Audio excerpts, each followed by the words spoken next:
me wonder. Ooh, ooh.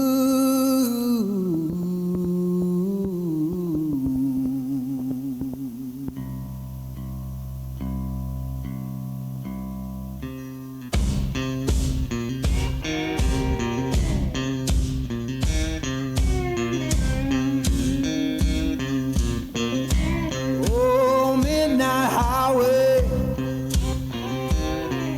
shining just like sin. Why don't you hear me wonder?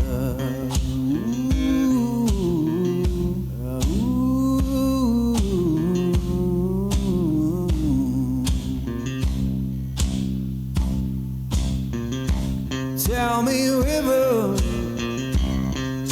where your current flows.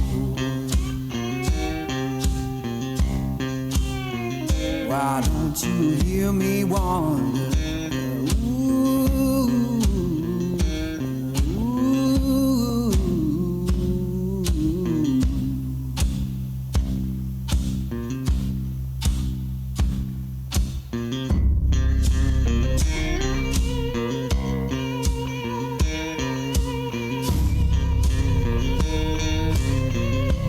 Oh, stop your freight train, let a lost man ride. Why don't you hear me wonder? Ooh, ooh.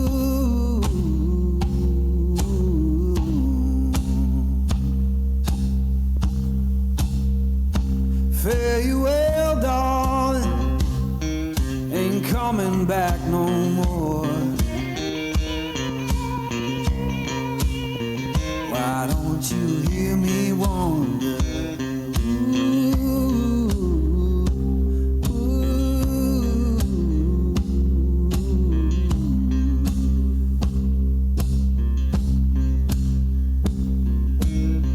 Who been whispering since I've been gone so long? Freedom calling.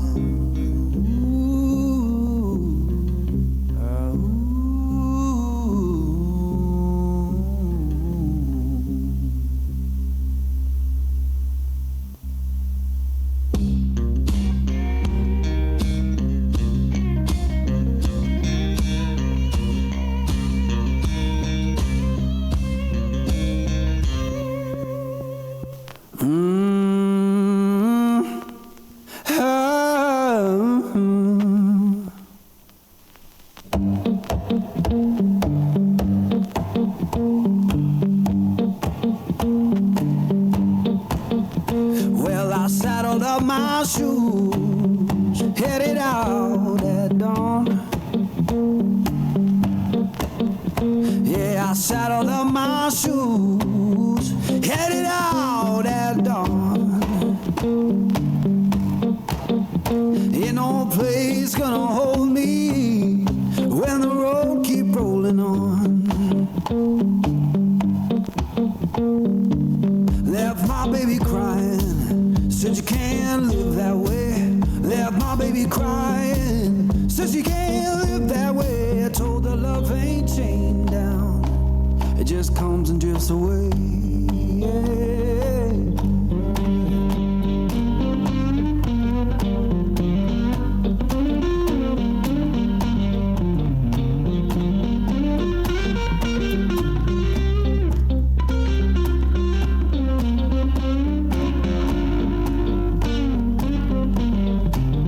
Saw the sun in the distance, looked like a burning coin. Saw the sun in the distance, looked like a burning coin. Lord, I don't need no preacher, just that dust roll to join.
I do miss my stir fry.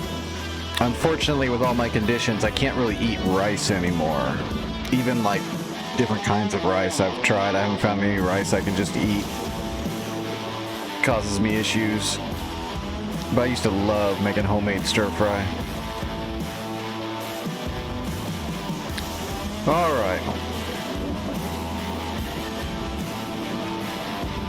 I guess let's jump into the BU and let's equip it with a diverse loadout and see if we can work through all the different munitions without any real hiccups. I think we'll be fine, but practice makes perfect.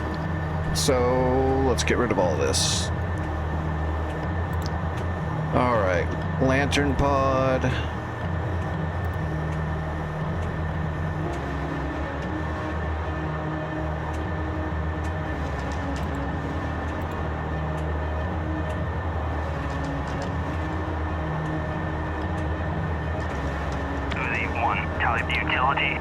Alright, so 6 and 3 are the fronts, so let's put JDAMs on the front.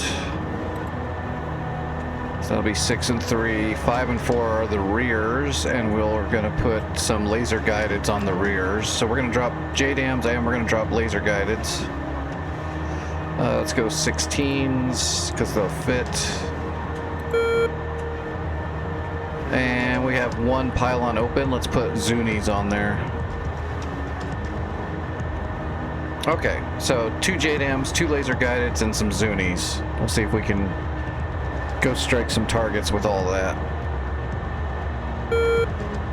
Let's change the laser code on our laser bombs. Let's see, we should go, what, 1500 to 788? Yeah. Let's go 78, right? I should know 78, but yeah. We'll go 1778.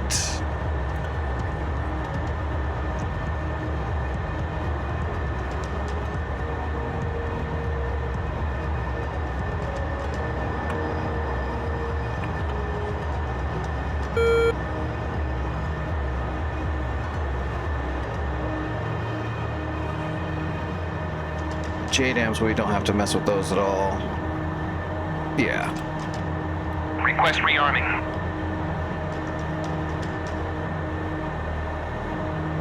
Oh. That keybind is still screwed. I have to keep changing it every time I log in and out, even though there is no other bind that's using it. It's so strange. I don't know why it keeps doing that. You know what? I'm going to try something, though. Let's try the B. And let's remove it from the B and just leave it removed. And let's see if it screws it up.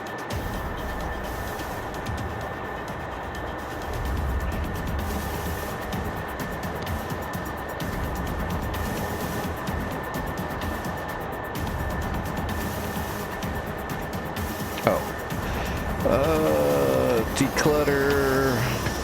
Uzi 1, tally utility at moles 327 for 170.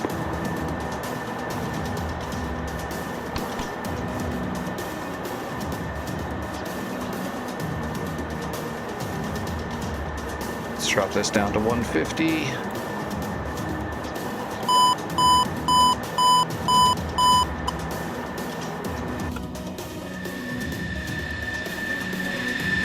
Okay, it changed the loadout, but it didn't tell me that it did. I was hoping they would have fixed that.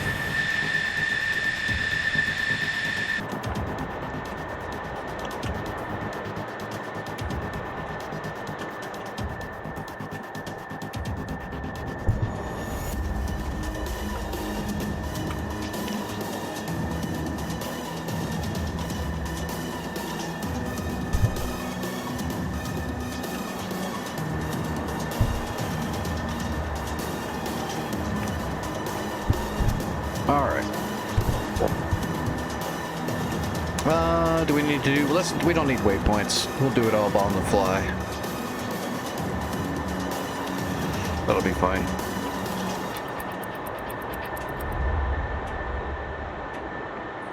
It's just a binding. You can bring up your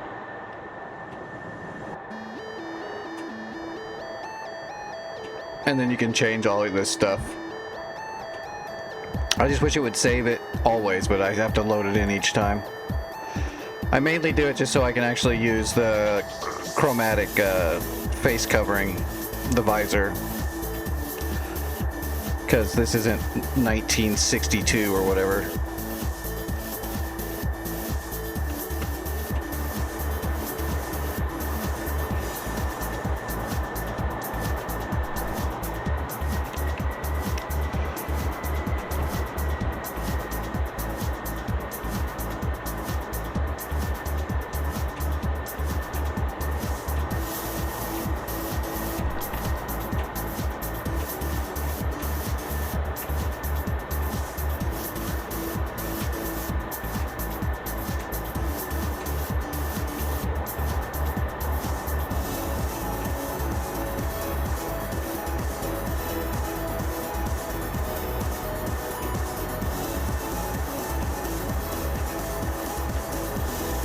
Hey, IL2, how are you doing?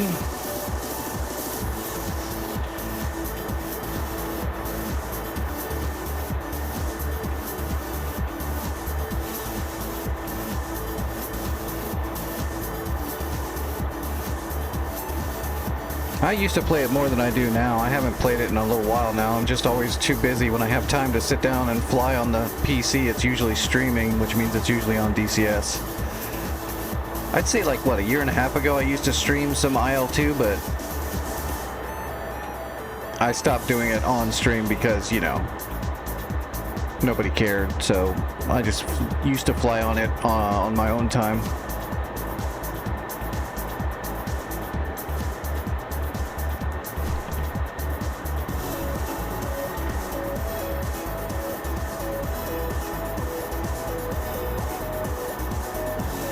Yeah, I saw that. It looks like they did pretty good work with it, but I haven't looked into it that deeply. Again, I'm always just so busy with DCS and my own medical shit. I don't really branch out too much anymore.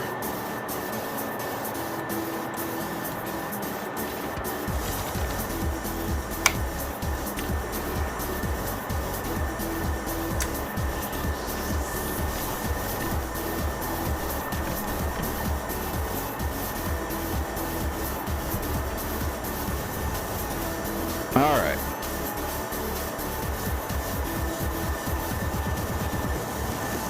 Yep, we're good to go.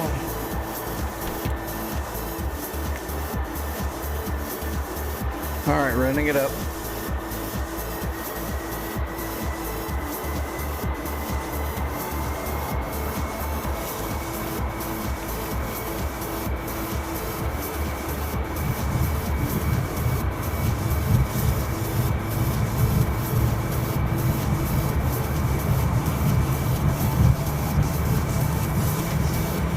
Rotating.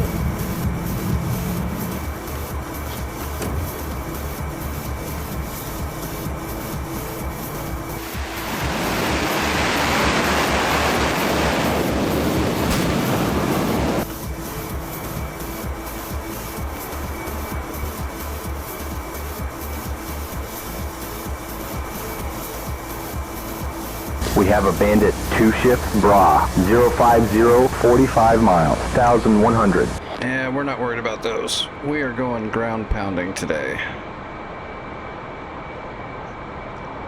Make sure I've got all my procedural skills in check for ground striking. Pretty sure I got my air-to-air locked down.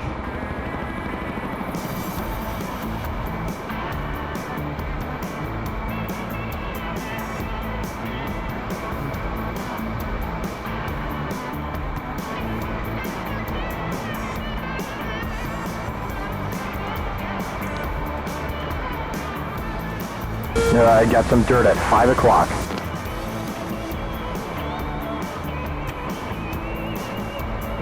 All right, where do we want to go? I don't, maybe. I mean, I wouldn't mind checking it out for sure. I'm definitely not able to purchase it. My disabled ass doesn't really have much income. But you'll have to get back to me when I come back. I'm getting ready to leave, so I'll be able to deal with stuff like that in about a week and a half.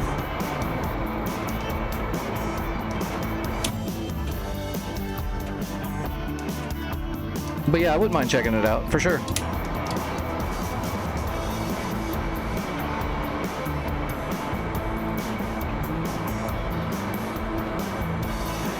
Well, you can really tell I'm out of balance because I put those Zunies on the pod ballast.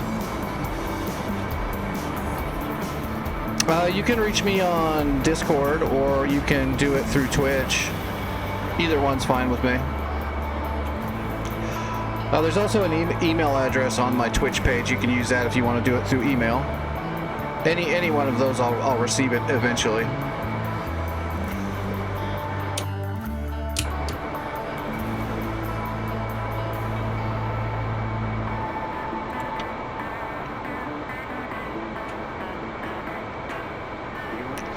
Okay, yeah, there you go. Then, yeah, just use the Discord and send me a DM in Discord and I'll get it.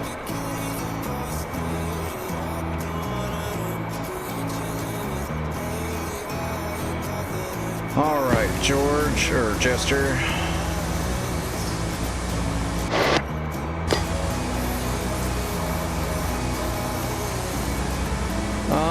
Let's see. We're going to want to do the laser guidance first. Wilco. Heads up, nails, 6 o'clock.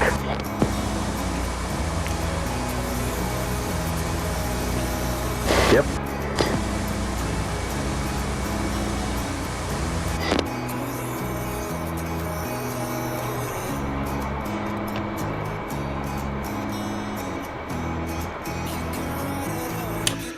All right, laser guides. Let's go to that radar spot. There's a bunch of light armor, and I think there's some heavy armor there too. We'll see if we can get a laser guided on there.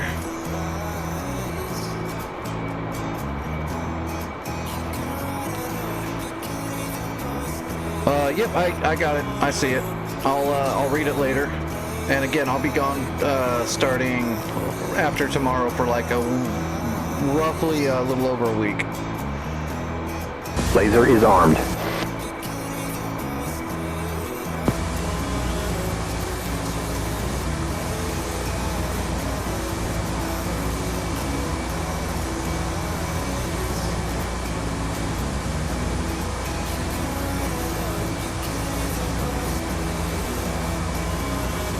All right.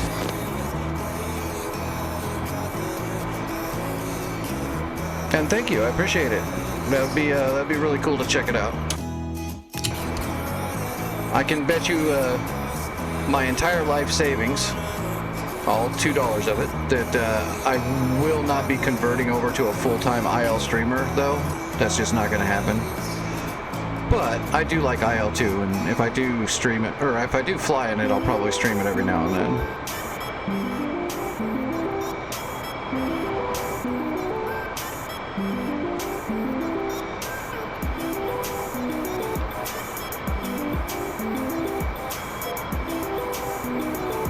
Alright, we're not going to set up a SPI off of a GPS marker. Let's do it by eyeball.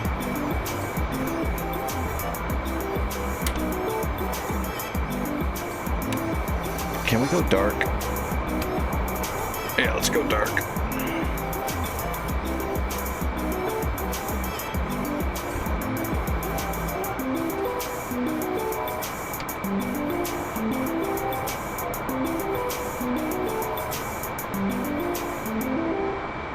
Okay.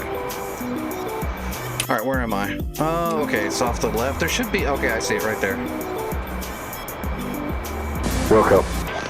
Except we need to be offset to the left because the pod's on the right.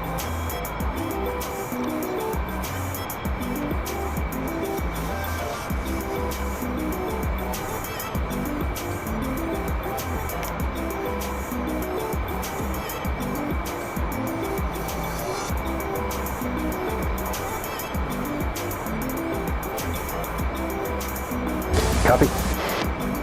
Switching to point track. Designating.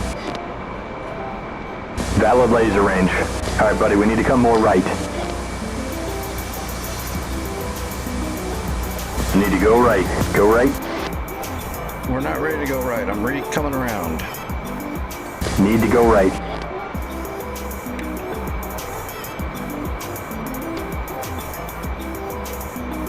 Jester, you're annoying me already.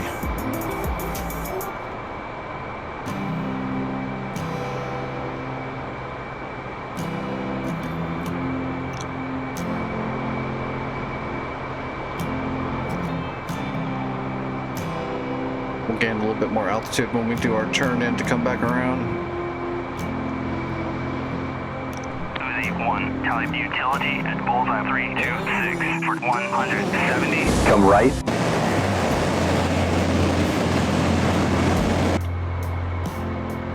Find pieces of me all over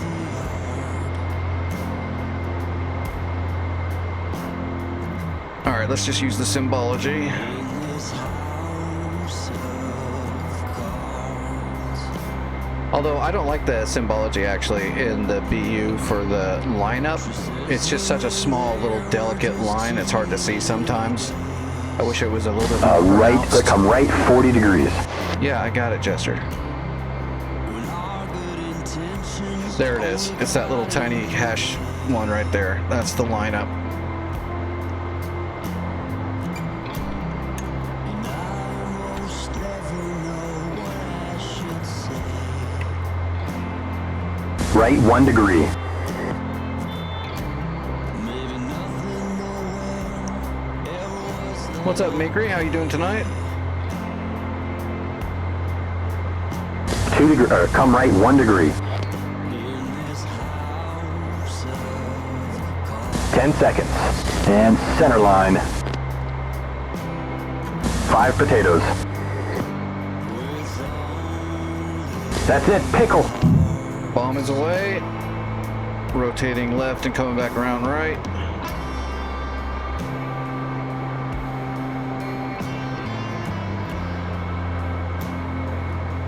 Crap, what was the zoom?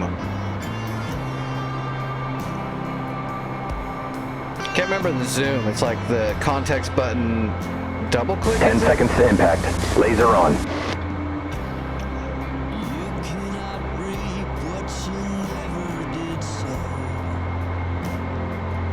Good effect on target. Kaboom.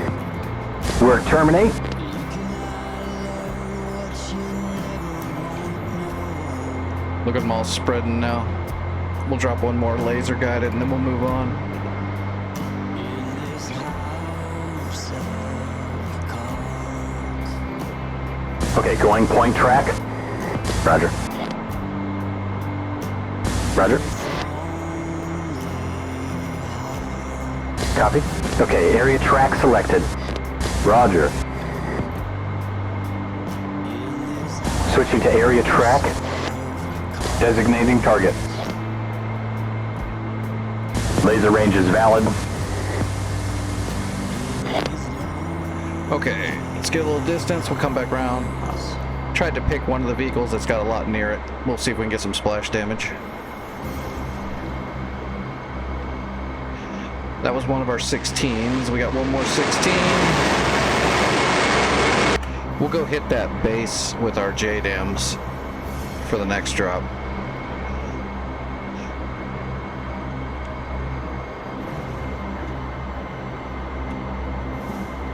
I hate the fact that I can only put the lantern on the right pod. I know that's where the electronics are for it and all that, but who turns right in a jet?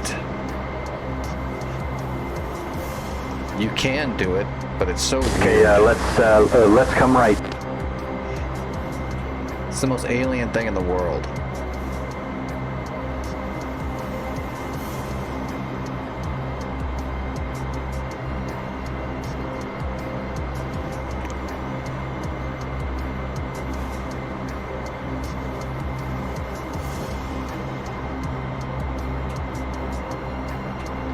All right, there it is. Perfect rollout. Nice, we're centered.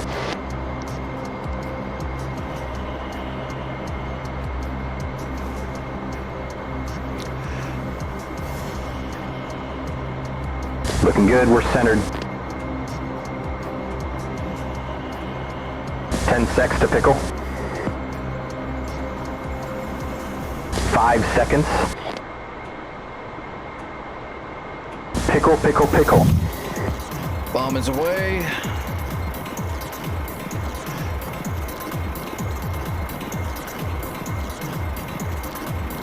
Yes, exactly. It's definitely a real pilot thing. When you're pulling, when you're banking and pulling to the right, it's a much weaker turn, and it's very Impact awkward. in 10. Laser on. Uzi 1, tally utility at bullseye 328 for It's extremely 180. awkward.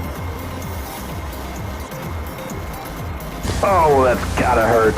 Impact. Okay, let's terminate.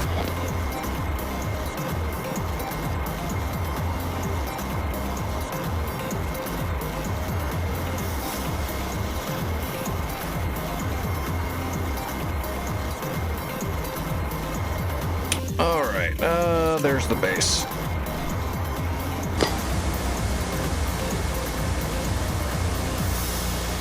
Ordnance, we want right. JDAMs. We want mechanical. Copy.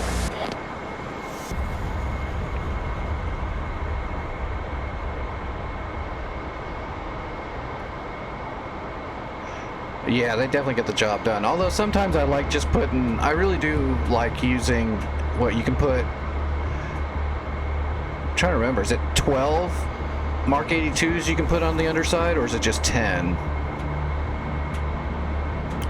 I think it's 6 and 6. I'll find out in just a second. I can load up the underbelly with a shitload of Mark 82s if you don't mind CCIP and. Oh, there's dirt at 9 o'clock.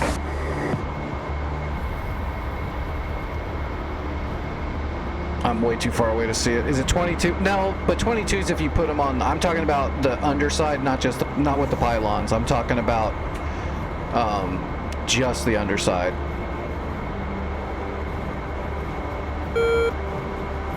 There you go, 14. So that's a lot of dip.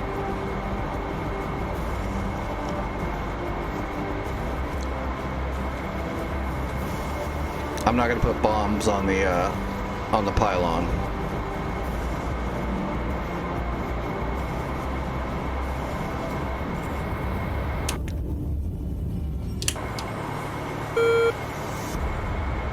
Actually, we need to come in on the left side.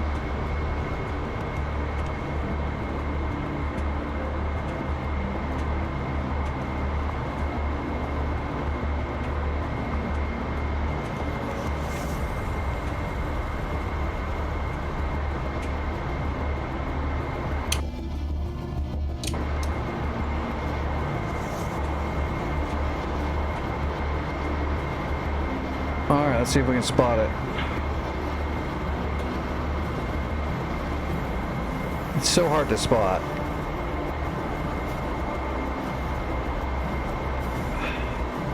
What are you up to, Vic? Working?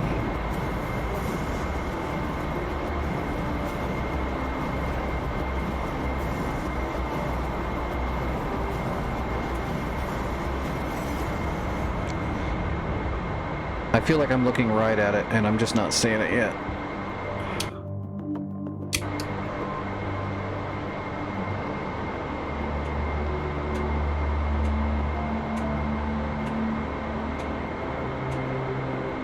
Heads up, I've got nails, 11 o'clock.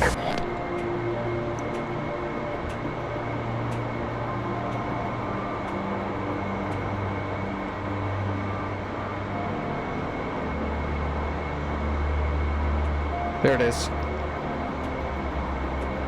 Wilco.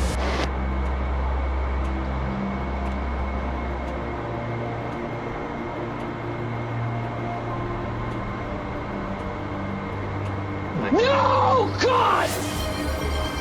No, God, please, no! No! No!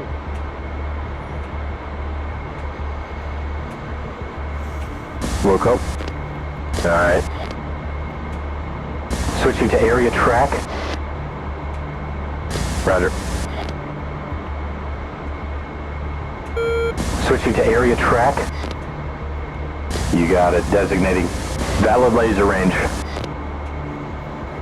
Roger. Loading the weapon with anger. Alright.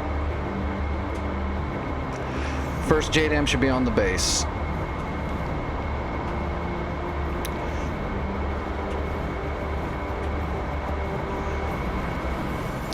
No, we're just hitting the freedom button. We're packing all the freedom inside of the casing. It's like making a taco of joy.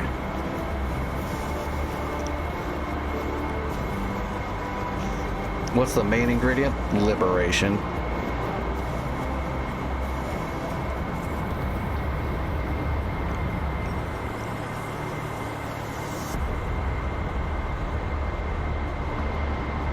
All right, that should be good.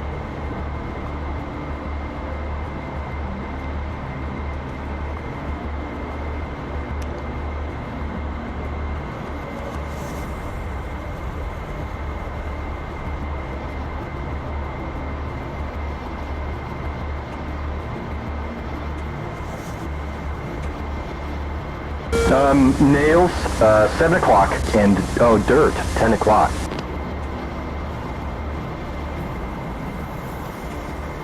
Okay, we should be getting dirt, as I say, we should be getting close.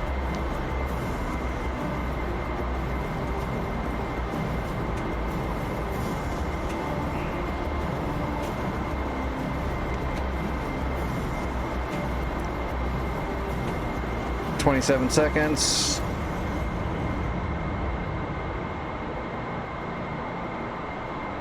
"20.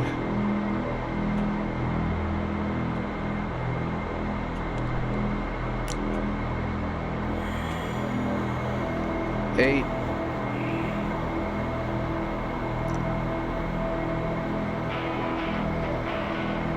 "In the zone," and pickle.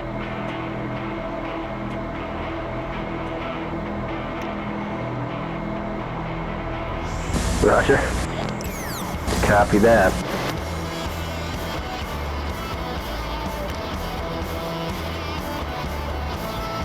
"10 seconds TTI.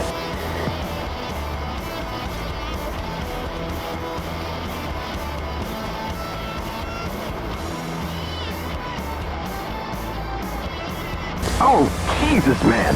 That guy went flying. Roger. Okay, area track selected.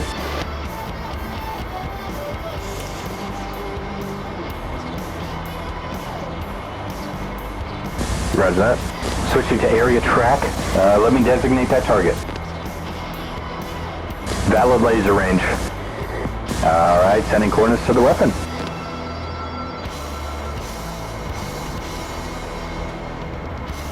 Going to area track.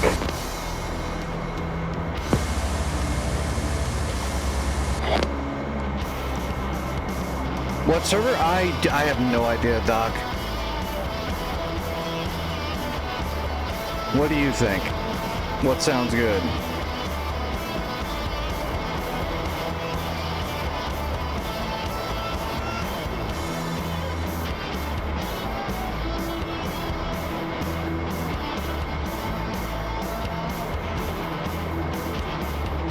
I think the Hun and the BU are both great. I've got dirt at 5 o'clock. But I can't give a personal opinion yet because I don't have the Hun yet. But I do love the BU.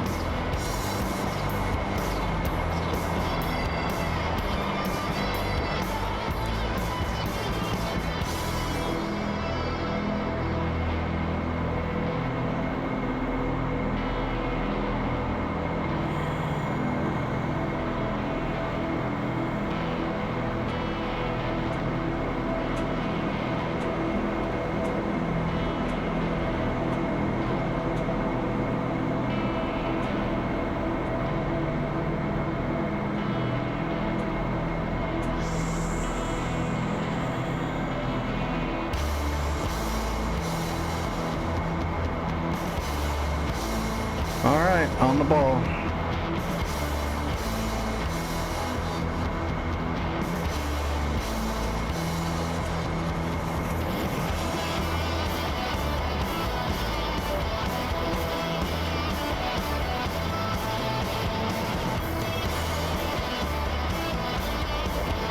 Does the E still work?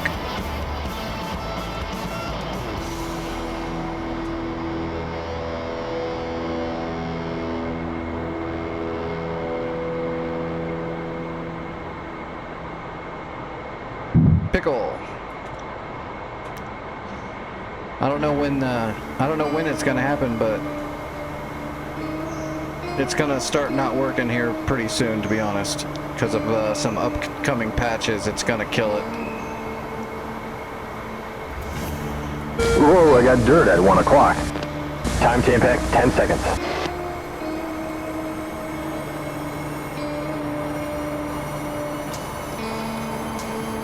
Somebody's actually patching it, and it's going into the back end of Impact. ED. Greetings from the Navy.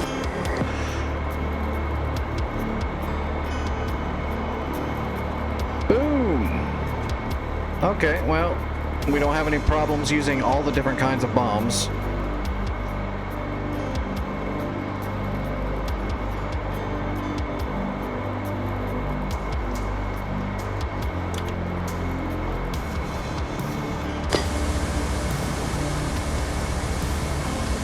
Okay.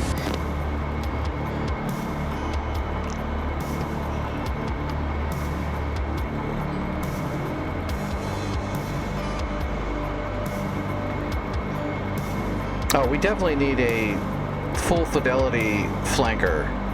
Absolutely. I'm there for that. Navy and standard. I would have them both.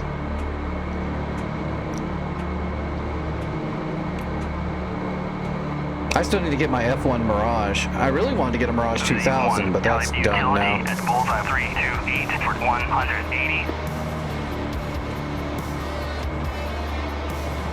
The Farmer's done now too. That's actually a good craft. The MiG-19. Fish bed is. Sure, I'll get one eventually.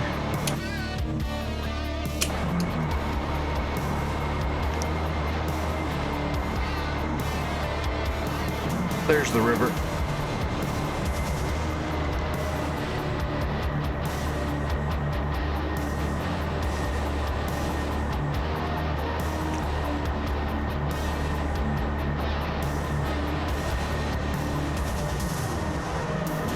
I love the flankers. I love Sukhoi. Sukhoi's a great. They make great stuff. They've got good engineering. I prefer Sukhoi to MiG down the line.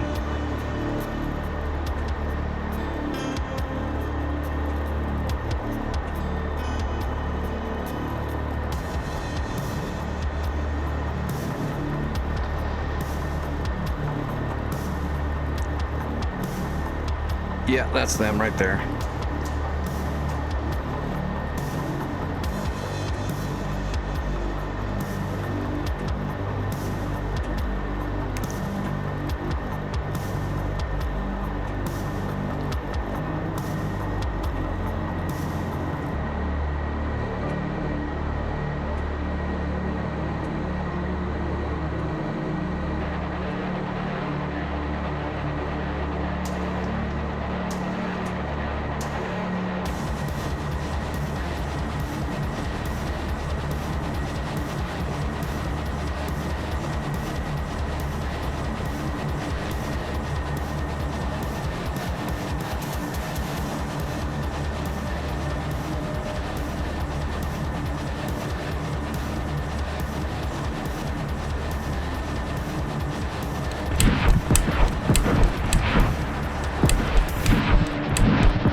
I haven't looked up any liveries yet for it, so I don't know what's out. Usually people get onto that stuff pretty quick, but I haven't looked at the user files or anything for it yet.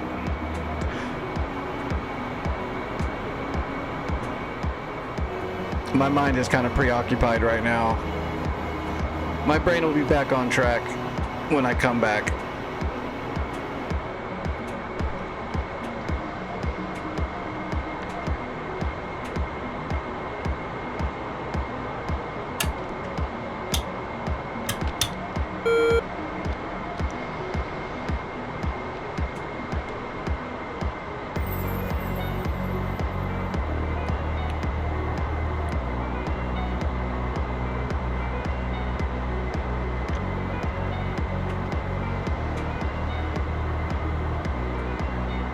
There's a Bandit, 280, 26 miles, 1,600.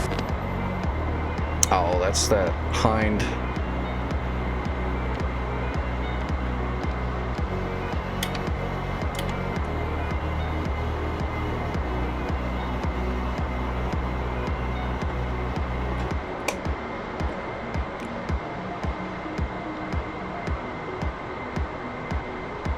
Yeah, I think for flyability and, you know, ready to jump in and fight with it, I think I'm pretty good on the BU. There's still a lot for me to learn, but just being able to use all the weapons and be successful with it, I'm pretty much done. Just more seat time to get better.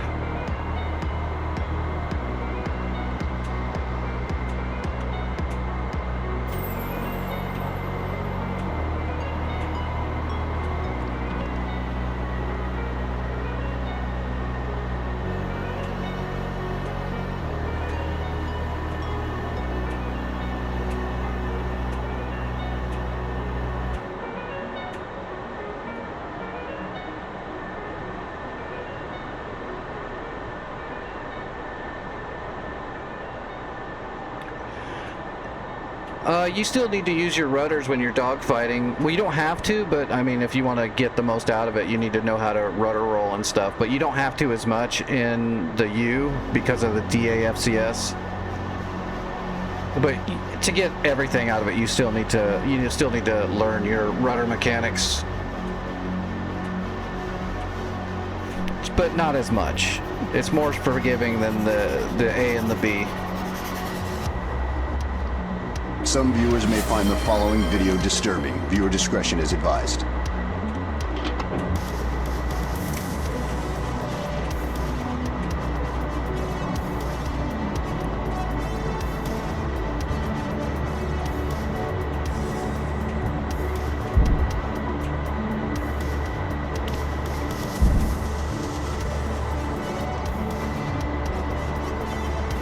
We'll pop the DLC when we make the corner.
Alright, popping in DLC.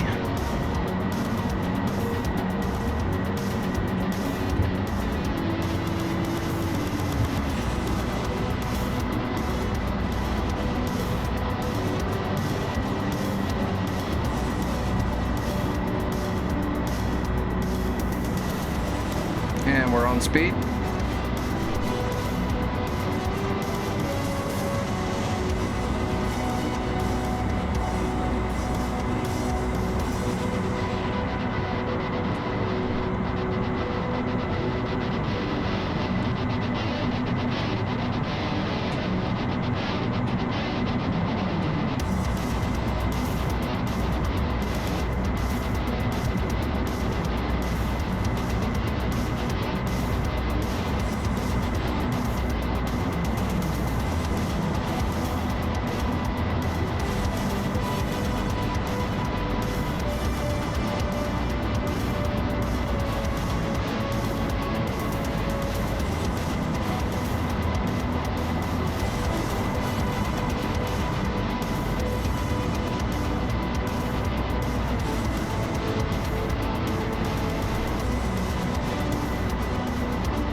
right. 1,000.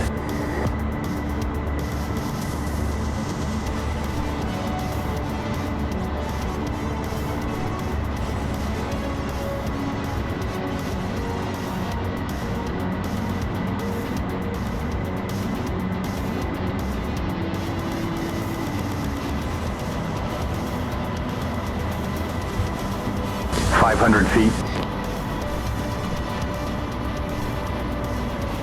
400.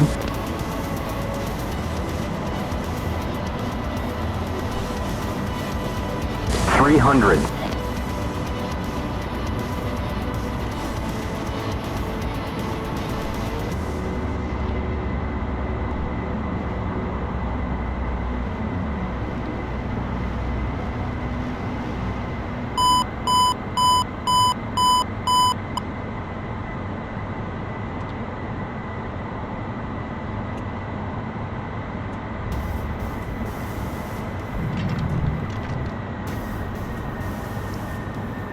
'Oops.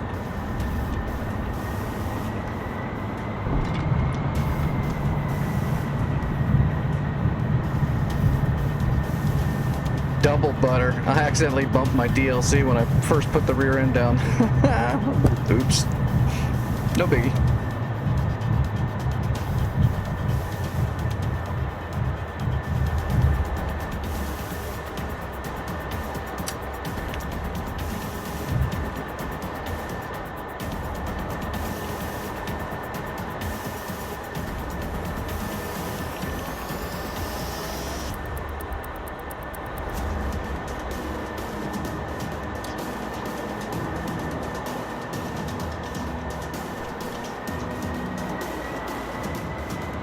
All right.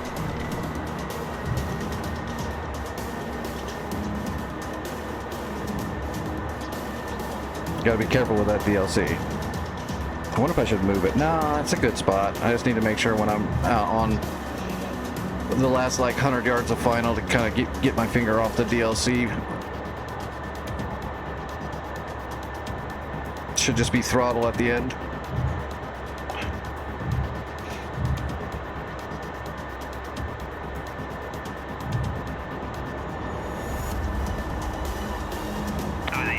Tally utility at bullseye 328 for 180.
All right, where are we going?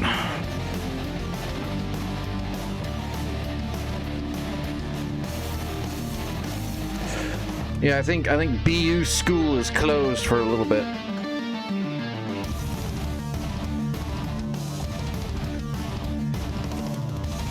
That didn't take very long.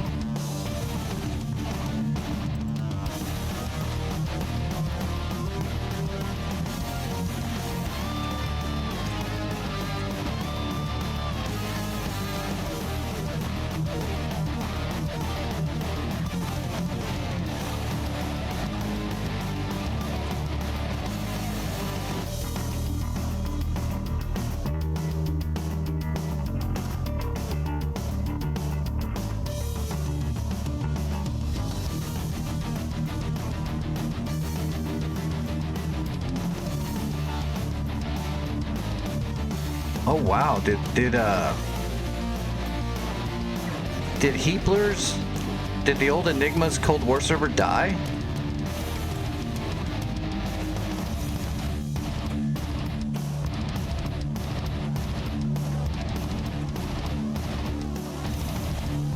That is crazy. That was like the most popular server for a long time.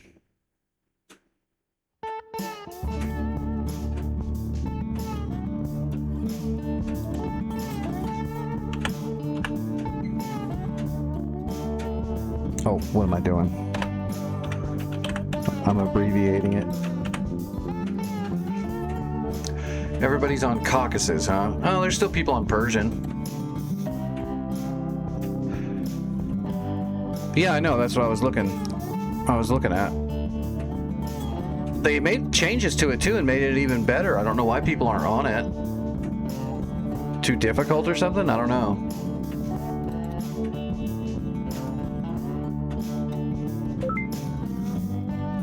Oh, good. The SRS loaded. Yeah, the ping is a little bit more, little gross. It was like what 140 for me. 140 on my connection's pretty bad.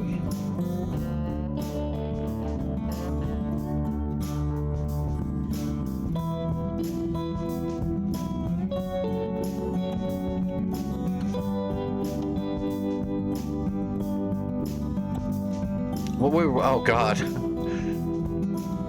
I had Kish almost cleared out in like 2 flights. I was kind of hoping it was captured. I bet you there's still a shitload of boats out here too.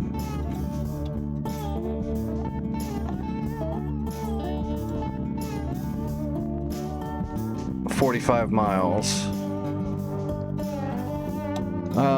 Let's just spawn. Where's the warehouse? Oh, they made Bandar a warehouse. I think I was using Abu Musa. No, Tomcat can't do harpoons, no. But it can just drop bombs on everything. Depending on the boats, they're all susceptible to laser-guided bombs. JDAMs if they're anchored, but that's only if they're anchored. If they're moving at all, it's no good. But laser-guided bombs, CCIP drops are fine for boats. They're not moving that fast, so you can CCIP them pretty good. Just aim at the nose of the boat, and you'll get them right in the tower or the back forecastle.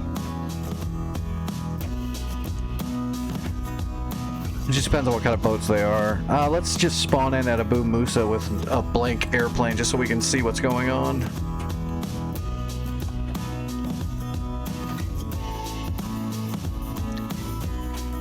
The only thing that the upgrade added munition-wise for the B is just JDAMs. Adding the Iggy system just adds JDAMs to the market because of the GPS.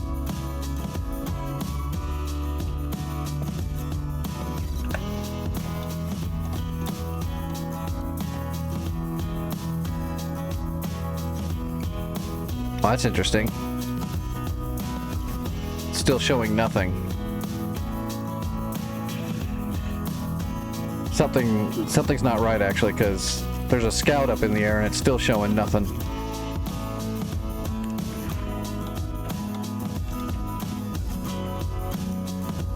Alright, well, let's go to Bandar then. And we're going to take a vehicle that we can capture a point with and also do some attacking if we have to. So it'll be an Mi-24 or an Mi-8. More, it's probably an Mi-24.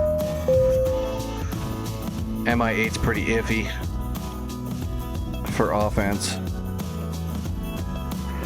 Yeah, it might be a building or a bunker. I really don't know. Because I can't see anything anywhere. Even with scouts in the air, there's nothing anywhere. So I don't know what's going on. Oh, you're shitting me. I can't use a helicopter at this airfield. A warehouse. I can't use a helicopter from this warehouse to airfield. There's a FARP right here. Okay, maybe, oh, hold on. Is there a separate FARP? There it is. It's a separate FARP. That's why. I'll say that's weird.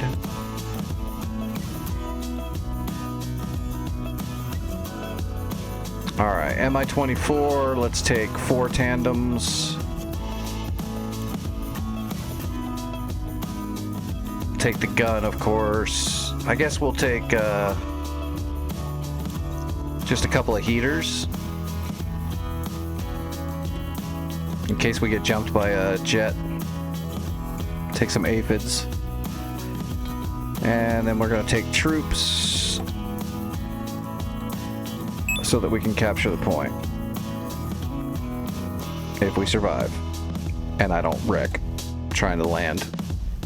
Actually, I haven't wrecked landing a hind in a very long time. I think because when I was first learning the hind, I wrecked it a couple times. It's stuck in my head. I'm going to wreck it. Adjusting magnetic declination. Ready. Alright, let's leave everything off until we're up in the air because we are going to be heavy when we put troops on here. As a matter of fact, I think I'll run the APU this time. Alright, grabbing troops.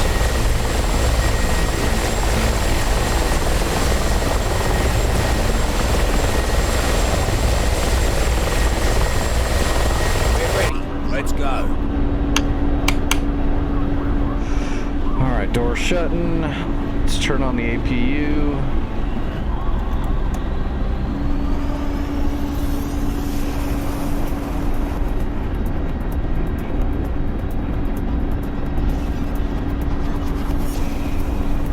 Alright, APU is up. Good pressure. Alright, we're generating extra electricity.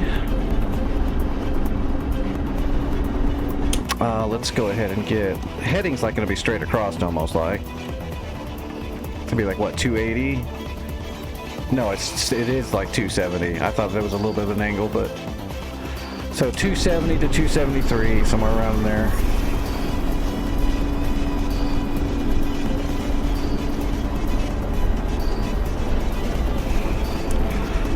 We'll turn the radios on though. Alright, here we go.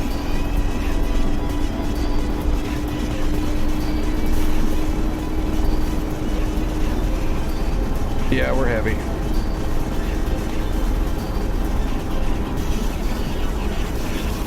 Gear coming up.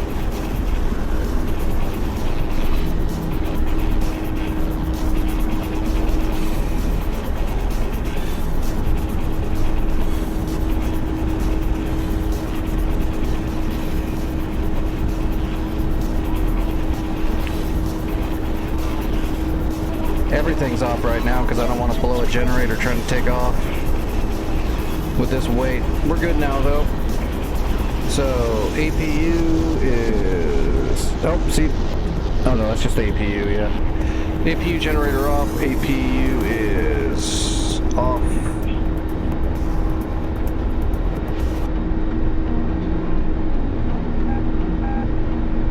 Turning off weapons. Torchlight flicker on the siding, moths dancing like the moon. Torchlight flicker on the siding, moths dancing like the moon. We had too much weight to be running all those systems while on takeoff. One little RPM bump and we lose our systems, pop the generator, the inverters frag, and we're falling out of the sky. So it's a good trick to run the APU on takeoff so you can have the APU generator generate a little extra juice and leave your unneeded, your non-essential systems turned off until you get up in the air. Because when you're running all those systems, you're stressing the engine already. And then when you're taking off really heavy, you're pulling a lot of extra collective, which causes even more stress, which could cause the RPMs to dip, and then you only got to drop a few RPMs to pop a generator.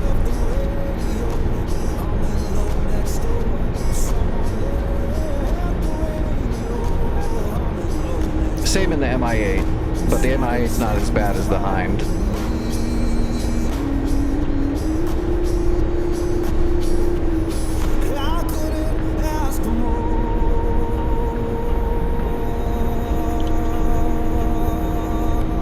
Alright, and let's set up for air-to-air.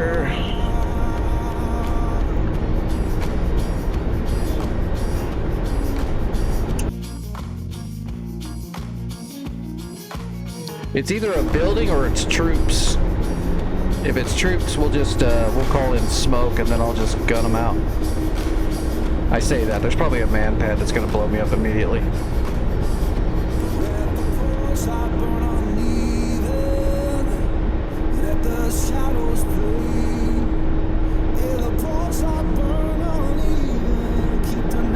Yeah. Hey, sometimes it's hard to think of a title when your brain is already... I'm so fragged right now, my brain's running a million miles an hour because of some other stuff going on. So I was like, trying to think of a title when you have to come up with a stream title like every day. Sometimes your brain just goes blank.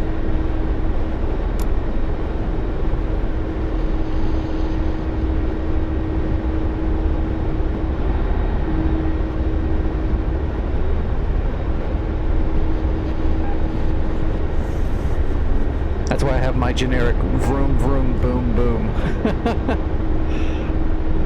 It works.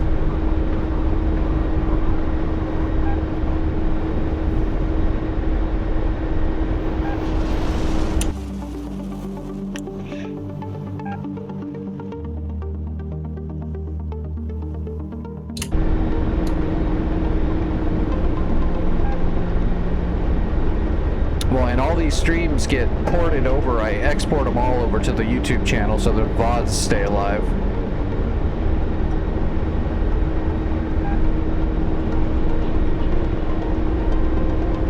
Although I already date I changed the title when I export it over to YouTube so that it's got the date of the stream on there. Commander weapons ready. Атака selected. Атака selected.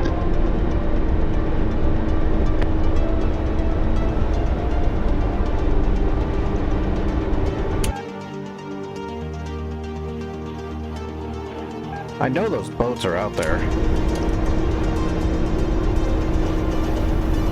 We might have to do some... We might have to grab a bunch of laser guideds and go flying out in the ocean and see if we can wreak some havoc on their fleet.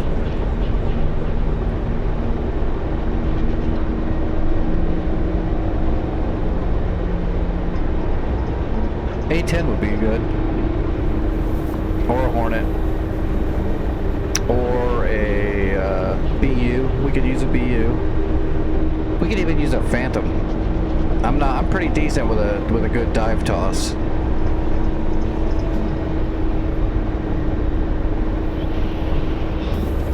Or we could use walleyes on a Phantom. Good old prehistoric TV, the original TV guidance, or hobos. I'm not going to use hobos though. Bigger warhead, but a little bit harder to get it directly on target. It's better just use the walleyes.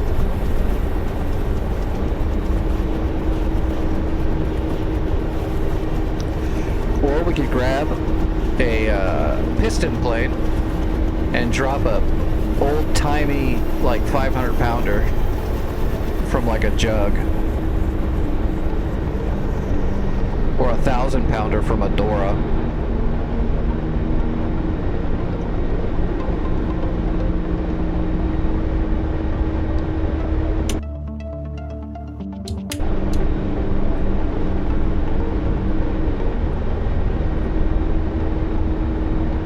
I mean, a 1,000-pound explosive is a 1,000-pound explosive, but those old-timey ones fly a little bit worse, and their penetration is a lot worse. But I'm pretty sure I can still get the job done. Depends on the boat. And if I miss or not. I have been practicing with the Mosquito, but I'm not there yet.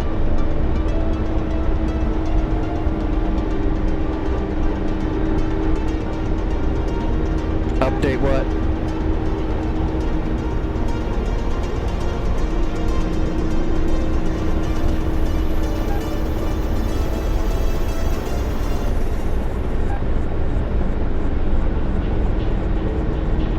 Oh yeah, today there's just a small couple fixes on the BU and the B, and I think there was a campaign thing. Minor. Although, whatever they fixed, I was able to log directly into my account, and then I immediately opened up my editor and it didn't crash, so that's good. Whatever was causing that appears to have been fixed. There was definitely something in the back end that was causing that. Ever since the BU upgrade patch hit, I wasn't able to go directly to my editor. I had to preload and then go backwards and then open the editor after that, or else it wouldn't open, it would crash. It would load forever.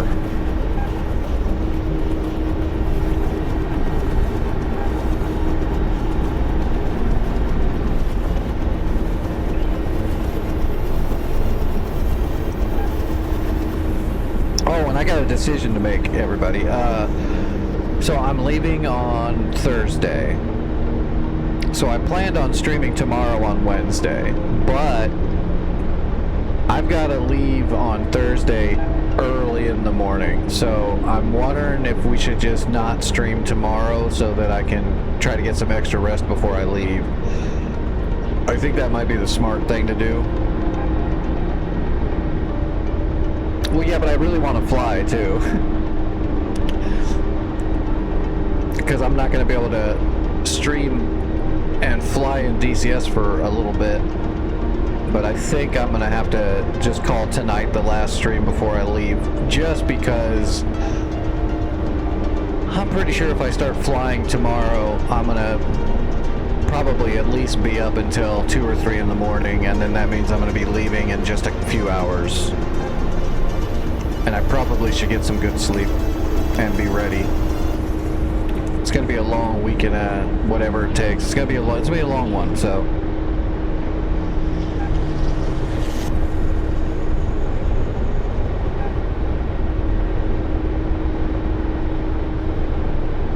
Well, there's a good spot for an ambush.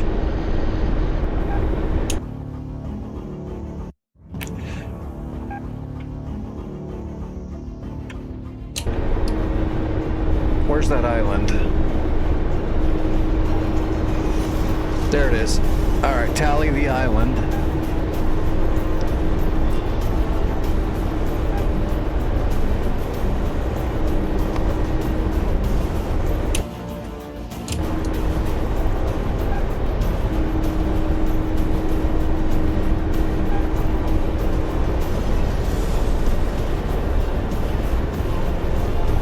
Still no air.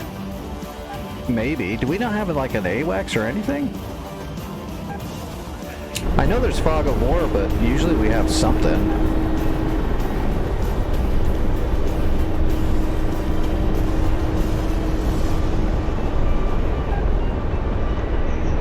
Alright, we're going to turn off the air-to-air module.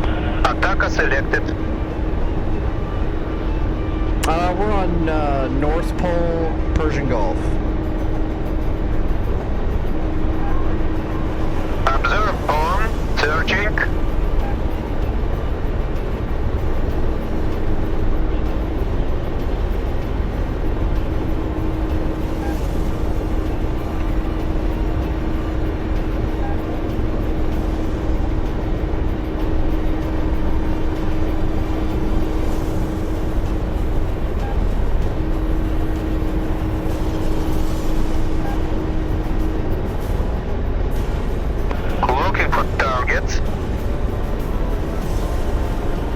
Site out there. Keep heading towards the island, and if Petri Dish sees something, he'll let us know. Why do I feel like I'm forgetting something? Is that I shut the door? I definitely shut the door. Yeah.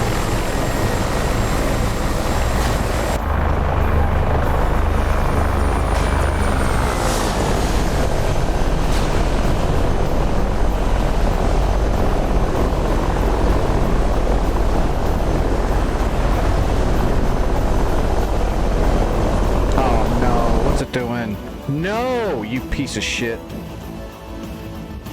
Nix, you've been kicked for being AFK. Are they fucking serious?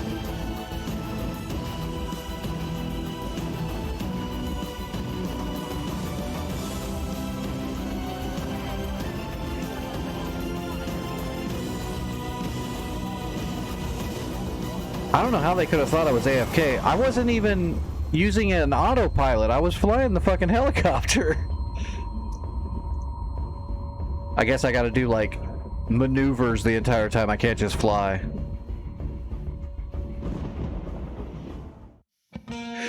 I literally just popped my flares.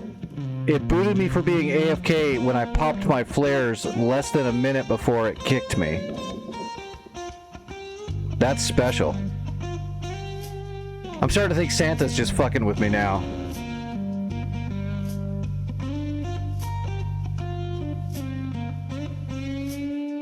Morning comes too early, hands already warm, working for a better day, trying to keep me warm. Jeez.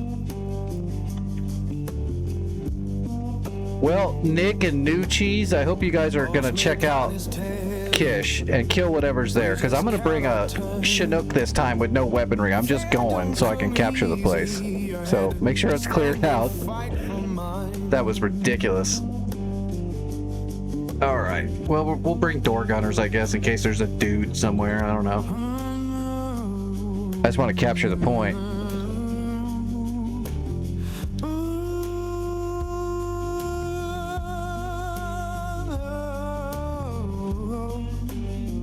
Oh Lord, hear me now. Working. 11 o'clock. Searching. Quarters of the way there, Patriot. bastards. 6 o'clock. Searching. Hawk. 9 o'clock. Searching. Hawk. 9 o'clock. Searching. Gun. 8 o'clock. Searching. Rolling. 12 o'clock. Searching. All right, 34. Let's see if it's actually in the flight plan. Fixed wing. 12 o'clock. Searching. Yeah, 35.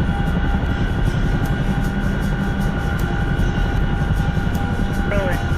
12 o'clock. Searching. People talk about difference. All right, opening up the doors. Every heart need kindness. Every soul need a name. And we're deep. What was it? It was like 272. Children laughing somewhere. The sounds of better days. Keep the light inside. Close. We'll go 270.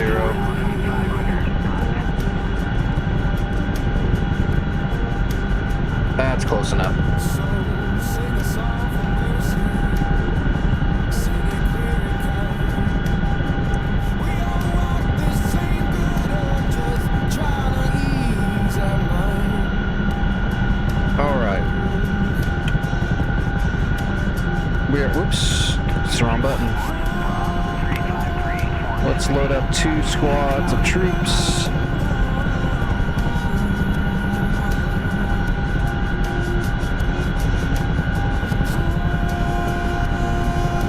All right, 2 squads of troops on board, and let's grab some warehouse supplies. Searching.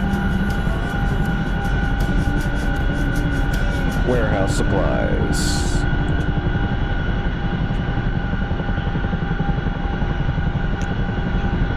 Yep, there's the supplies. Let's load them up.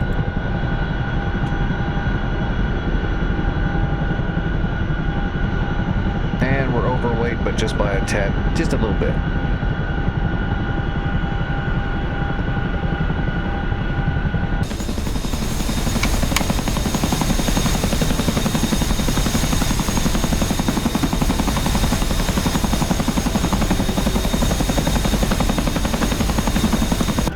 Now, if you can't see anything, call in smoke over Kish and say, "Oh, did New Cheese die? Was something there that killed him?" There went Nick. What's killing everybody? I don't see anything, so...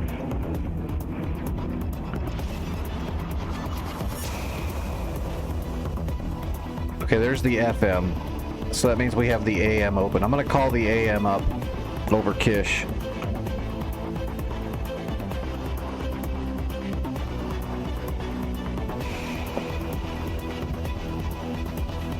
Magic 1 Bra 003 470 at 30,000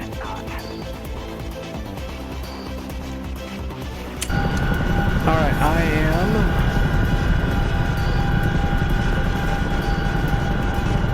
Fixed wing. 9 o'clock. Searching.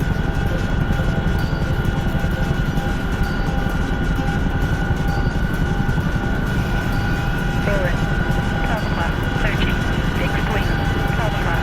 Searching. Fixed wing. 10 o'clock. Searching.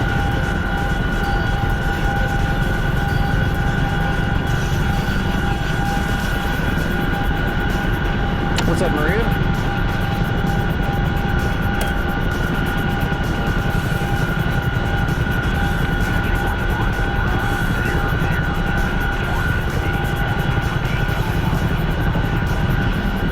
Fixed wing. 9 o'clock. Searching. Hawk. 4 o'clock. Searching. Gun. 2 o'clock. Searching. Alright, I'm on my way. Rolling. 5 o'clock. Searching.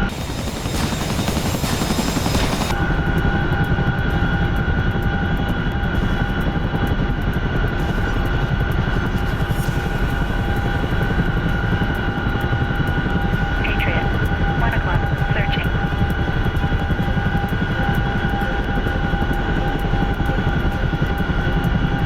Patriot. 4 o'clock. Searching. Gun. 5 o'clock. Searching. Fixed wing. 10 o'clock. Searching. Gun. 6 o'clock. Searching. Rolling. 6 If we o'clock. can get this big Searching. heavy winch stabilized.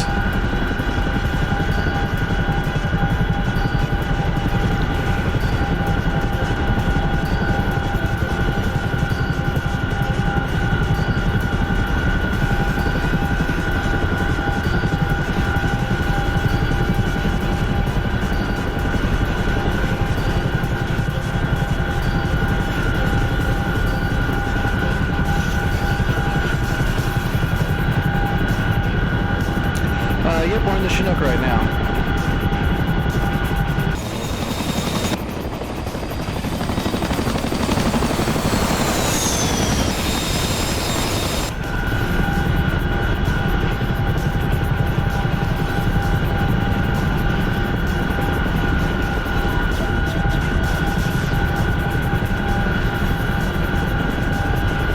Carrying too much speed, we're going to start sinking.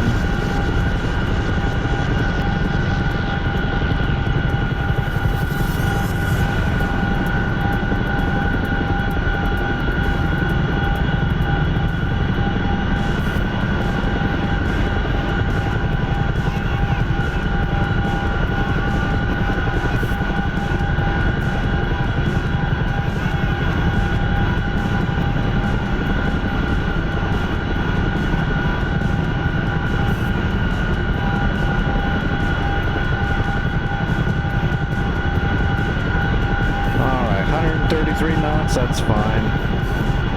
At this weight, at 150, we start sinking real bad. We start blade stalling.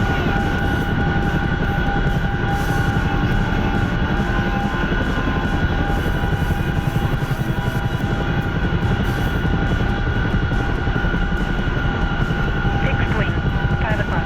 Searching.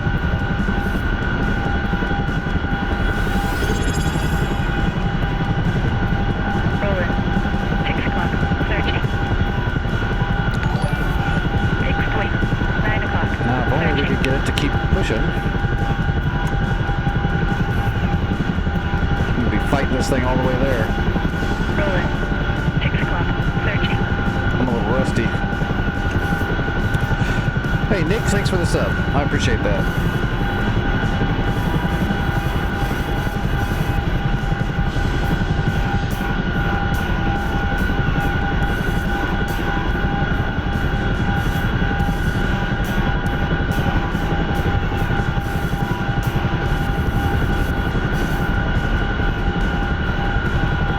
Did I finally get it stabilized? Ish.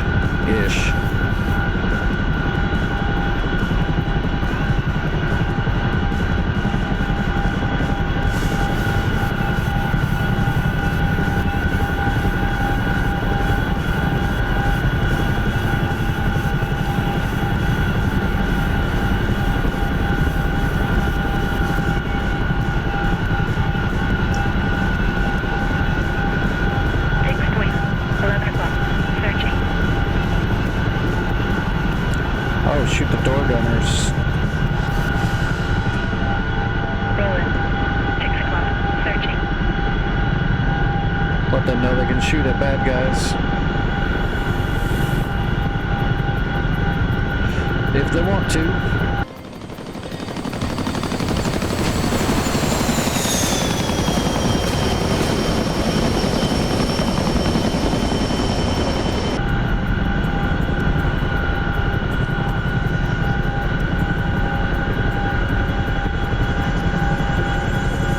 Speed's creeping up again.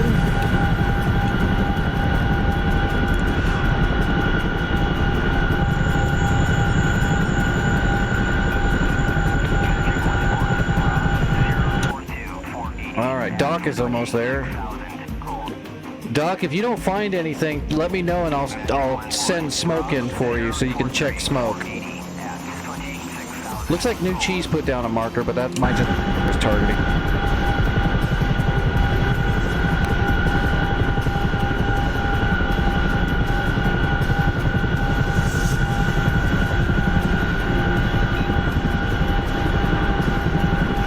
Can you auto-rotate a Chinook?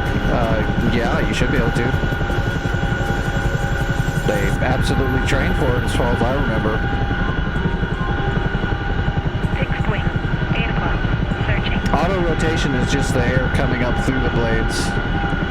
Fixed wing, 6 o'clock, searching. So any rotary.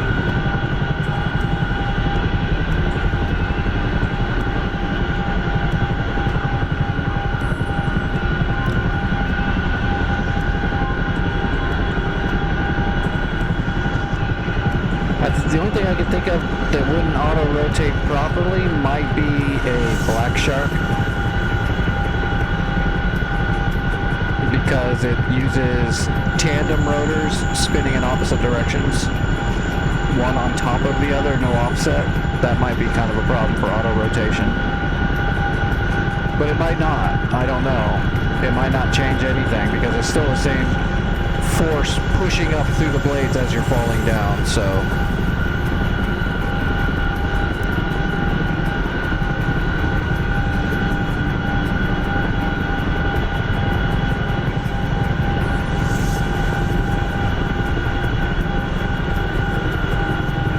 Some people think auto-rotation is like spinning the helicopter around in a circle. I heard somebody say that once. I'm like, no, that's not what that is. That would suck. That would not work out good.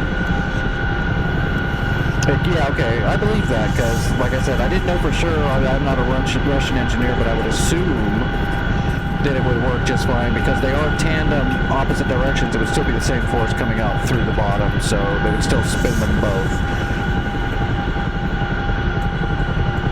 There's a bunch there? Are all the scouts mistaken? Did the server break?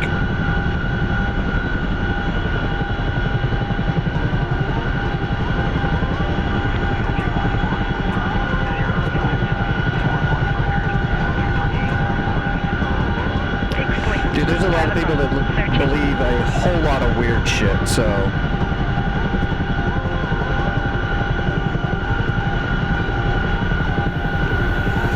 I remember seeing a video not even that long ago, and the woman that was doing this little talk was actually had a pilot's license, and they were explaining that they didn't know what lift was, and nobody actually knows how lift works. It's still up for grabs on how airplanes fly. And I was like, you have a pilot's license, it should be removed now. I couldn't believe I was watching this video, and I was just like, oh my god, how does this person have a license still?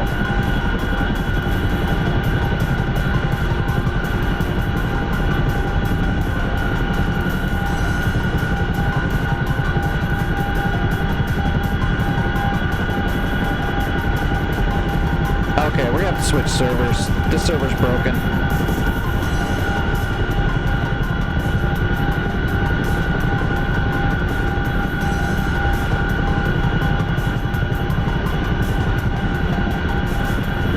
Sort of. As you're falling, you're actually generating some lift, but yes, you flatten out the collective to build RPMs up in the rotors, and then you're also keeping some transitional lift by falling forward at the same time. And then as you get closer to the ground, you're gonna pull the collective in, increasing the pitch angle on the blades, forcing a bunch of the reflective air back down to cushion you at the end there. That's basically what you're doing in a nutshell. There's, oh, fuck this. That's, in like layman's terms, that's what an auto rotation is.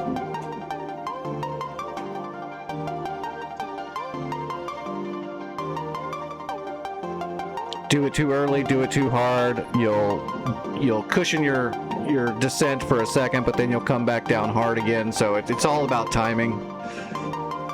But it's not like split second. It's not like you just have a split second to pull it at the exact same time and stuff like that. There's a little leeway to it. It creates more lift than you think.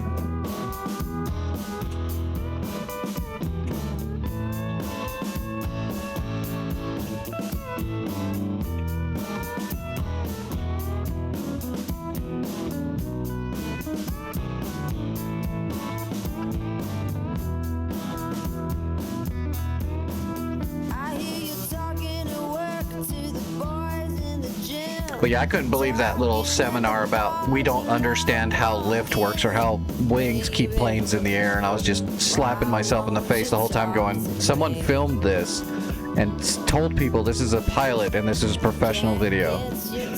They're wrong. This is like some kind of new age voodoo science. They're like, we just don't understand. It's like, really? I can explain it to you, but I don't think it'll stick.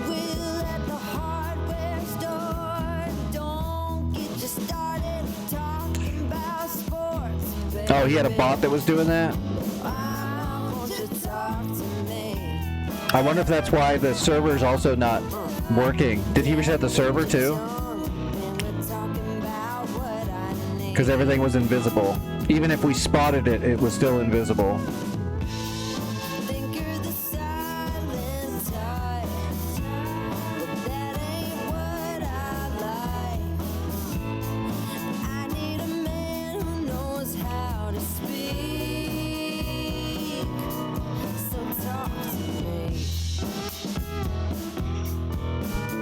It was definitely funny, though, the way she was explaining aerodynamics on a wing, and she's like, well, there's air pushing on the top of the wing, too. Why is it not giving as much force downward? We just don't understand. I'm like, oh, my God. It's like, you see how the wing's shaped? So the air is getting pushed up and away from the wing on the top, so it doesn't push back down immediately. It was really funny.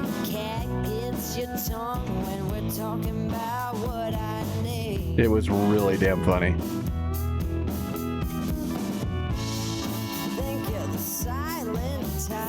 I don't know, but it was a young person, and they didn't know what the hell they were talking about. So either it wasn't a real pilot and it's fake nonsense, or they're really stupid. Like, they thought that the wing, the way that a wing is shaped, an actual wind foil, they thought that the air pushing on the bottom by design should be the same force that's being pushed down on the top, because it's the same air. Even a dumb person looking at the shape of a wing would know that's not true, even if they don't understand the mechanics of it. Even if they don't actually understand the science of an airfoil, just looking at the shape of a wing, they should know that that statement is literally has to be false. So that person was just really stupid.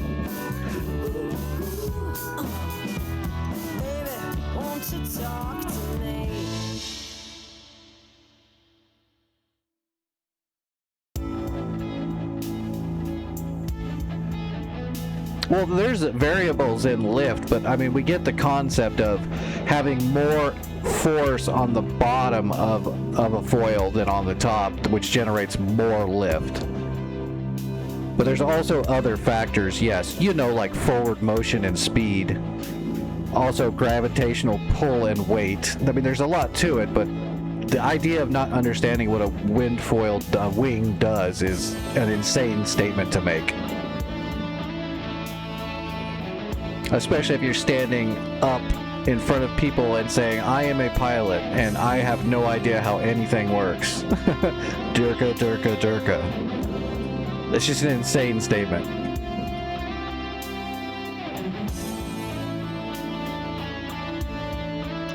It's like, do you think when you bring flaps down that that's just magic?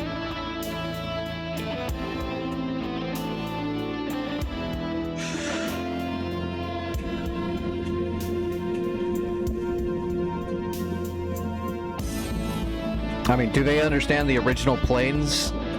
The prop on an old ass airplane, the prop actually, the blades move on the prop like a helicopter blade, like a collective almost. I mean, where do you think the idea for a collective comes from? I don't think this person knew anything about aviation. Cool, dog. Yeah, let me know. There's definitely something up with it. It needs some kind of restart or something. It is buggy as shit right now.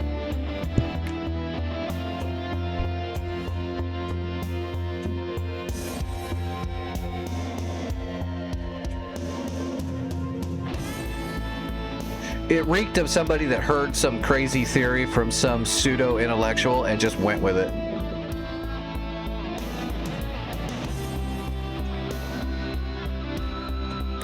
Something like that, because it was all nonsense. It was really stupid. She looked like she was about, I don't know, maybe mid or late 20s, maybe a young-looking 30s. But the stuff coming out of her mouth was mainly nonsense. There would be like a hint of what actually is, and then just branch off into just nonsense after that. It was really weird.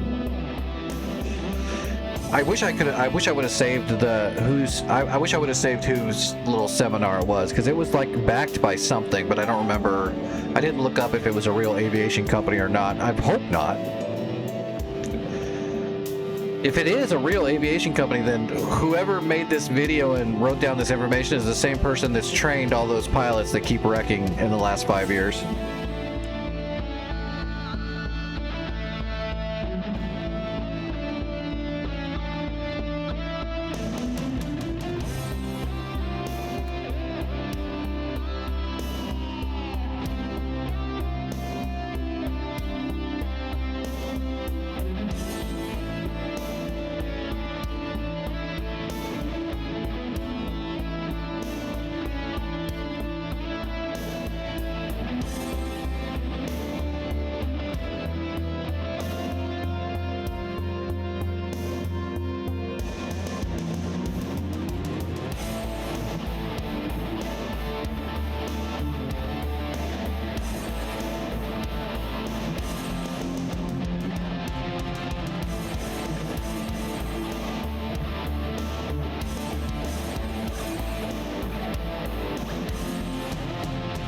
What's up, Hatch?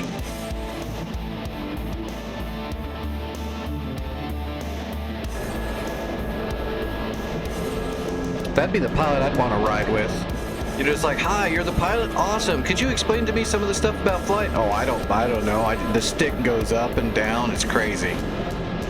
Hold on. We're going flying.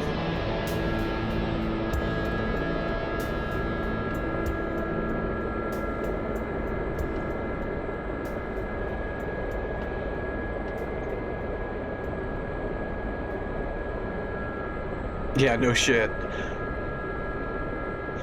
As soon as they said, well, we know wings help you fly, but to be honest, by the science, we don't actually know how it works at all. I just turn around and walk away. No more oxygen be wasted on this conversation. It's done.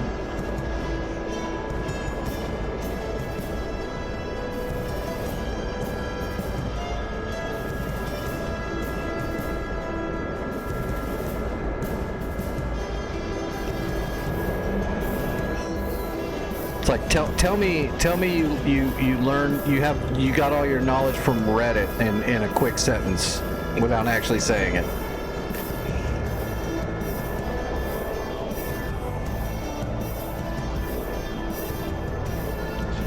Because only like someone that grew up on Reddit would have the confidence that this person had to say such nonsense.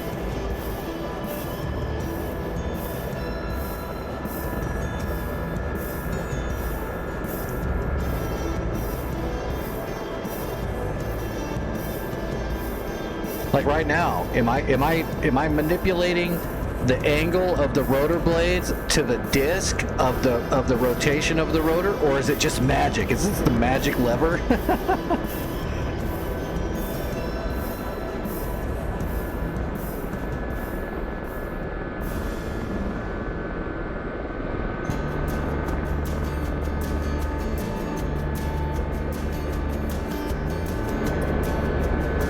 I remember Mythbusters. I've seen a few episodes of that. It was awesome.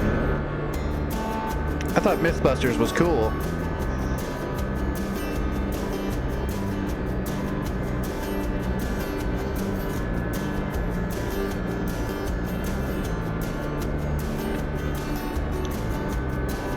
Well, helicopters are a lot harder for like a non-aviation minded person to kind of grasp all of it for sure, but I don't think planes are really that complicated at all. It's to get to the nitty-gritty of like stress on airframes and weight to thrust ratios. That can be a lot, but just the whole idea of it doesn't seem weird at all, not even slightly.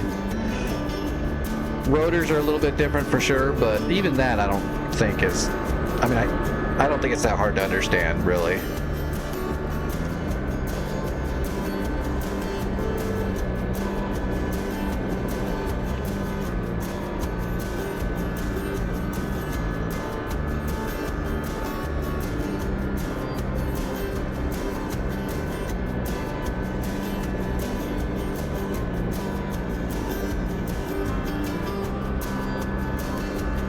I mean, didn't they teach this kind of stuff? Have they changed the school curriculum so much that people are just super stupid now? I was learning about physics in like junior high, and I literally took physics in, I want to say I was a freshman in high school when I took my first major physics class. It seems odd to me that these people were like, I don't understand how the shape of a wing changes anything. I like the red crayons, they taste the best.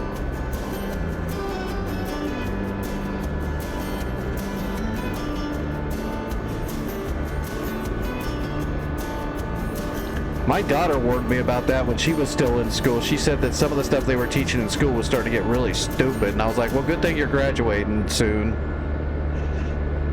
And that was years ago.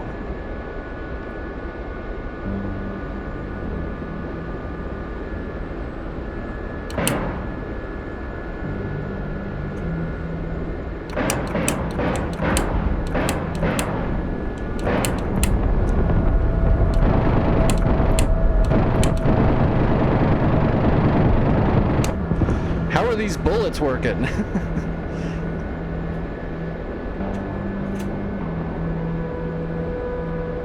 That'll be one of the people that when they see a bullet, they think that the whole casing and everything is what flies out of the barrel. Like that whole thing is a bullet.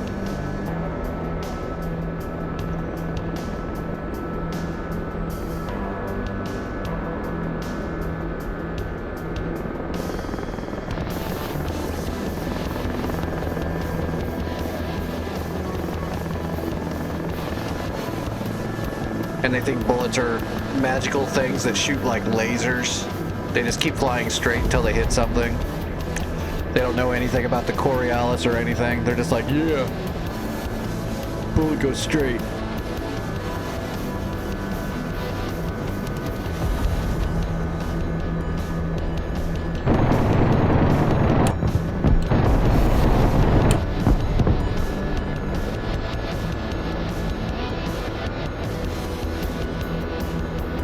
Nope, we're in a Gazelle.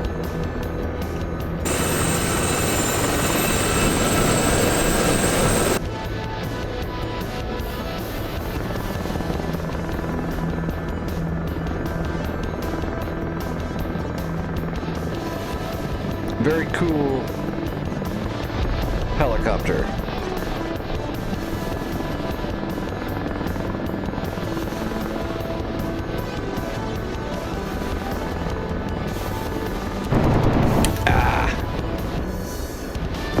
Damn recoil.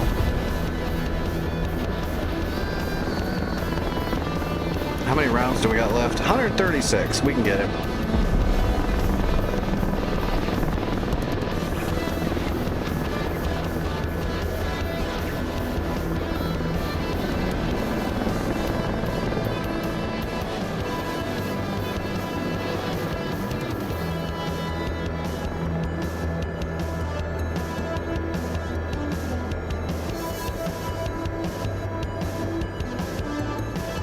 There he is. I see the white smoke.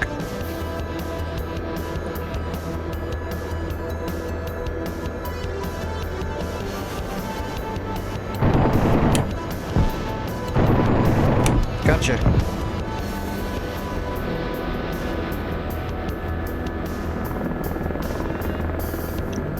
Doc, did we get a reset? Or wait, you said he was troubleshooting it. Well, I hope we didn't give it too much work for Santa. I hate to bug him.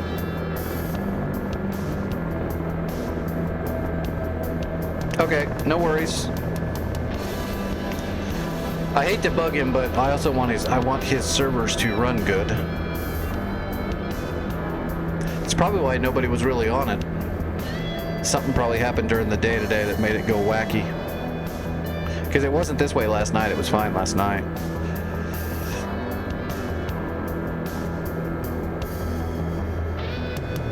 You went to school with someone that is an F-18 pilot and used to eat... Well, okay, I'm going to tell you something about that. Don't tell anybody else, but that's a Navy thing, so...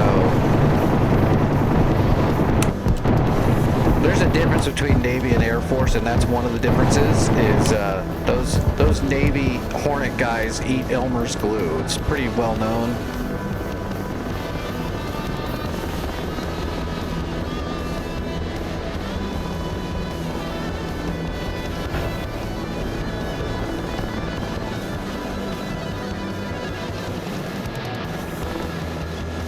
Somebody shot me.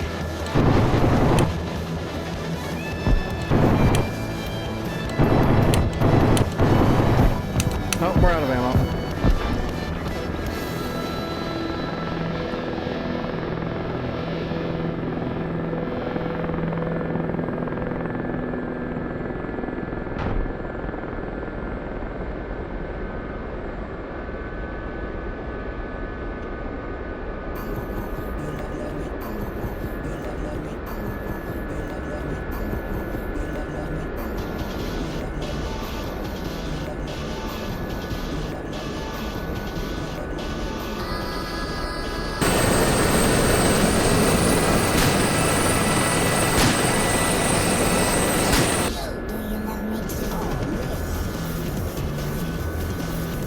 Why do they eat it?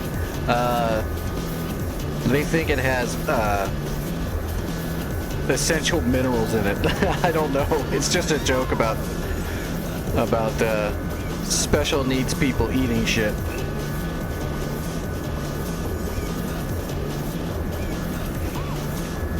Plus, when you're a little kid, at least back when I was a little kid, they had like, didn't all the little elementary schools have like edible glue? Because kids, you know, when little kids will eat just about anything, so the glue was made out of like edible shit. And it's the solemn duty of everyone to make fun of Navy people. It's a given. Whoa. You know who makes fun of Navy people the most? Navy people.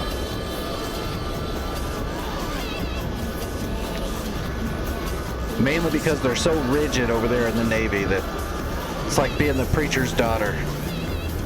When everything is so rigid, that's where all the people need to let loose.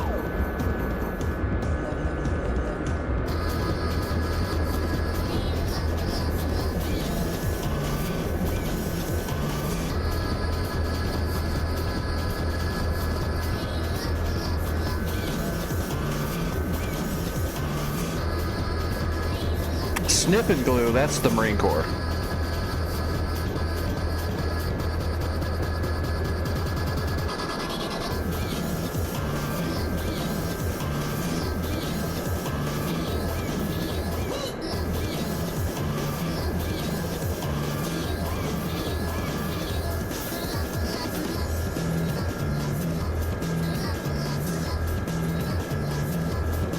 and crayons. They have a very diverse diet.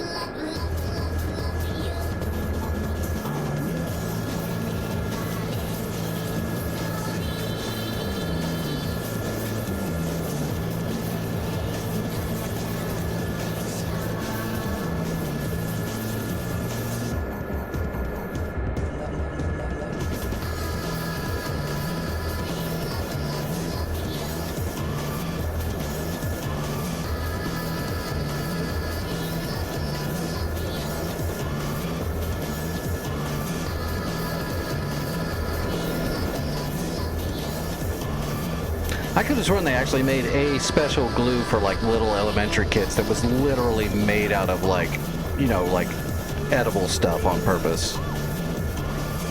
That might have been a special glue though, that just for that. I don't know. I just remember edible glue. Not that I ate it. I just thought there was something like that. But I'm old, so this was a long time ago.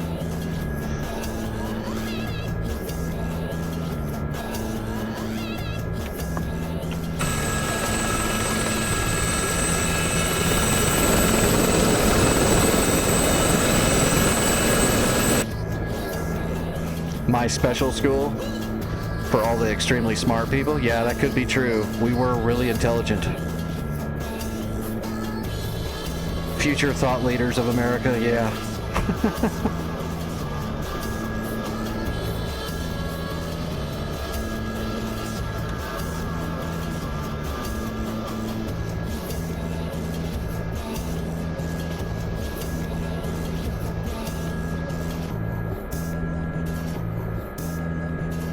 I'm actually not that old, but I am... How old am I? I am 47 years old. But my body's all messed up, so I'm 47 with the body of like a 120-year-old. So I'm not really super old, but my body's all messed up. Hence why I only fly in DCS, so to speak.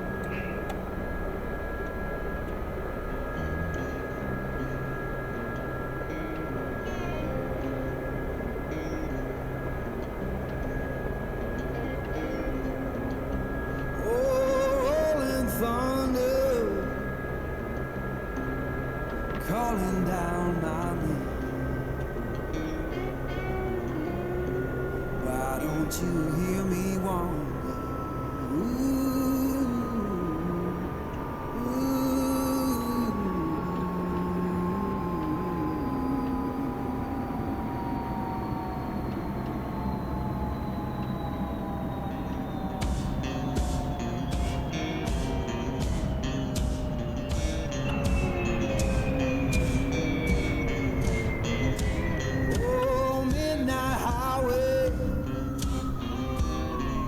Shining just like sin. Why don't you hear me wonder?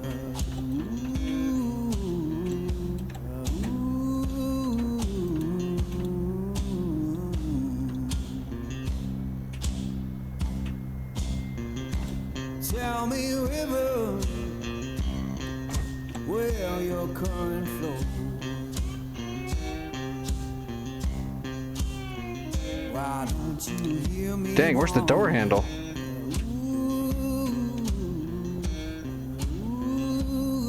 That's the window.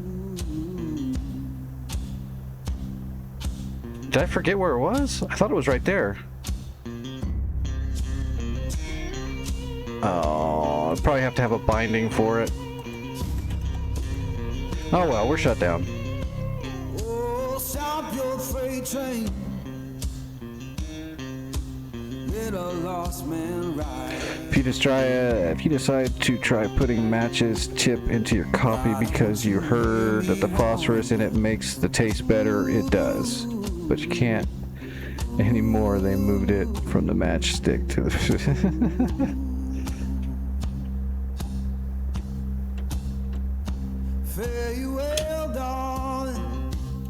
Well, shit. You know what? While we're waiting for the server, let's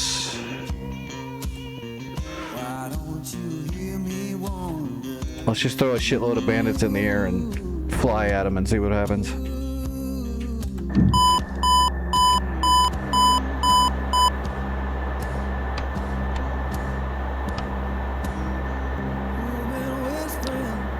Alright, let's see. 2 heaters, 2 sparrows, and 4 phoenixes. Sure, that'll work.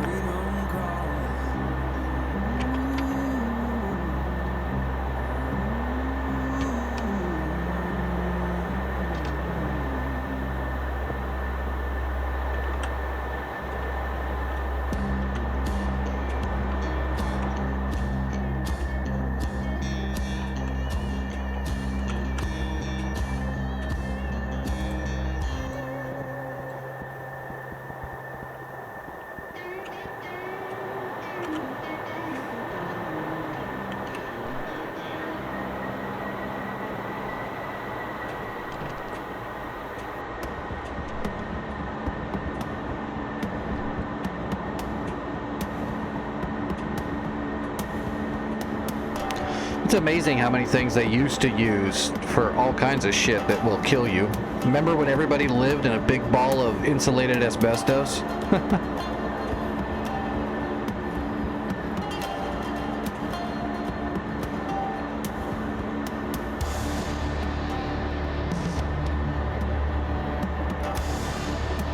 Yeah, unfortunately my mustache is not that glorious. I don't have that Robin Olds mustache going. I've got the Nick's goatee going on.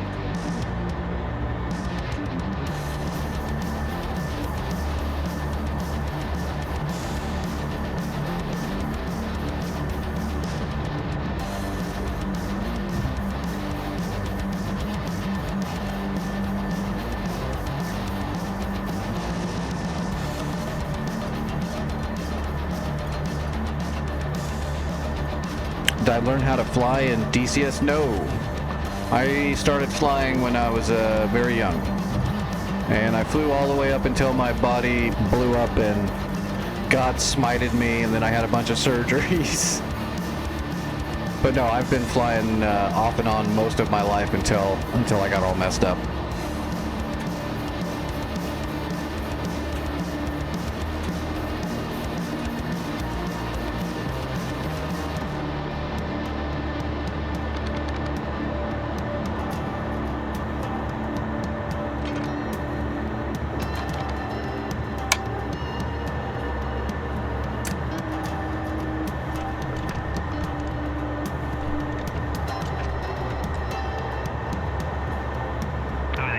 Tally utility at bullseye 328 for 180.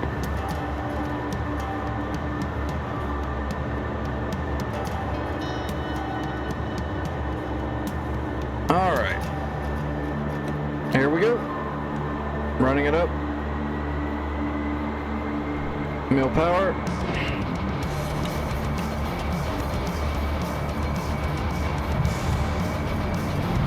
Oh shoot, I forgot to spawn all the bandits. We'll get them in the air. Rotating.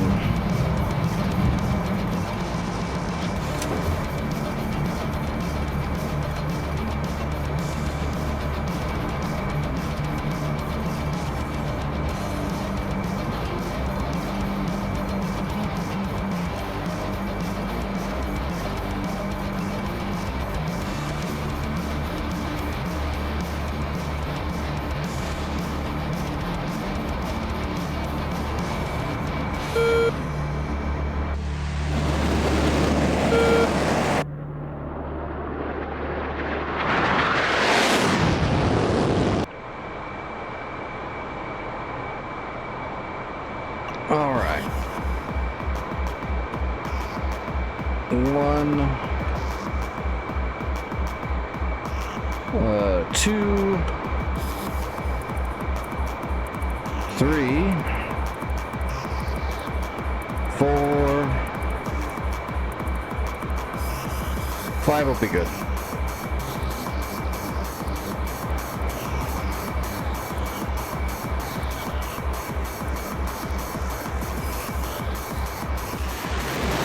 Nope, nothing to be sorry about. Don't worry about it. I've got some dirt on the nose.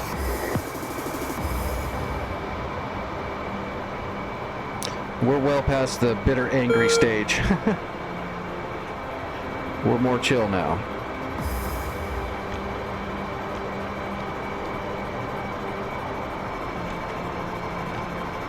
Yeah, let's stay on TWS.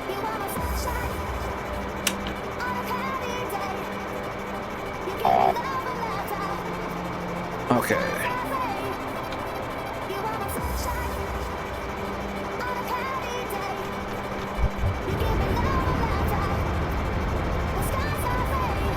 Yes, it does. It's very cool. I still wish we could get the D, but this is as close as we're gonna get. That's fine. This is definitely really good. Just getting a Tomcat with an Iggy and DAFCS makes it all worth it. I think it would be definitely cool to have all the weapons that the D had, but it's not that big of a deal.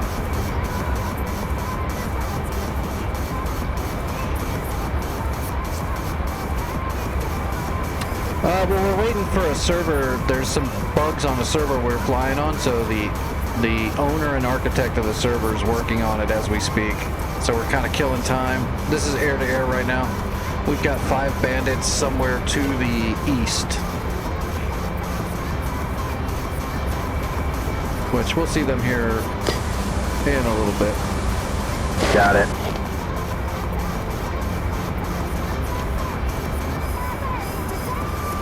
There's the AWACS.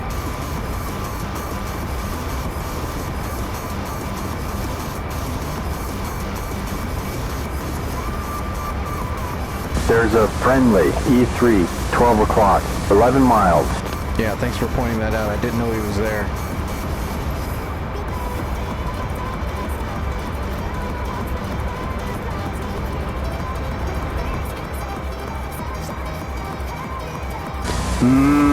You're done. There we go. We got him. That's them. 45 miles out. One of them. We have a bandit, Bra, 095, 46 miles. Scratch that.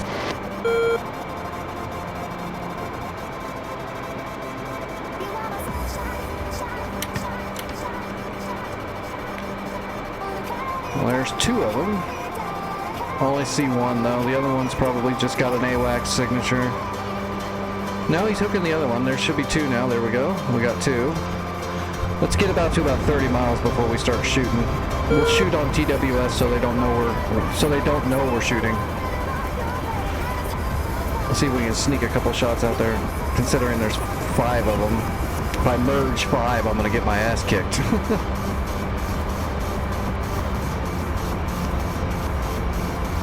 We definitely have to kill, hopefully, at least 2, but I'd like to get at least 3 of them dead before we get into the merge. There's 3 of them. There's 4. Okay, we got 4 hooked. Nope, we just lost 1. They're turning.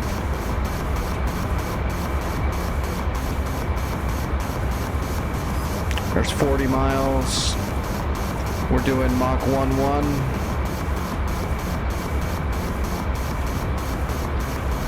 Mach. We're doing Mach 1-1.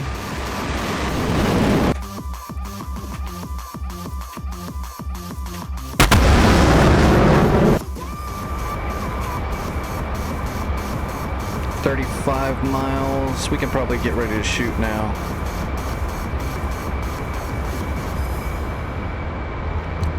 Alright, first Phoenix is going to be away. Fox 3.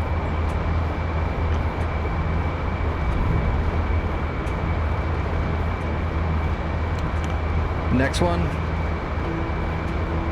Fox 3.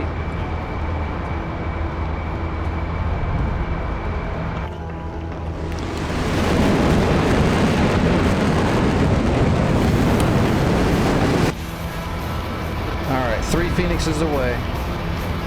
Oh, we're gonna get 4. You're done. Yeah, we're gonna get 4 off. That's all 4 Phoenixes in the air. Switch into Sparrows. Sorted, you're done. Your move. Alright, slowing down a little bit. Let's hope we get some hits.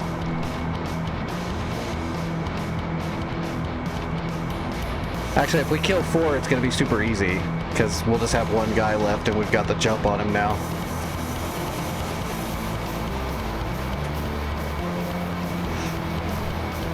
Actually, that guy right there in the lead, that's a guy that doesn't have a missile on him. The other ones all have Phoenixes coming towards them.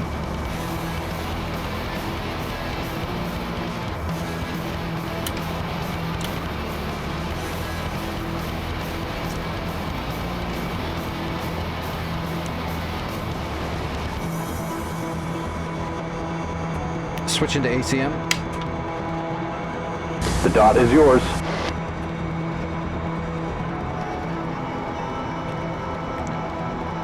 Uh-oh, they're not dying.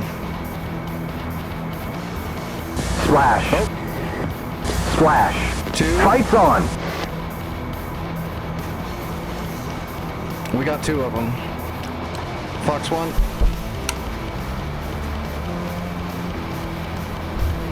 Missiles tracking.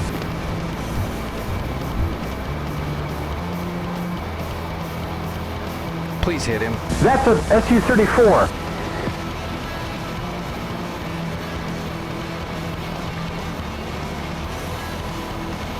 Splash. Splash!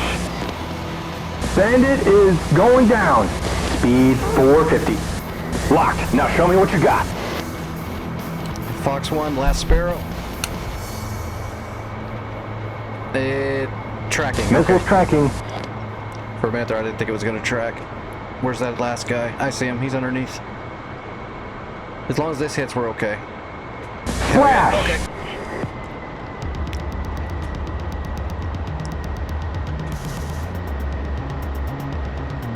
The bandit is down.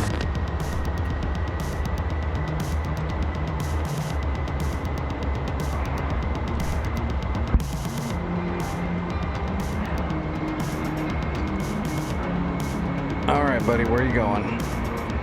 I'm going way too fast. We're on the 6. Time to clean them and fry them. Yeah. We got too much energy. Speed 420. 380. We might get a heater off here. 1 o'clock. 330. We're at 300. That's 2. 11 o'clock low. It's probably going to hit flares. Flash. Oh, never mind, we got it. He's on our 12. Passing 270. Here, hold this for me, dude. Just to make sure. Bandit is going down. 8 o'clock low. Flash. Well, there we go. That was 5. We're out of missiles.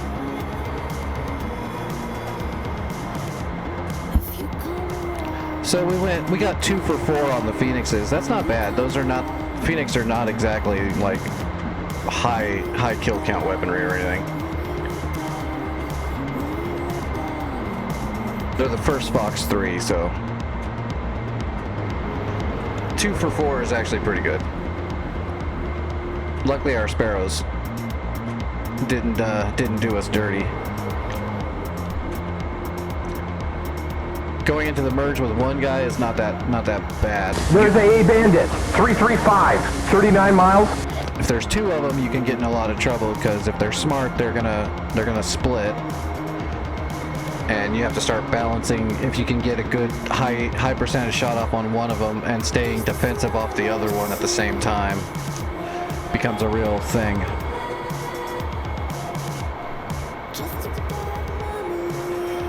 What is this? Oh, you know what? This is that transport, probably. I can't see him. Oh, ACM off.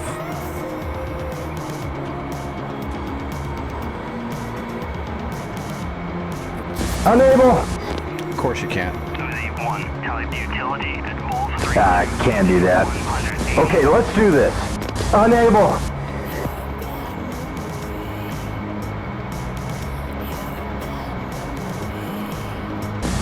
Okay, hooking.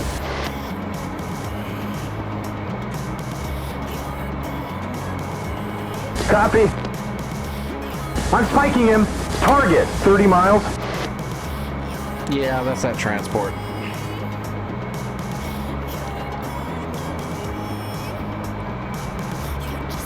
Well, let's go cut his wing off.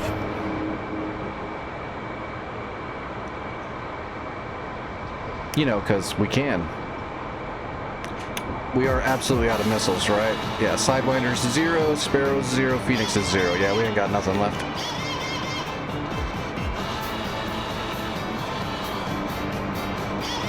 $670 rounds. Target, 24 miles. There's dirt, 11 o'clock.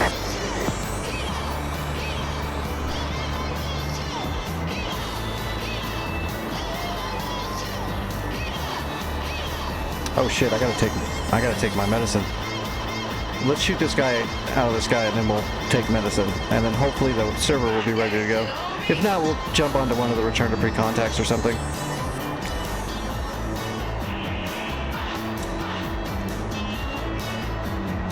Target, 17 miles.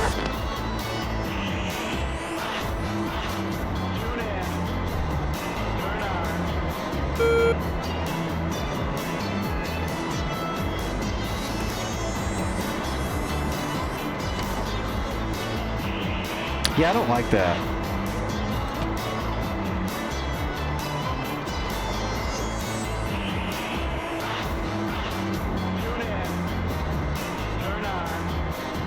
Target, 13 miles. There is such thing as too much HUD clutter.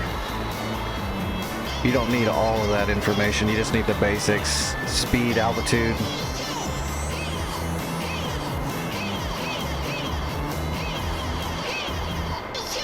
Got your rows, target data, your modes, you know, PDSTT, PSTT, all that good stuff. Target, 10 miles.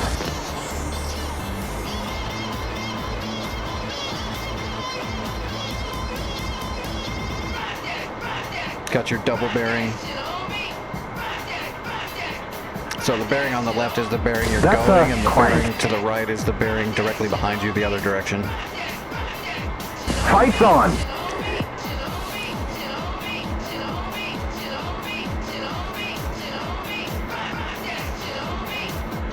Oh, take it easy, Big Doug. Have a good night. 510 knots. 12 o'clock. Oh shit, we're going way too fast. 12 o'clock.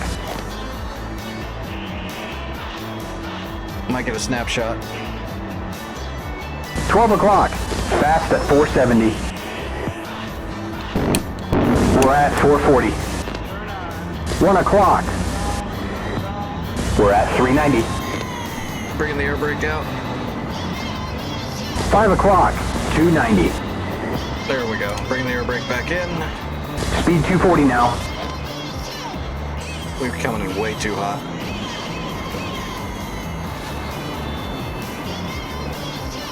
$10 o'clock. Looks like 290.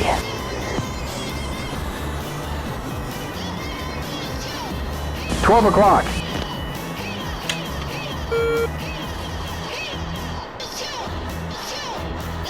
And that's 240.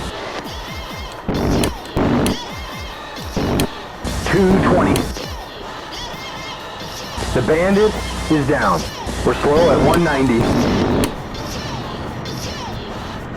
1 o'clock. 150 now, let's not drop. 7 o'clock low. Speed up or we'll stall. Would you shut 6 up? o'clock. We're not gonna stall. Speed 240 now. 7 o'clock. Look, we almost stalled. Passing except we 310.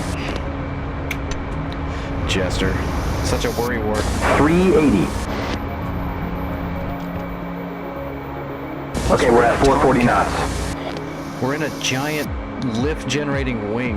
470. Everything about this aircraft generates lift. 500. This thing generates so much lift, it's a pain in the ass to land it.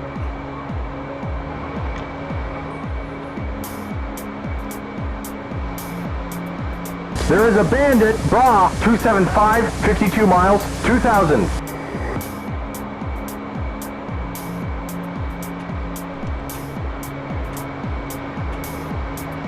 Oh yeah, we're not gonna enter a flat span. We've got that was only really a problem in the old A models with the old original engines.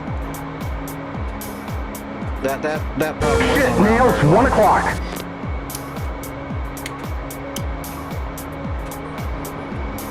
They upgraded. They changed those engines out pretty quick.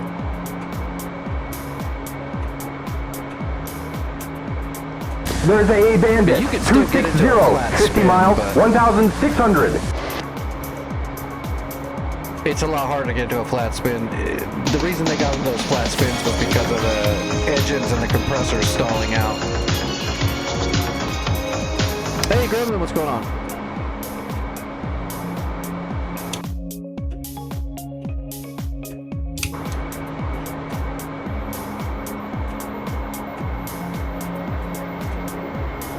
I've been gremlin rolled.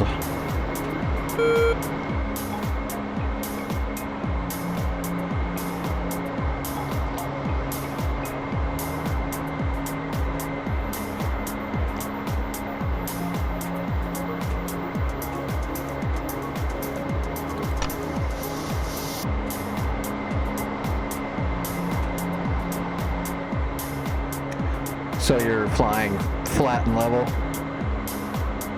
reading books, smoking cigarettes, turning on the AP, punching in the flight plan and hitting enter.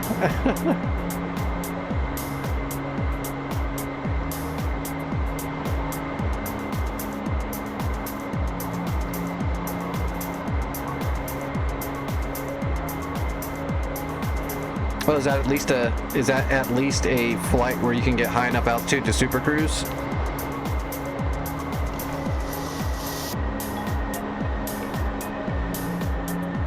I don't actually think so. KLAX and to KSFO. That's not very far, is it?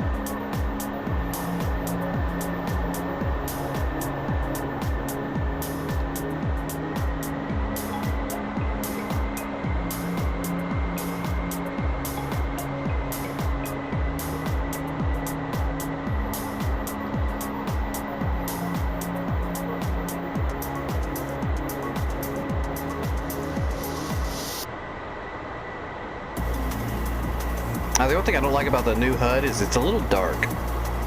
Sometimes it can be hard to see through it.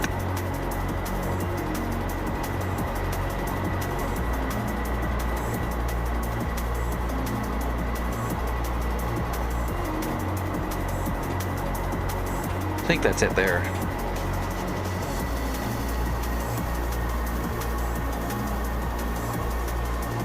We're not going to do a flight pattern. We're just going to roll into final. Okay, there's dirt, 12 o'clock.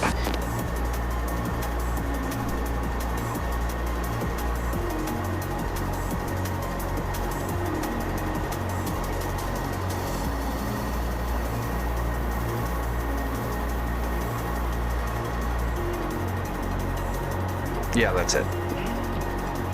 All right, slowing down, air brake out.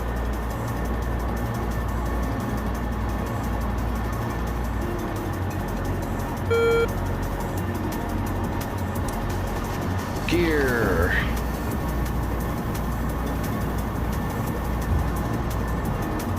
And flap slats.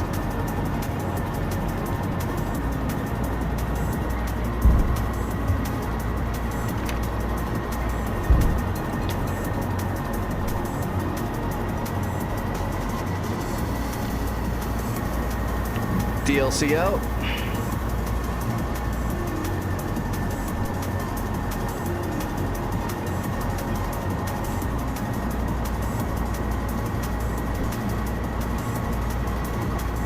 And we're on speed.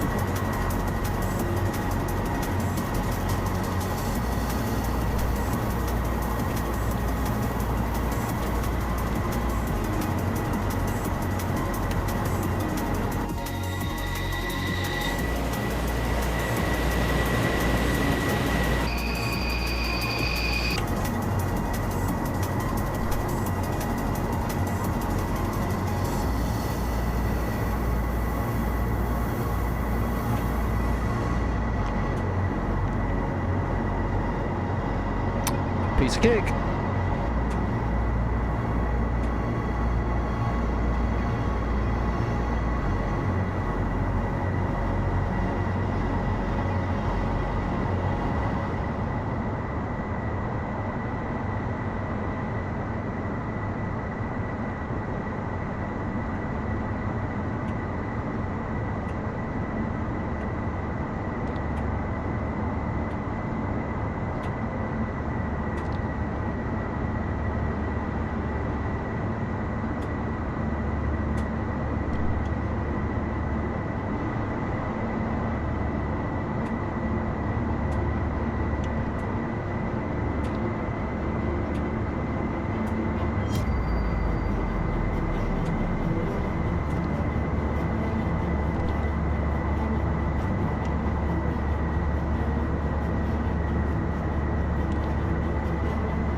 Oops.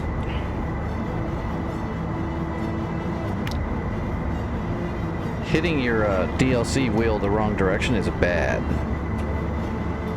Alright, we're lined up, we're on speed, and we are on time.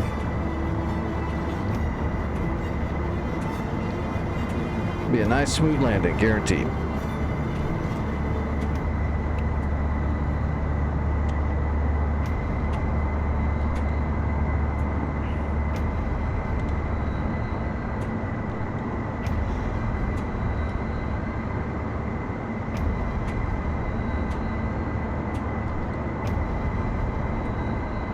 Funny thing is in the B, I almost never use the DLC, but for some reason in the BU, I just find it easier to use the DLC.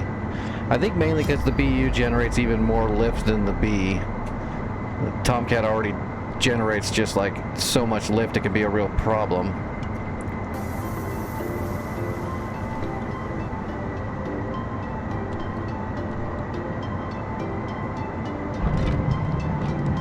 Nice and smooth.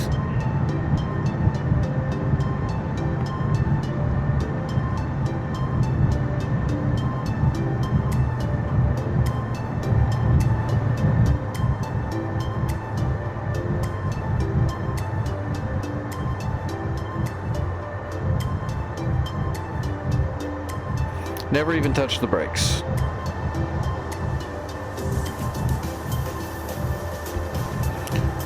Alright, flap slats in, air brake in, and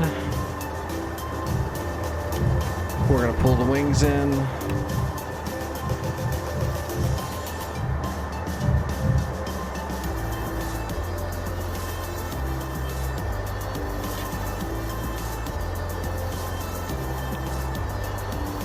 Did I pass the turn off? No, I didn't. I haven't got there yet. There it is. I see it up there.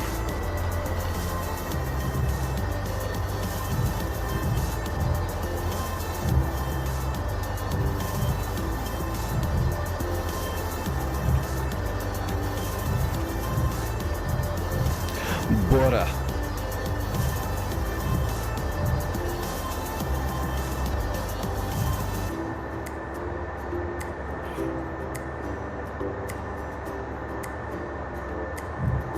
Well, there's always that old story about the F-15C that got a big chunk of its wing shot off. The outer part of its wing completely shot off, and they just flew it home because the engine's so powerful. Just kind of made it mildly inconvenient. Eagle's another one of those ones, though, where it generates so much lift on the whole body.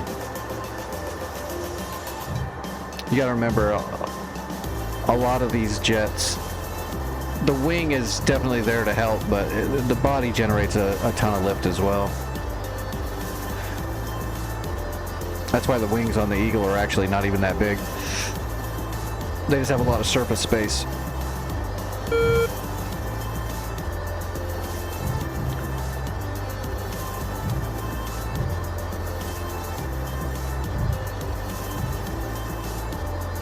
That's why you see those crazy planes that don't look like they have wings at all. They just like have a weird triangle shape to them. Because it's all designed in the body of the plane. Oh, 14's bigger. 15s are actually pretty big in real life if you haven't seen one. A 15 is pretty big, but Tomcats are so enormous. They're huge.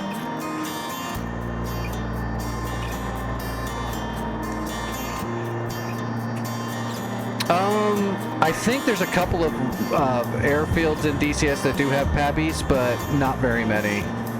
Same with like ILS and stuff. There's a few airfields that have ILS, but not very many. So you're not going to have, a lot of the airfields don't have localizers and PABIs. So you just have to use your brain for glide slope.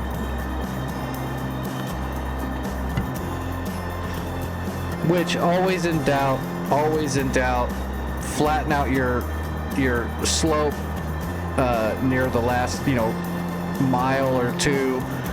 Just flatten the glide slope out. Get low enough to where you can flatten your glide slope out as much as you can while being safe, and you'll be okay. If you've got visual. But yeah, I think there's maybe 2 airfields that I can remember, but I don't even remember where they were. I remember there was a couple of airfields in DCS that do have PAPIs and localizers, but I'm trying to remember where they were. I think one of them was Batumi.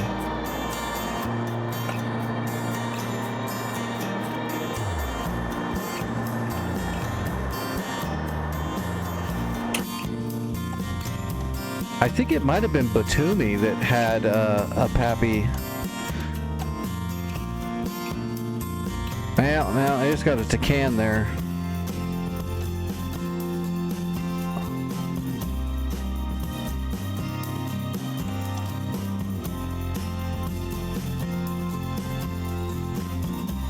Man, I could have sworn there's one somewhere over here that actually has.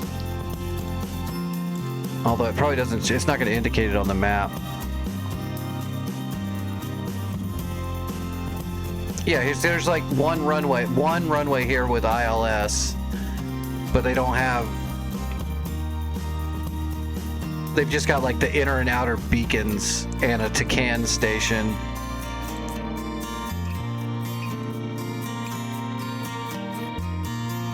Oh, there's ILS on the Katusi as well.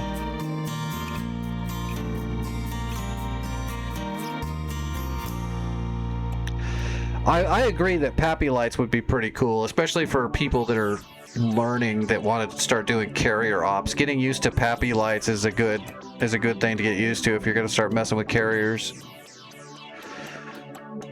Batumi does have PAPIs.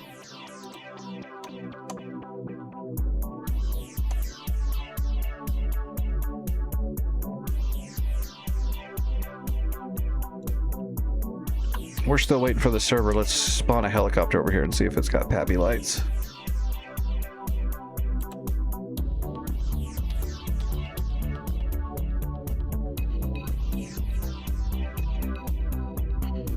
Mission editor.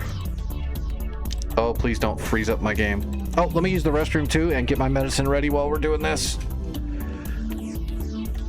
There you go, guys. There's the practice map in all its glory. And all of its scripting.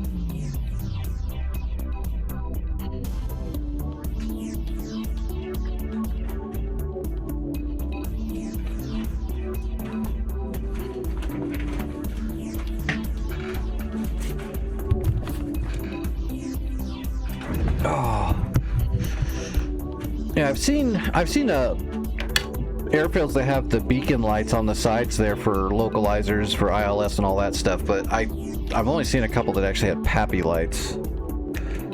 Where's my friggin' medicine?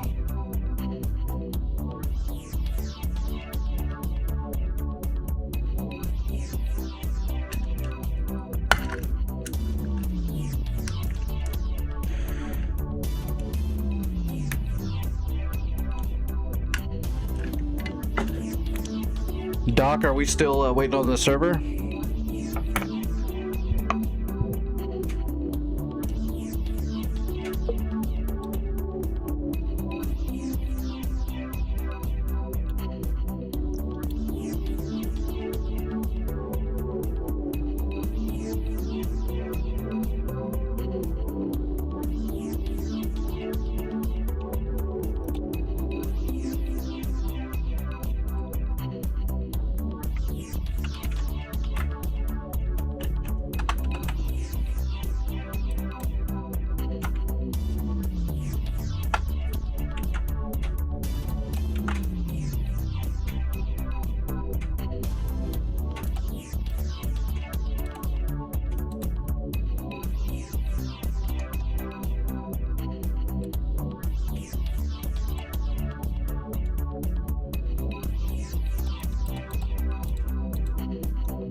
229s.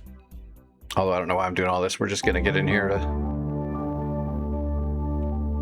Oh, did I lose all my... No, I've still got them.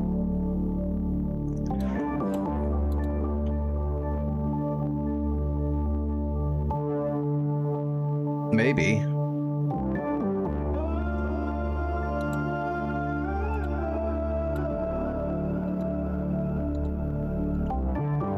I thought I had... It's been a while since I've flown this thing, but that'll work.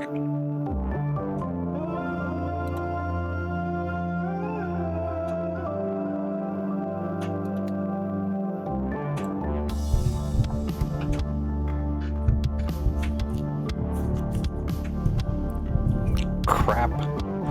Tape is coming off of my microphone swing arm. I think I've got another roll of electrical tape over here. I need to redo that.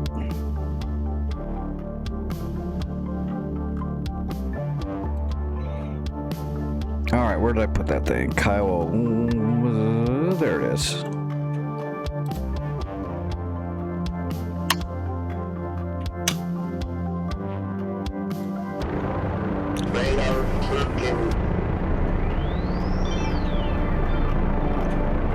Go ground friction.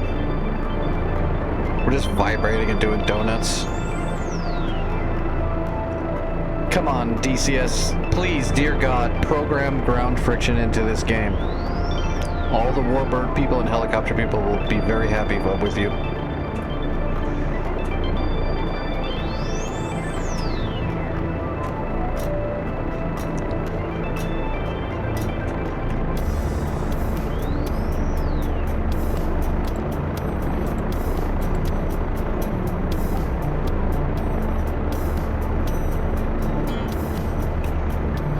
Okay.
I'm not sure. I don't see them jumping out at me.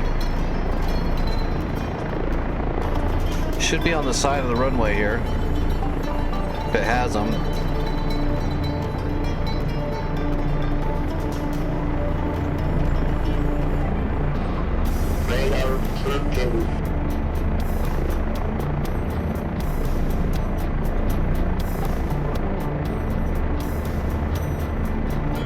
No, I don't think there's pappies here.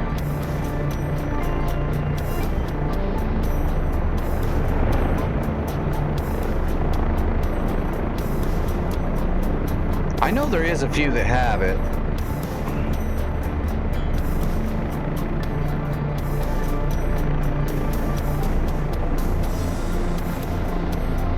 I'd have to look it up. I could also be completely wrong. Maybe none of them have pappies, but I could have sworn there's a few airfields on some maps that have pappies.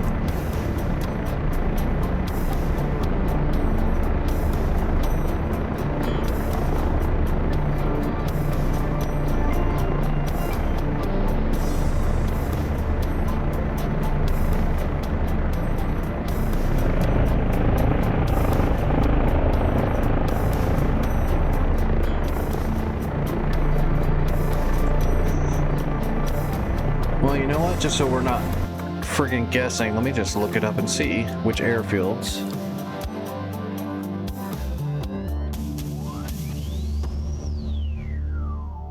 Oops. Double browser. All right, let's see.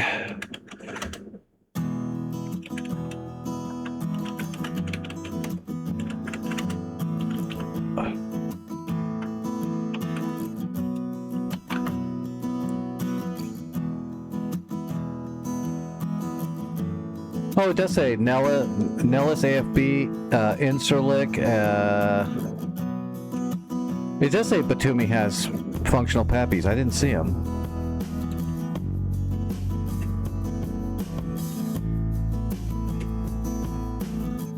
Let's see. Caucasus, Tbilisi, Lochny, and Batumi. Nevada, there's Nellis, Creech, McCarran, Persian Gulf, Al Dhafra, Kasab, Shiraz, and Dubai. Normandy, Biggin Hill, Manston. Manston makes sense. That's that huge bomber airfield. Syria, Incirlik, Hatay, Ramat David, and Damascus.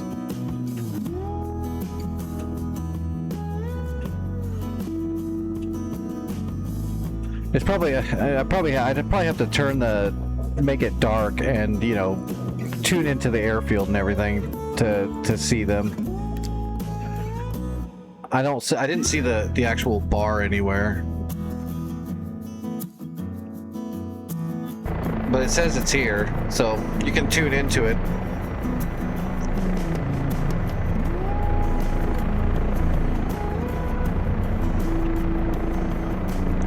Should say the frequency on the F10 map.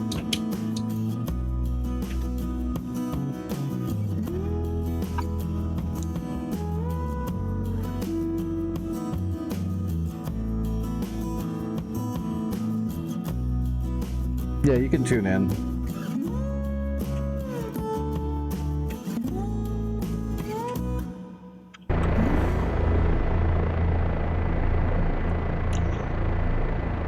I assume in Microsoft, like, does every airfield have everything? Like, even the little tiny ones?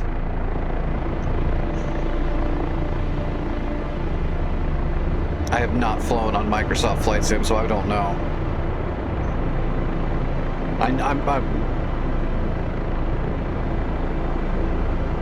I would assume all of the big airliner airports in Microsoft is going to have the whole bit. But I didn't know if they have all that stuff on, like, little airfields too.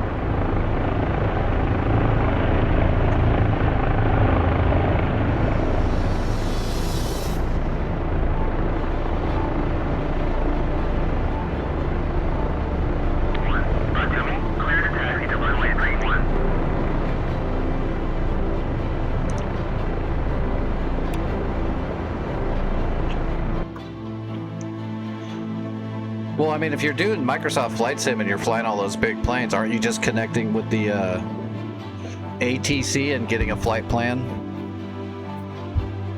And then going off of what all the ATC gives you?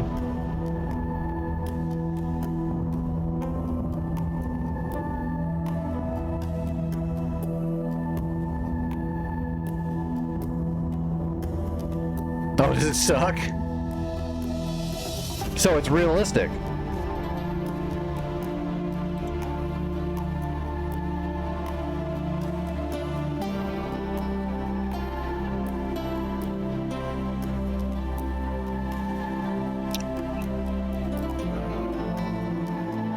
Perfect. They're trying to train you. They're trying to keep you on your toes. They're not incompetent at all.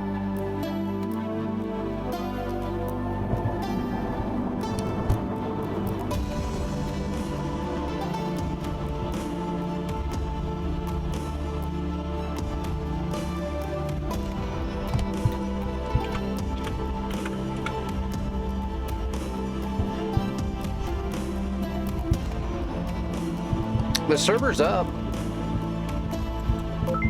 He must have fixed it. The server's up and people are on it.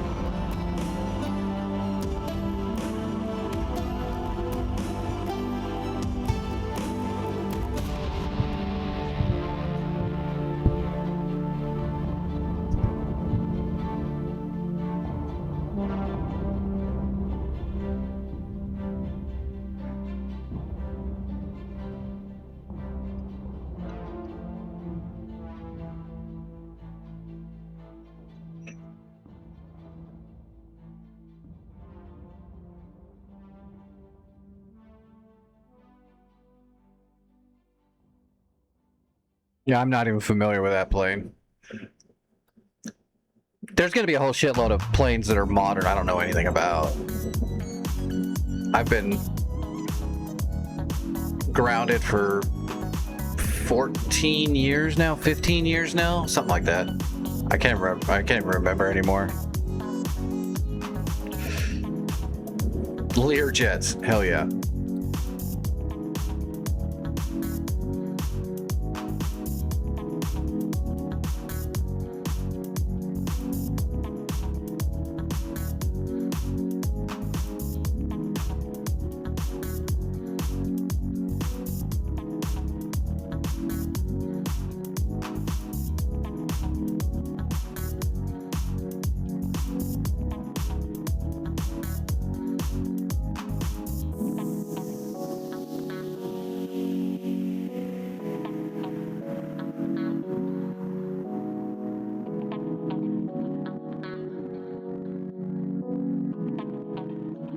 Gotta get used to all these new menus.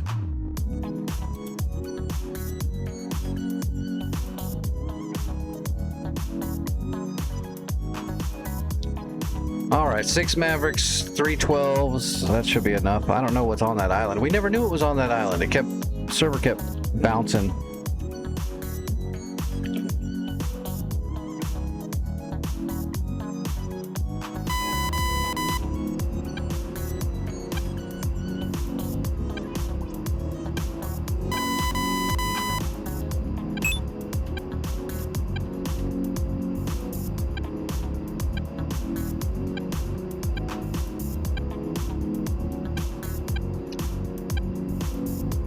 I don't know. I just checked the servers and it was up and there's people on it, so I came in. I haven't talked to Santa or anybody. I don't know.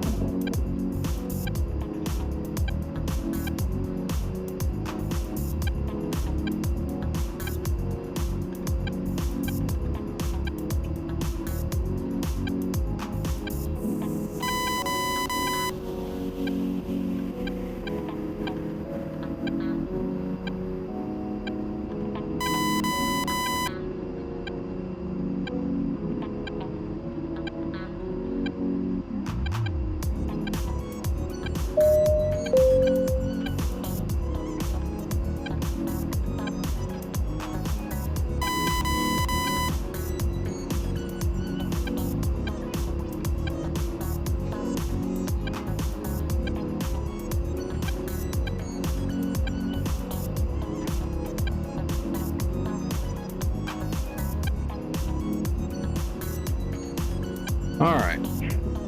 Where the hell am I? Okay, we need to go out and hang a right.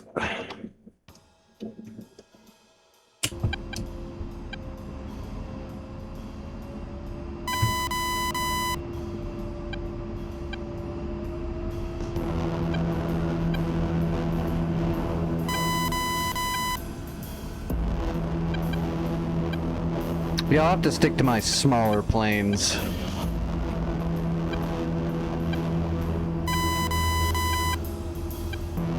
Although I do really enjoy flying the Herc.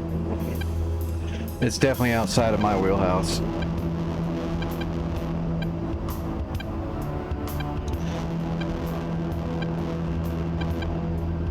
All those big old Airbuses and shit.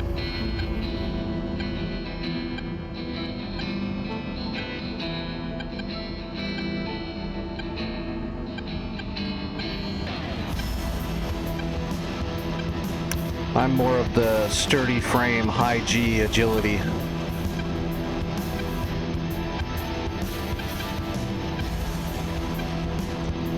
Although I've been in a few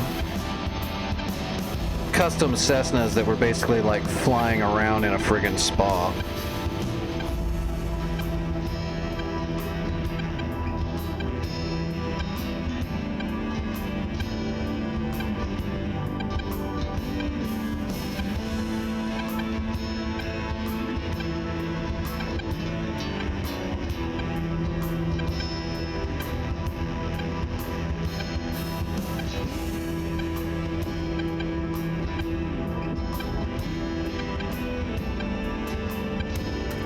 Some of those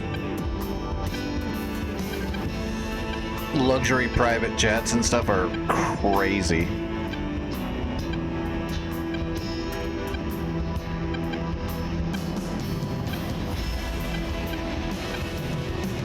Alright, are we on our own? Yep, nobody else is around. Well, there's AWACS in the air.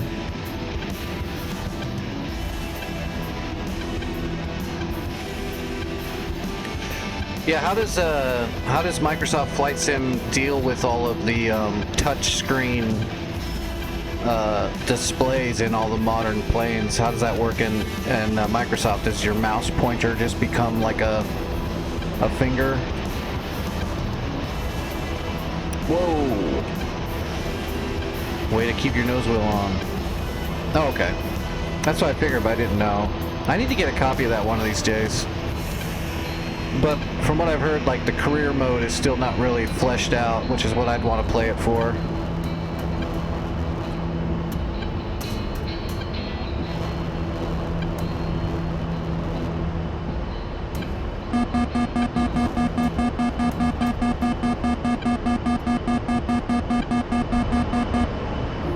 What's NeoFly? Like a third-party program?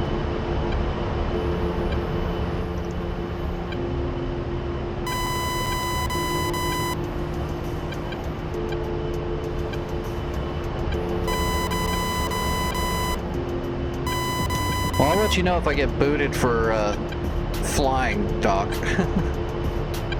I'll also let you know if I actually see any enemies out there or if they're all invisible. As soon as I get within range to get my targeting pod over there. How far away are we? We are 70 miles away, so we got to get to about 55 miles or so.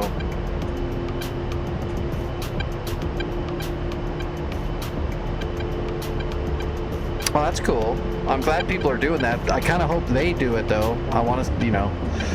Are they still working on it, or are they just pumping out more airplanes that they can charge for? Or are they actually working on the game itself? Because I remember when I looked at it, like, the whole terrain generation thing was all fucked up, and stuff spawned all crazy, and all the stuff they promised wasn't really quite there. So they're not. Hopefully, they're not abandoning it and just letting other people. Like, hopefully, they're not going Bethesda on it. Where the idea is really good, but they're depending on third-party people to fix everything for them.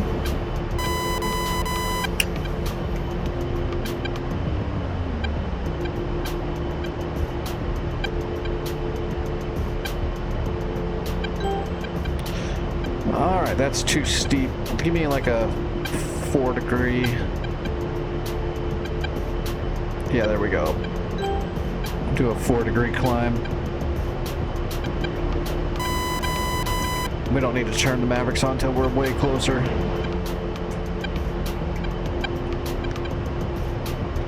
Don't want to cook them. Oop. I showed up and Ganja left. Oh, Santa's here right now. He's in the server.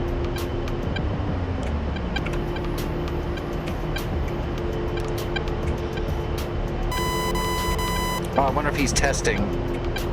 I wonder if I should not be here. No, I'm fine. He wouldn't have published it.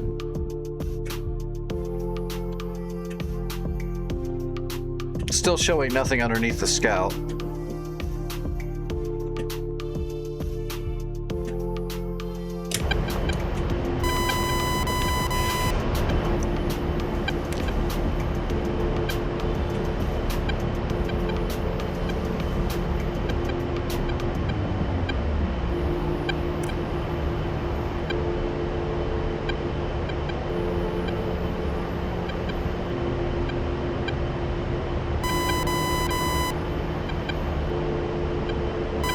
We might be able to see something.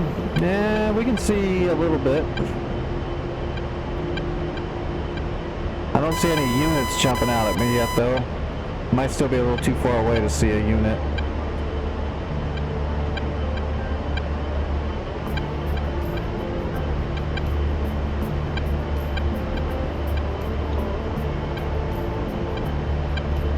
I see something that's on fire. Okay, there's a something light armor maybe. So that worries me that the scout is flying overhead, but it doesn't see these vehicles that are still here. So that means something is definitely still wrong. Because this scout should be seeing those. They're there.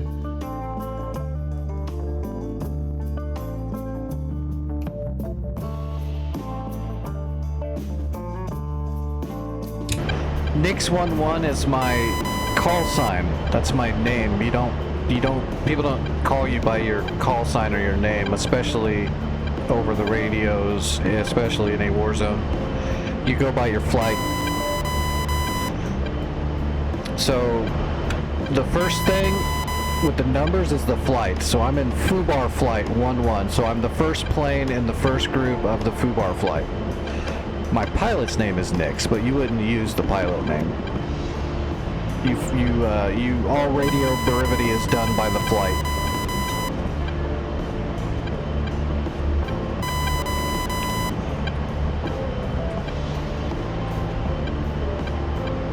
And FUBAR is an actual military acronym, and it's funny, so that's why I always call my flight FUBAR.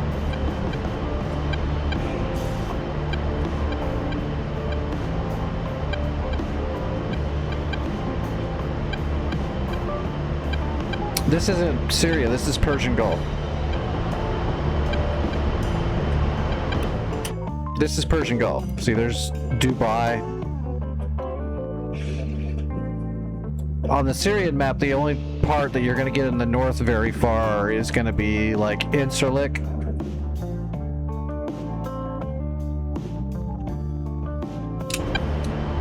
We're in the Gulf, man.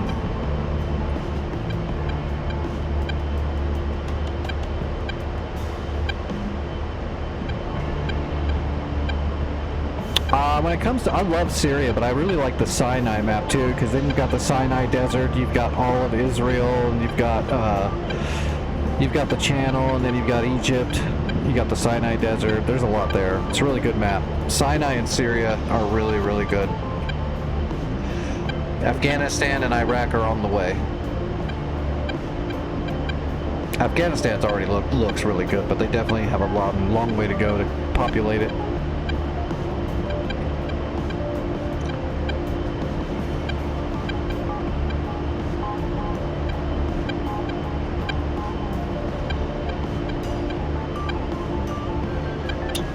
Alright, leveling off.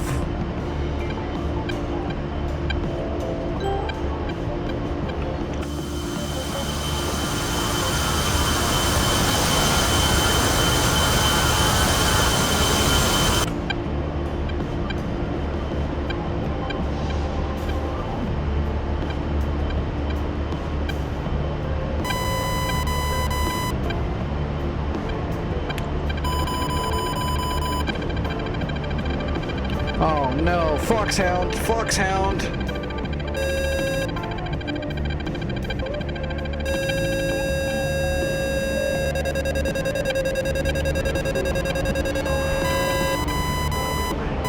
I'm being jumped by a friggin' Foxhound.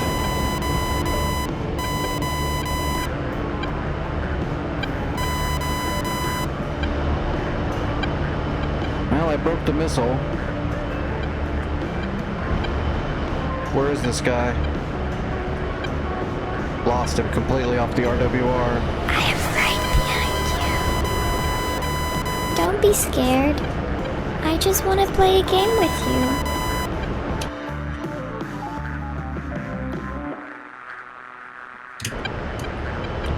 Shit, I have no idea where this guy is. Our AWACS got nothing. It says they're cold. 320 and 300. That's right in front of me. It's a trap!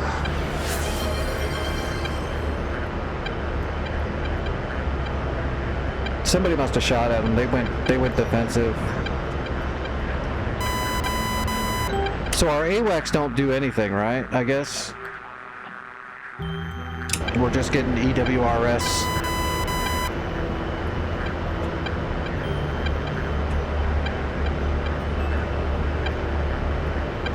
flanking. He's coming back around on me. Alright, let's head this way. We're gonna head towards Bandar Lenga, and hopefully we have some SAMs there.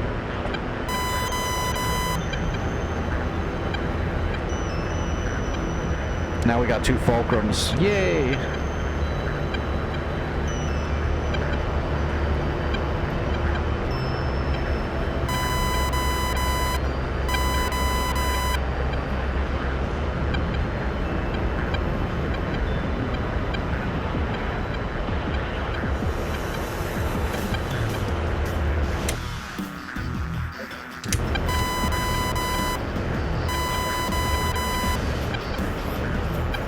I'm not sure where that "I'm right behind you" exactly came from. It's in off the Blurb website. I'm not sure where they pulled it from.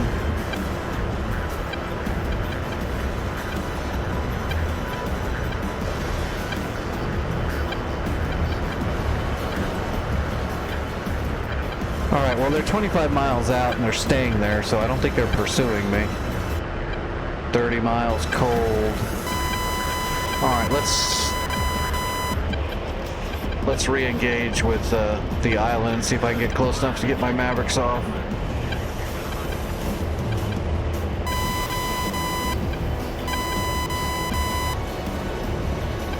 Okay, the Fulcrums are to the northwest, or the north directly. They're over here. 50 miles.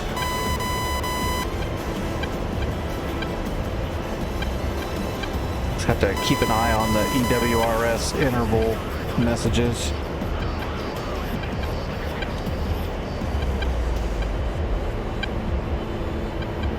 Still 50 miles. Alright, Mavericks are hot.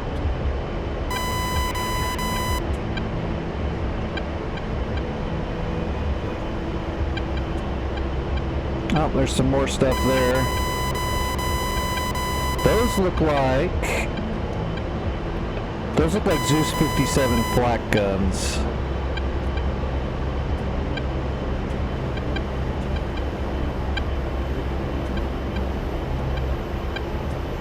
I don't have the full fidelity fulcrum. Isn't that what that's for?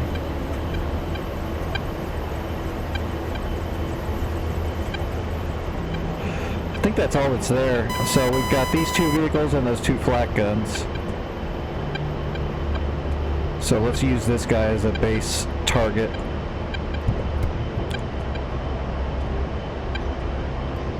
Looks like a BTR. Alright, marked. How far away are we? 30 miles. Shit, we still got a ways to go. Beaming. It looks like we're free and clear right now though, but they might turn on us when I start shooting, so we have to just pay attention. Yeah, so I don't have that fulcrum. I'll get it eventually, but it's low on the list, so.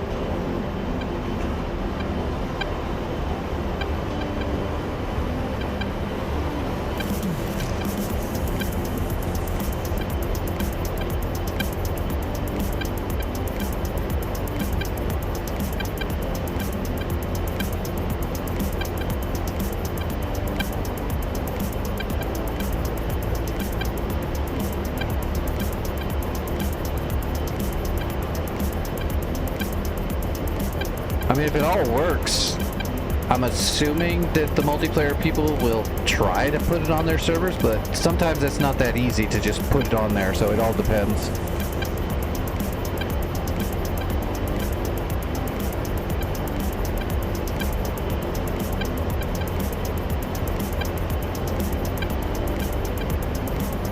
I really don't see anything else. I'm going to assume it's those 2 flak guns and then these 2 vehicles here. Actually, let's go ahead and mark the ground right here in between the 2.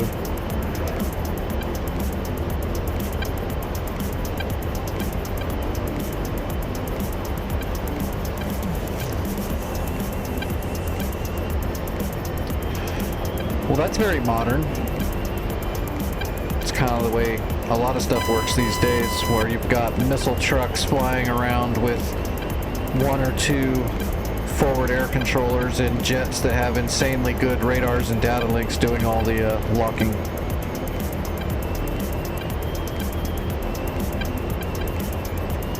That is modern air-to-air warfare.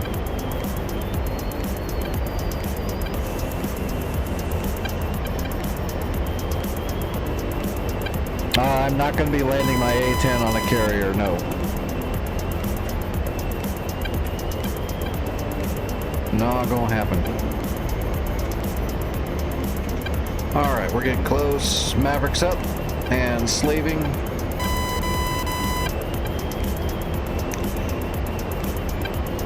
Okay, so there's the two flak guns right there, and there's one light armor, and there's the BTR. What is that? What is that right there? Is that a thing?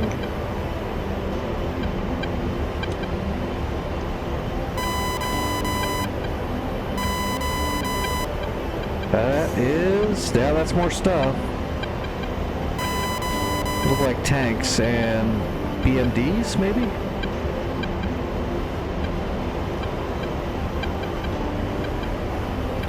Alright, so we're going after the flak guns first then.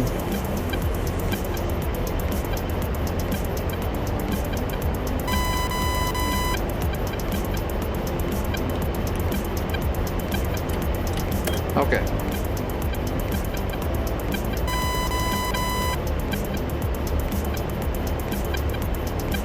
"17 miles, those foxhounds are coming for me again.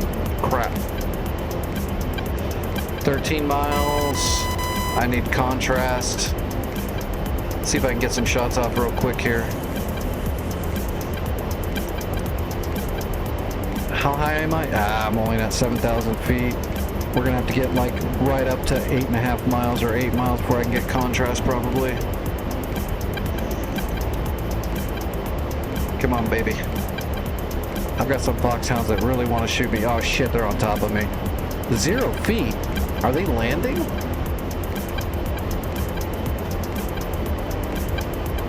.8. Come on, come on, come on, come on, come on. Pre-chapping and flaring. I've got the foxhounds on the RWR.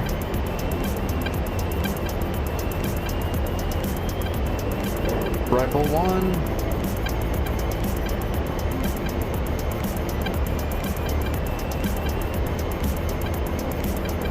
Rifle 2. There's those tanks right there.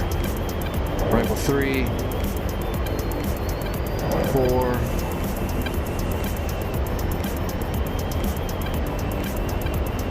5.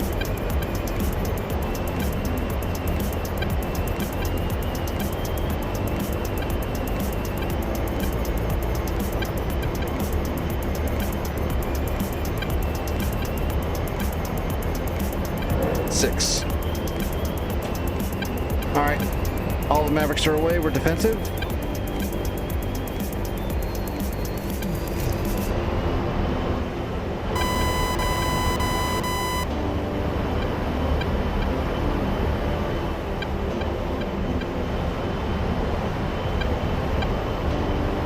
I think those... yep, there we go. Okay, we got both flak guns. I think those foxhounds were landing. I think we're in the clear to keep going.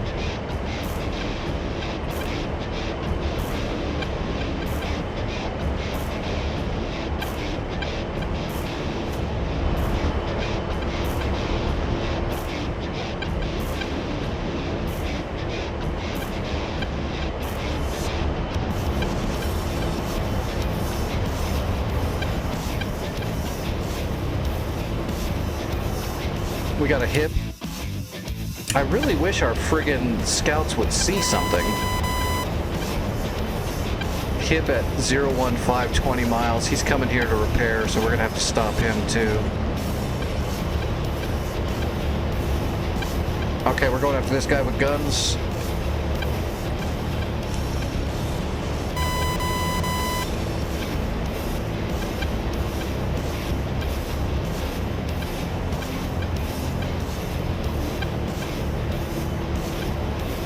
There's another guy on the road too, right? I don't... okay, I see the one on the road too. We're gonna get him.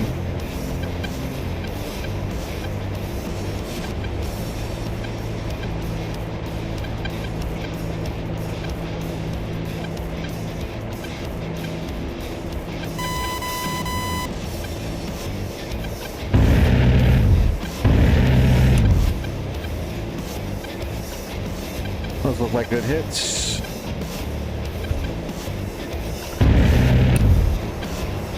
Pull up, pull up. Altitude, altitude.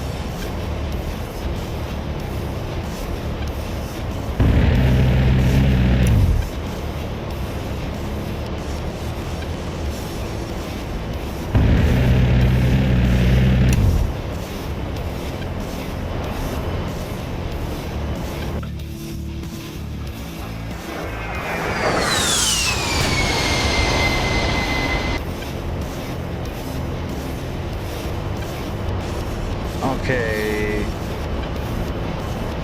I thought that was everything. There's got to be something else over here somewhere. Alright, where's this MI-8? We got to stop this thing. MI-8, 16 miles. Still a little ways out.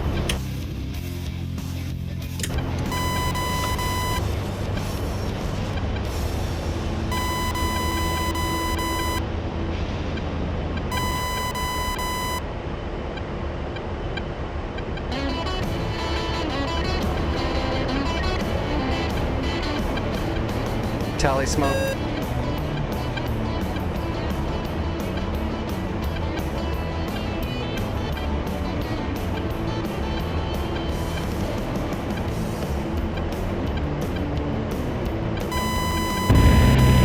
Pull up, pull up.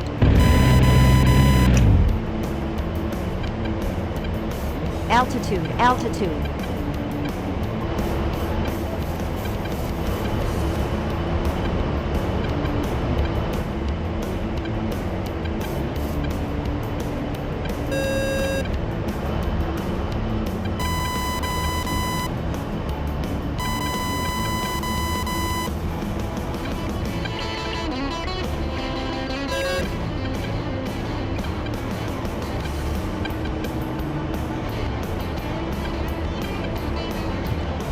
Pull up, pull up. Altitude, altitude. Really? That didn't hit him? No, it did. It's dead.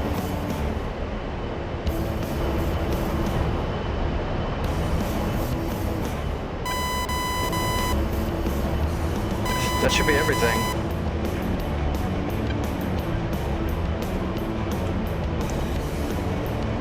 Pull up, pull up. Altitude, altitude. Pull up, pull up. Okay, where's this hip? 10 miles, 030. We're coming around to 030. It's going to be to the northeast a little bit. We got to go hunt this hip. If he gets here, he's going to repair everything. So, air-to-air master mode. Heaters are working, but we're probably not going to be able to get a heater on him. We're going to have to shoot him.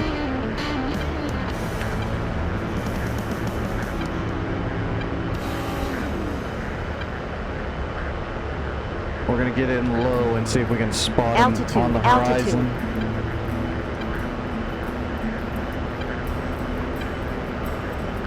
7 miles, 025.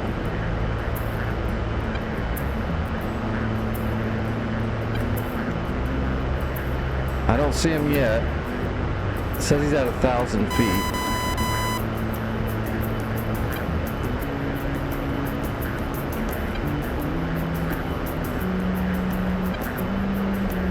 Four miles. He's got to be right up here on the coast. Got him. I see him.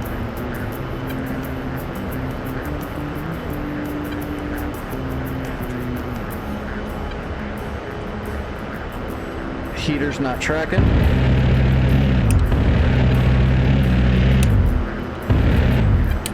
Out of ammo.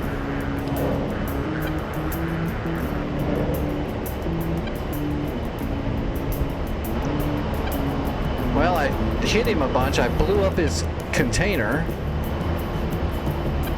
He should be going home.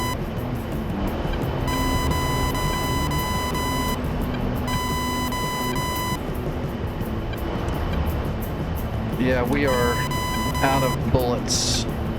I've got 3 GBU-12s, but I can't really use that on... Well, actually, if he flies slow enough, I could kill him. I could kill him with a bomb. I want to know what's still here.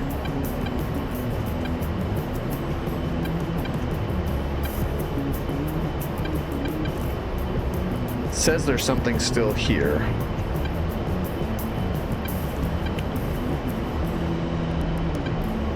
Let's just drop a bomb right there with a laser.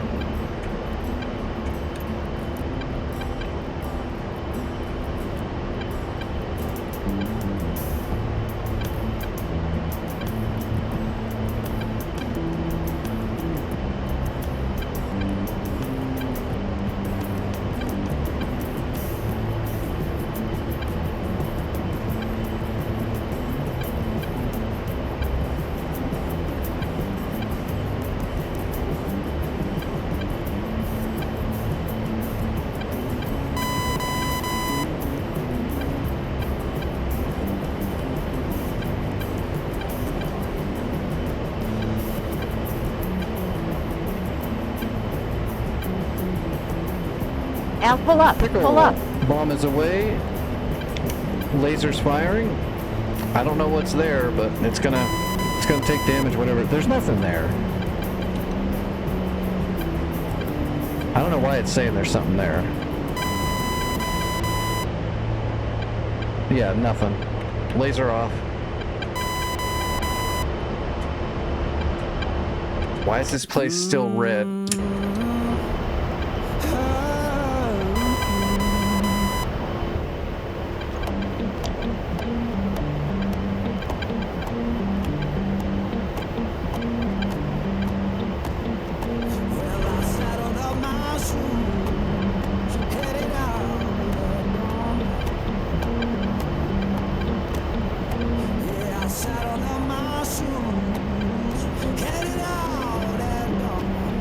I don't know what's there, but it's gonna get a bomb.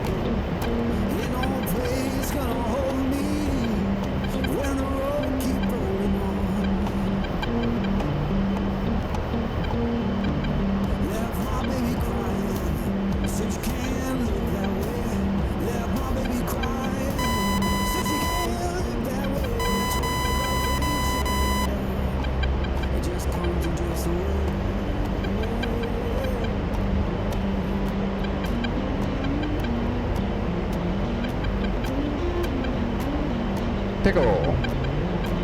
Blazing.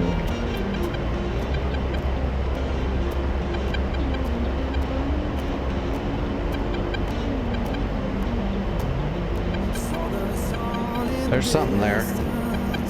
It's gonna... looks like a... what is that, a BMP? It's a BMP 1-1, new intel received.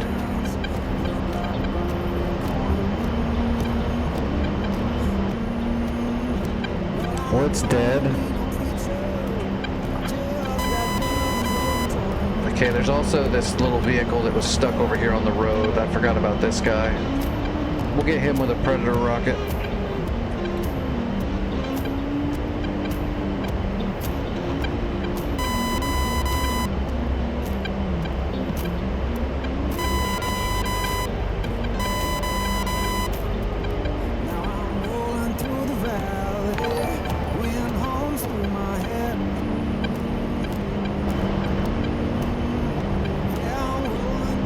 Smoke's actually going to screw me up.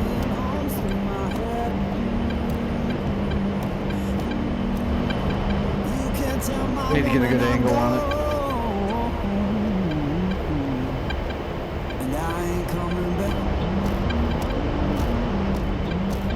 At least those fulcrums aren't coming for me yet. We've got time. We're just running out of munitions. I've got one bomb left and I've got 7 Predator rockets. We're going to use one rocket. Just a single rocket should finish off this light armor. These are penetrator heads, so that shouldn't be the issue. Do I got good vision yet? Not really. No, let's head north and see if I can get a good angle.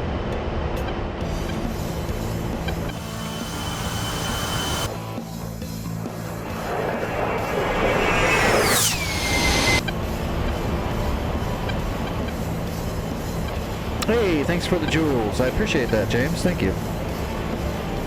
There we go. Nope, I still can't really see him, though. I mean, I know he's right here, but I really need to know right where he's at or else... Because I need to pinpoint this rocket on him. If it misses to the side, it's not really going to do anything. It needs to hit him and penetrate the hull. Then it'll cook everybody inside.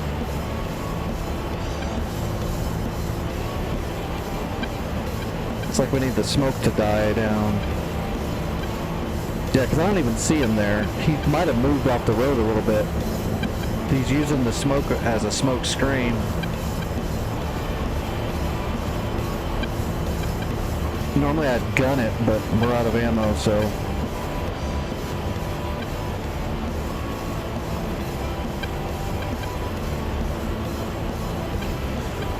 All we can do is maintain and wait for the smoke to clear.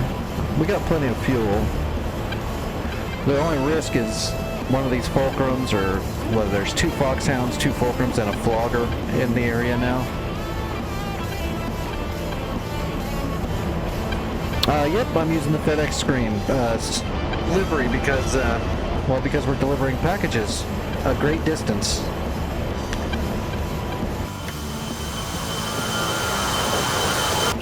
We're delivering freedom.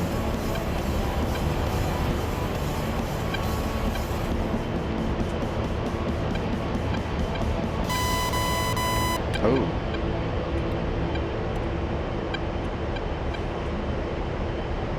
Did you over-G that aircraft? No, sir. See? It says I didn't. Oh, come on.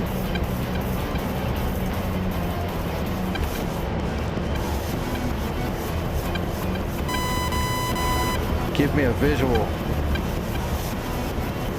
Okay. See, it's not there. It's literally not there. It moved. Okay. It's a technical. Marked. Rolling in.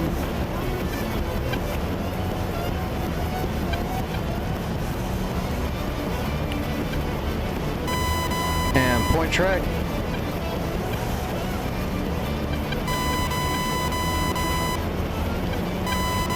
Alright, we are in the keyhole. Gotta get within 4 miles. And 4 miles, laser is firing, pistol 1. I have a laser guided rocket, buddy.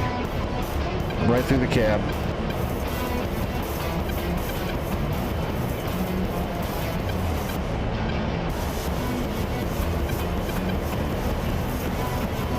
Boink.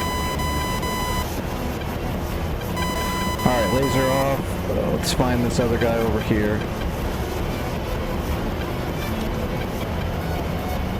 He was right over here somewhere.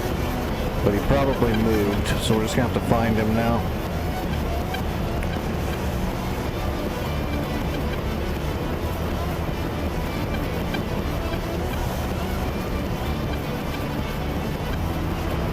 Is that where he was?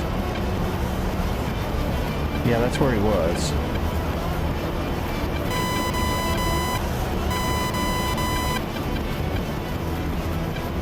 Alright, we gotta get parallel off the left wing.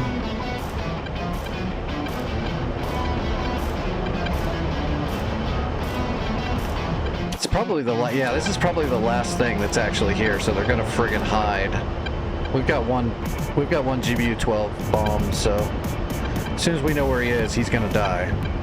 Even if he tries to run, we'll just use the laser-guided bomb. We just gotta find him.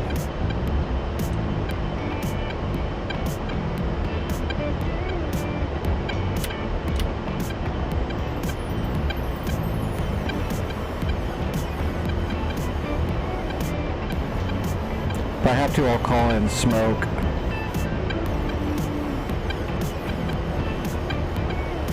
So we don't spend an hour out here just trying to find this one fool. Because he could have driven anywhere.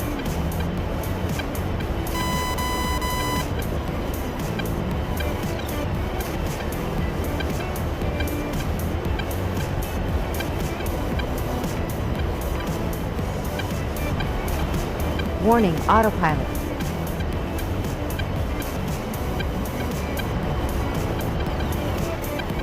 Because I put my TGP on the left, because only weird people orbit to the right. Or Navy people, same thing. Weird people, Navy people, it's all the same.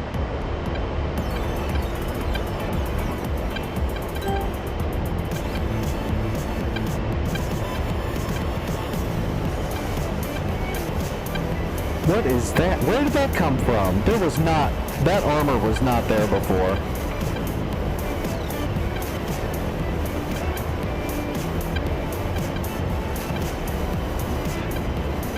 The Viper's different. The Viper almost doesn't matter what side it's on because there's nothing blocking except for the bag. So the TGP doesn't matter as much. Shit, well we can kill one of these tanks. Let's drop a GB-12 on one of these tanks and do that. I don't know where they came from, but they got new tanks to come out of nowhere. So let's hit this tank and then we'll use our Predator rockets and kill what we can and then we'll RTB.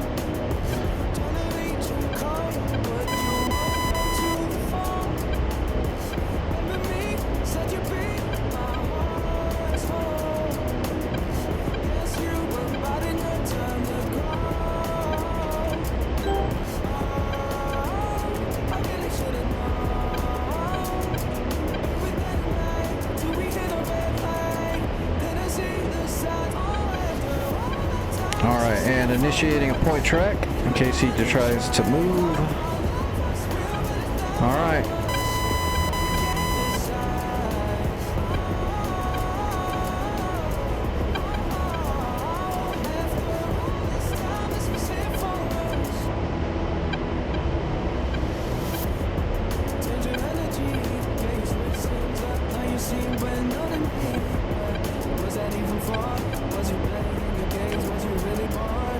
Pickle.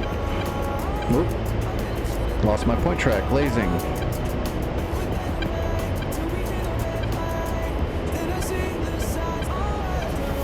There we go. We got a solid point track. Merry Christmas. Hey, we're bombing out the runway at the same time. Laser off. They're on the move. We gotta go to inertial area track. We want inertial track so we don't we don't want to gimbal the targeting pod. We'll have to look out for them when we come back around. Autopilot.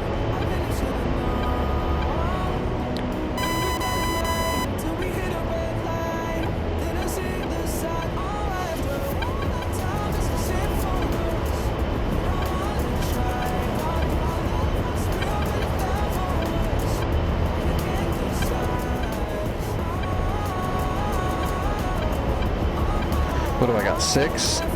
Yeah, we got 6. I think those other two vehicles are light. So we'll just put one Predator rock on each of those. And if we do that, we might be able to kill... Oh shit, they're smoke screening. Damn it. Yeah, they put out smoke screens again. We gotta wait. They're just being annoying now. Take your deliveries like a man. On the forehead. In the face. In the face! Yeah, I can't do anything about that. We're gonna have to wait. I should probably just RTB and come back with more munitions. That smoke's gonna stay there for a bit. Did one have... We can see that we get a squirt. One of them might squirt. It doesn't look like it though. Looks like they're all staying inside the plume.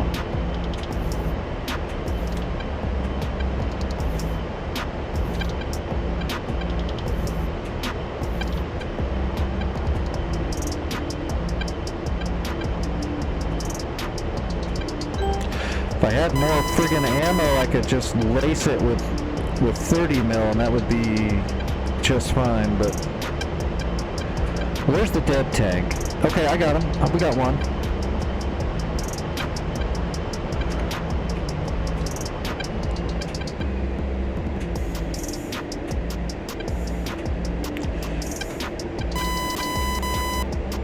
Point track on. Nope, it rolled. Blazing. Oh, you fucker, it rolled. Oh.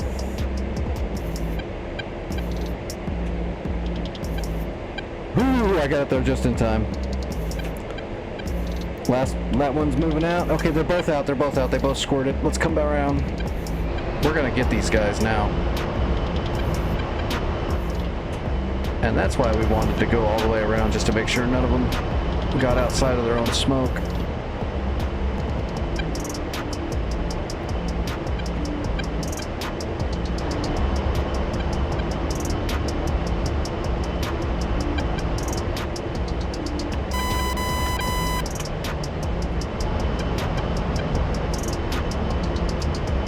It looks like there's one more, it's probably another BRDM2 and whatever that other one was, like a PT?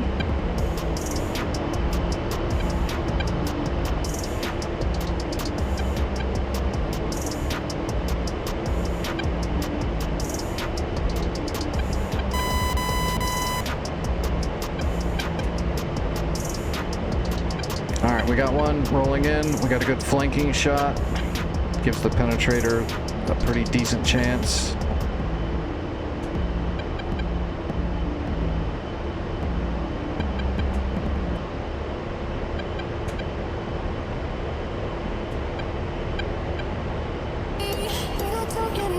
It's gonna roll it again, even on inertial. There we go.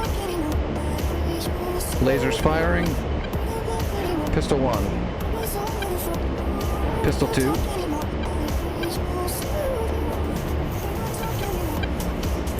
Right through that side. There we go. Got it. It's on fire. Alright, there's just one left.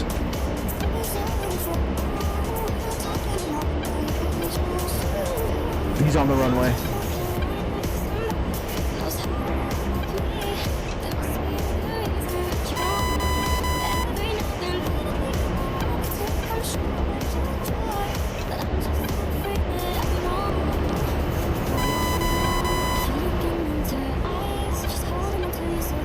And we've got 2 Preds left.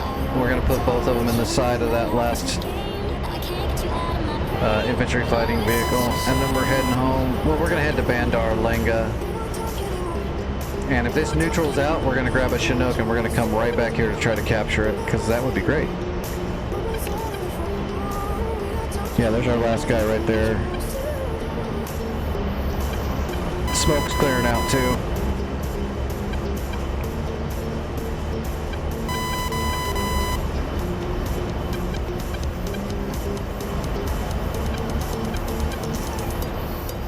Alright, dropping in on him.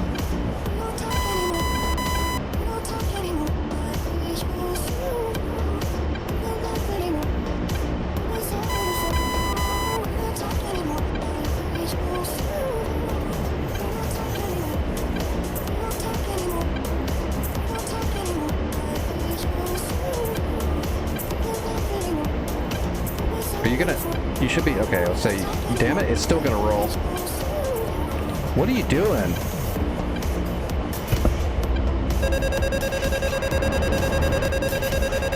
Target pod's being retarded. It should have been fine after I leveled out and pushed under. I don't know why it kept trying to roll again and again and again when I'm all lined up. We're gonna reset the targeting pod.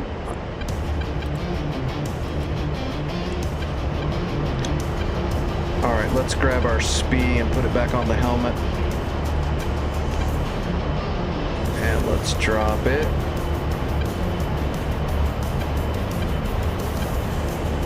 Right there. We're gonna give them that freedom. I'm saving these last Predator Rucks to make sure I kill this thing. That's why I didn't fire when I knew it was gonna roll, when it wasn't correcting like it should. Especially because I was in an inertial track. I wasn't even in area. I was on inertial. It should have corrected itself after I rolled out slow and lined up and flattened back out. It's just being silly. So we'll come back around here, and now we will pop it, slave it, Now we're on target. Alright, now it can't roll. Point track initiated. Lasers armed and ready. We are in range. Lasers firing, and pistol 2. Take it easy, Hack.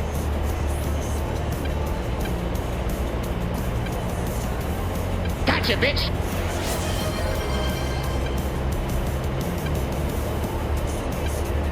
Boom! Done deal. Yep, she's on fire. Laser off. Now neutral. Go neutral.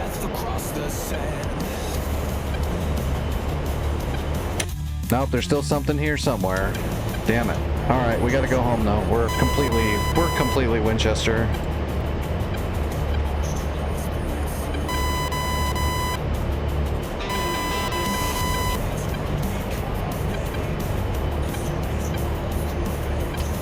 Uh, 28.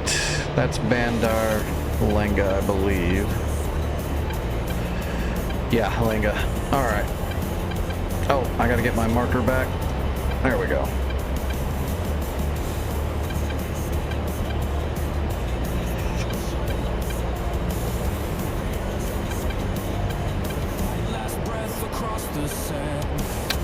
Nice. What were you flying now? You were flying a big boy, weren't you?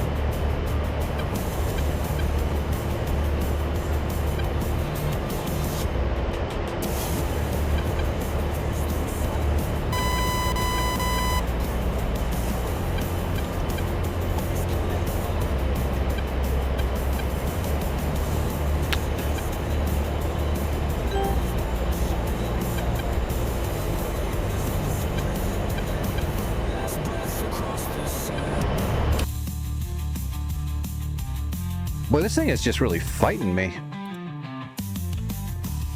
How many new targets are going to appear here now?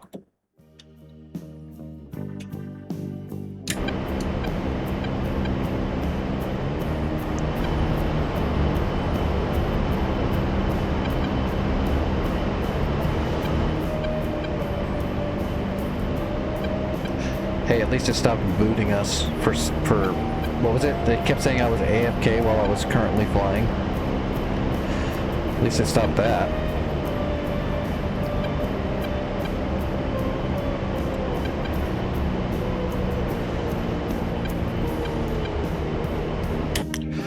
Alright, we can shoot straight in, I guess. Oh no!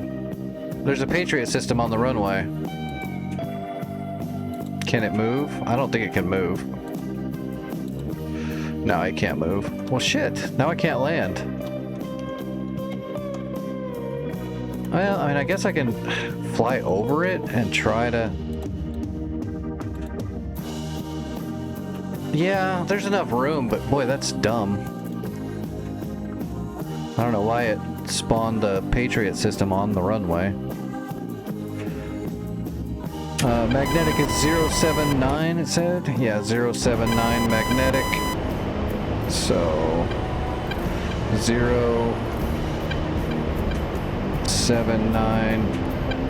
magnetic. So there's our runway. Let's get lined up.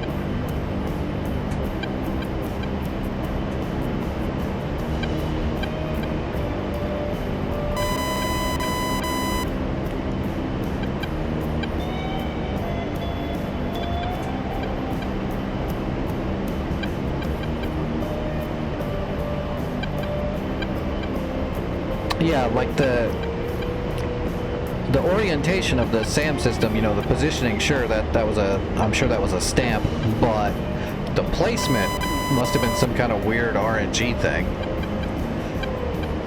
Because when he captured the base and tearing it up to max is what spawned a Patriot, I assume. And I don't know why the computer would have spawned it on top of the runway like that. That's just silly. You'd think there would be something in the back-end programming that when something spawns, it doesn't spawn it onto the runway. But we know the tools aren't that good, so...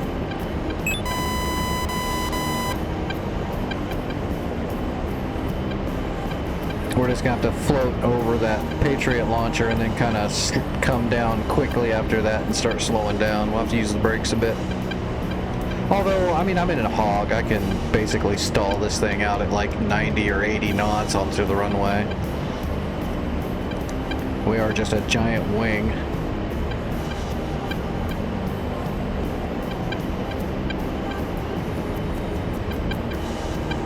Alright. According to the HSI, we should be close to lined up to the runway. Depending on how if the waypoint's good. Waypoint might be off to the side, or the waypoint might be off to like a Tacan beacon, which means it'll be off to the side of the runway, but this will get us close. Yeah, we should be close right there.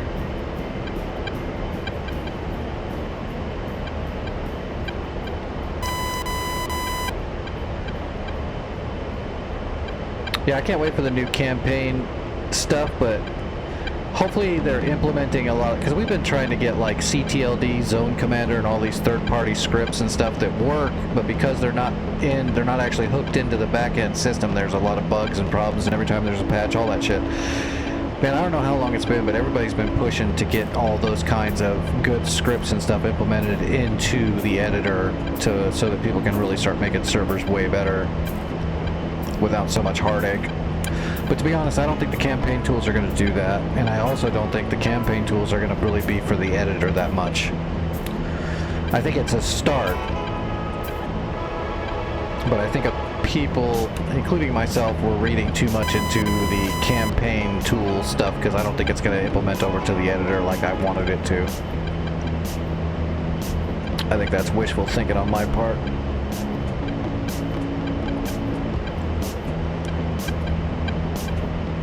Yeah, we are pretty lined up. Not bad for an old disabled guy.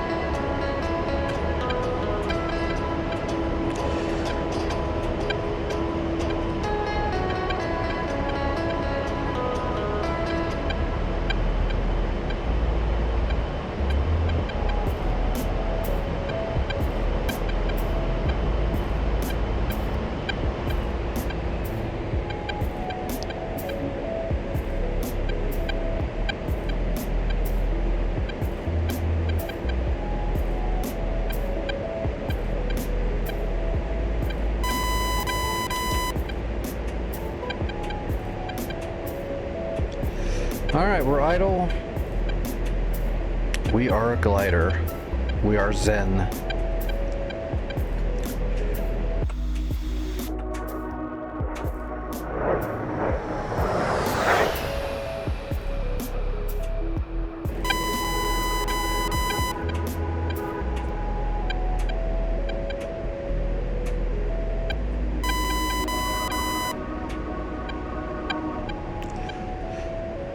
What I could do is actually land from the other direction and try to utilize all that runway, but then if I wreck, I'm gonna wreck into a Patriot launcher, which would be bad.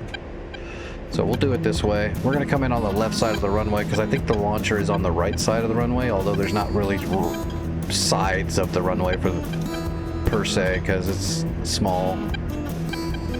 But we'll try to line up on the left and come down right after we clear that launcher.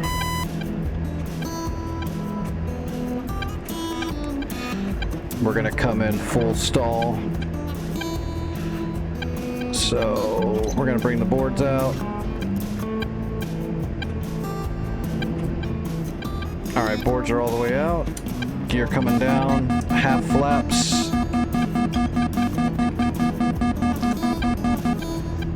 When we get closer, we'll bring the flaps all the way down. We're gonna really creep in here slow. Oh, it's a little windy too, but not too bad.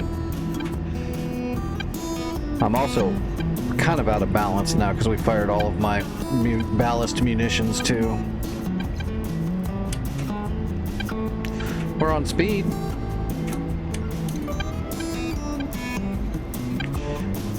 Till I bring the flaps all the way down. Okay, I see one of the Patriot launchers. One of them, the farther one, looks like it's almost in the middle of the runway there. That's a bummer. All right, full flaps.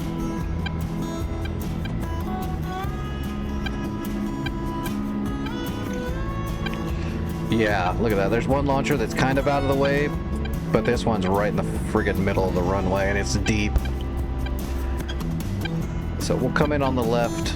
and we'll clear that last launcher, and then we'll set her down nice and light, and we'll see if we can brake. We should be fine. I could land this thing on a friggin' altitude. country road, so we're good.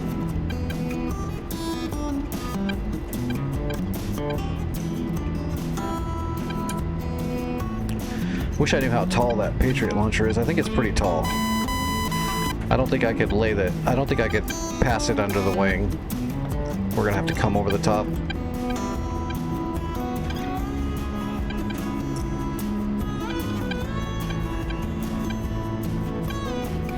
Piece of cake.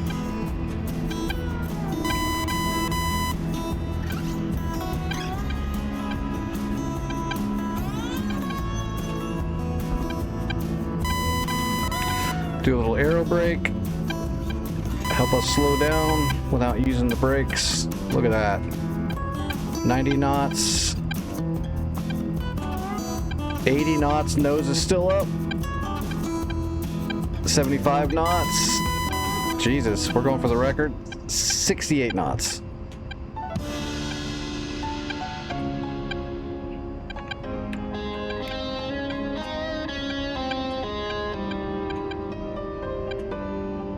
Hey, 250 credits for that flight. That was a good one. We got a lot of work done. Just wish I knew where all the stuff was over there.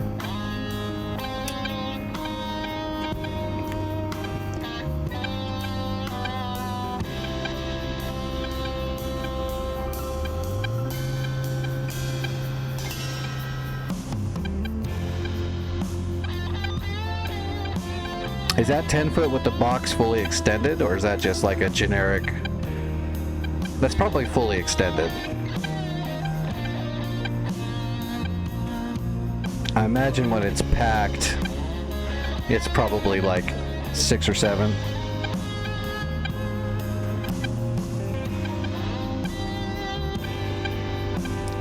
All right, well we're gonna grab because I don't know what's there. We're gonna grab a hind because we can kill stuff and capture a point with a hind because we can put a small cadre of troops in the back of the hind. So we're gonna grab the hind and we're gonna put tandems on it, and then we're gonna put some rockets on it. Whoops, not those rockets.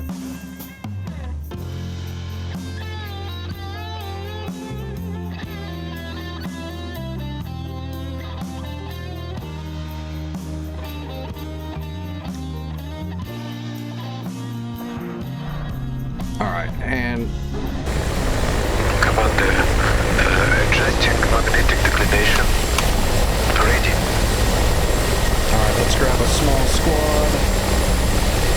We'll use them to capture the point once we neutralize it. If we neutralize it, we're gonna try.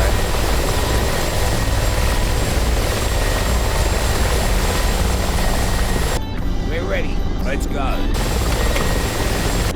Alright, we are overweight now, so let's go ahead and turn the APU on.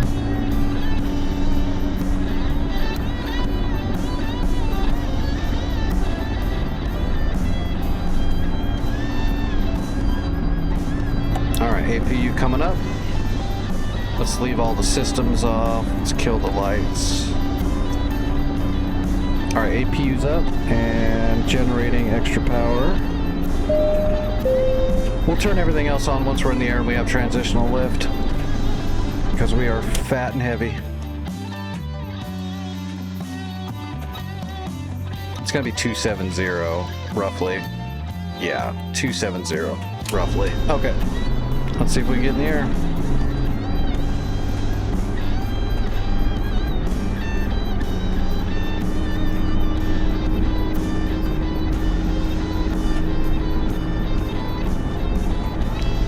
Gear coming up.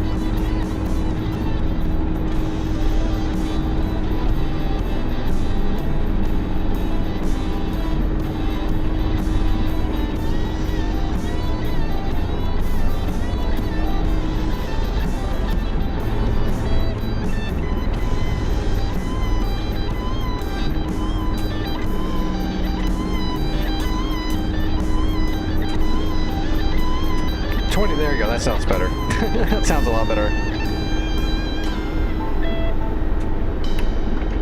Patriots are pretty big.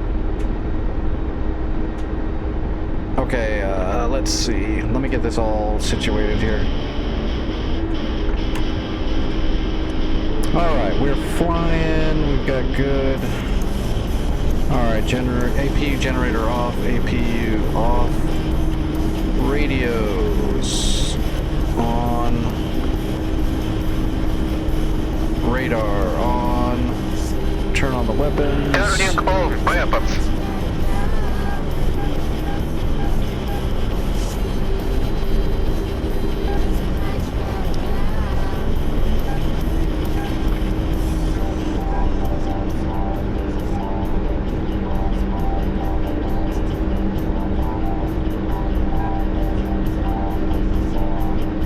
Weapons are booting up.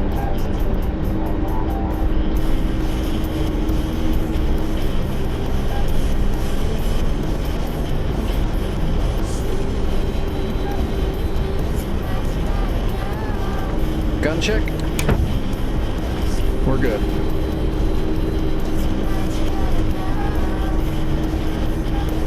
Alright, so we've got like 40 heat blast rockets, and we've got 4 tandem ATGMs.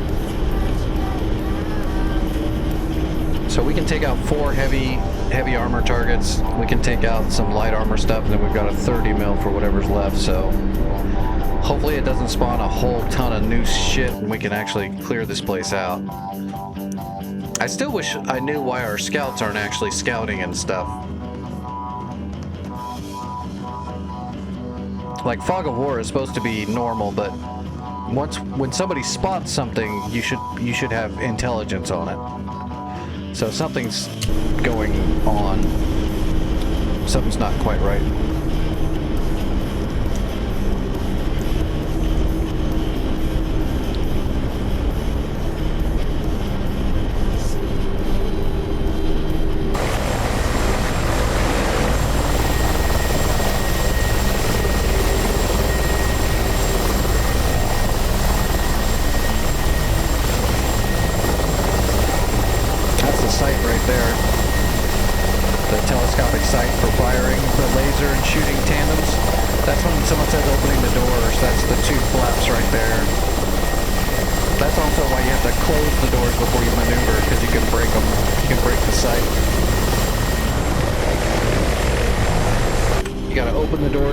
Finding a target and shooting, and then before you maneuver and turn away, you've got to shut the doors.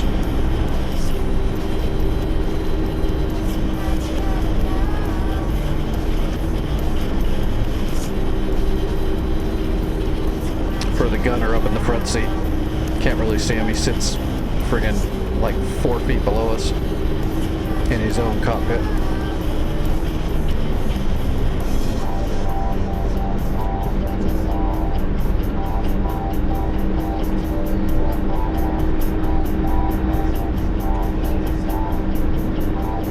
I guess I could draw my blood really quick. Oh yeah, what time is it? Yeah, it is getting like... I should definitely test.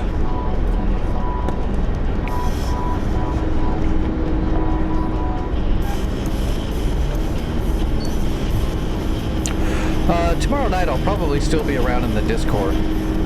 For a little bit anyway, but I'm definitely going to be going to sleep really early tomorrow, so... If anyone needs to get a hold of me or something, tomorrow you can.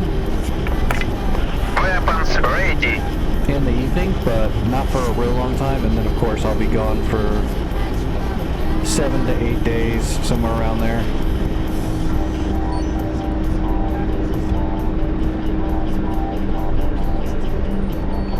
Blood's not super bad. It's actually better than I expected it to be.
RWR, the old original Russian RWR. So we know there's a radar signature to the over here somewhere, and somewhere back here. Just somewhere out there somewhere. There's a radar, there's a radiation source. That's it, that's all we got. Actually, that's the same one that's in the fish bed too, right? The other RWRs in like the fulcrum and the flankers and the frogs, that one's fine. It actually gives you way more information than you think. You just gotta know it. But this is retarded.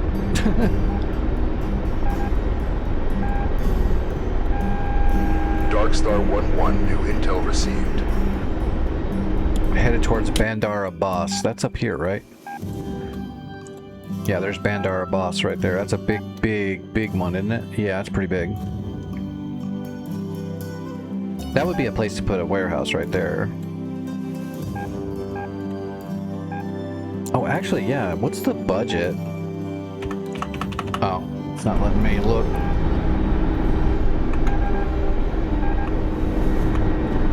Oh, it really isn't letting me look. There we go. It's the other shop budget. Oh, budget's low. Well, we haven't spent money, so that's fine.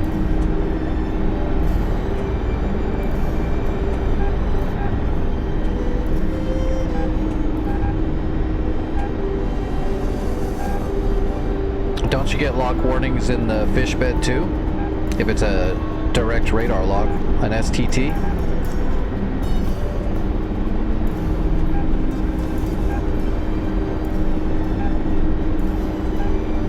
I'm pretty sure you do, yeah. Let me see, it's the exact same unit.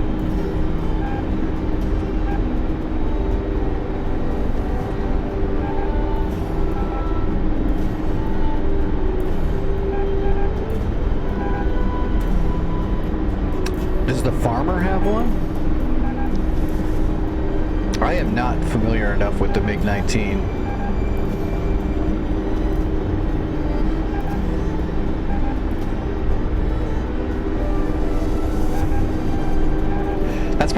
That's probably the original Russian one. They found out there's this RWR thing, but they didn't know how to make it at first, so they just put a little buzzer inside everybody's cockpit that made noise to make the pilots think they had some technology. I can see that. I'm pretty sure China still has RWRs that are just noisemakers. They don't tell their pilots that's what they are, but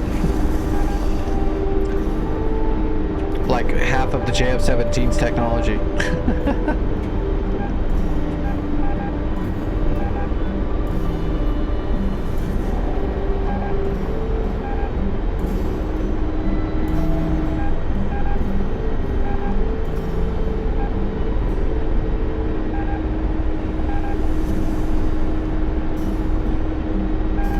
I don't mind the Russian RWR that's in the flankers and the frogfoots.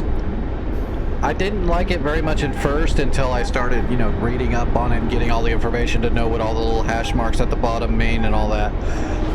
Once you know that stuff, it's actually giving you quite a bit of information. You know, the circle around it, the little tiny sliver, that's the strength of the signal. Then it gives you the direction, then it gives you the threat and all that. It's all there. It's pretty good. I'll tell you, a lot of people don't understand the American RWR. Like, they think that I wonder if I should ever... I need to do a workshop on that for everybody one of these days, because I've noticed that a lot of people don't actually understand the American RWR. They look at that thing and they think that it's like a distance thing. And that RWR is not showing distance at all. It doesn't do that at all. The position of it inside of that ring is its threat value, not its position.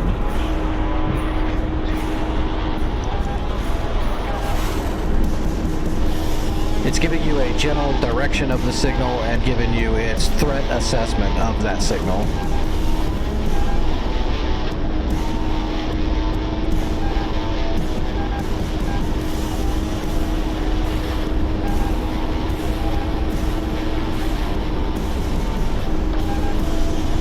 So there could be something that's close to the middle of the ring for you in the same direction as something else that's farther away, but the farther away thing might actually be closer to you physically than the RWR is showing. It just doesn't consider that radar source that's as big of a threat as the other one.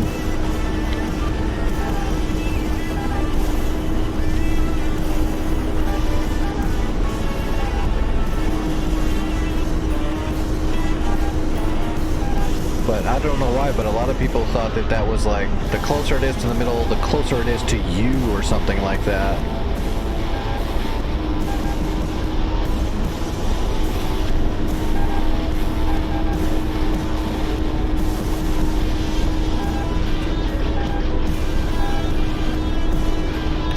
Alright.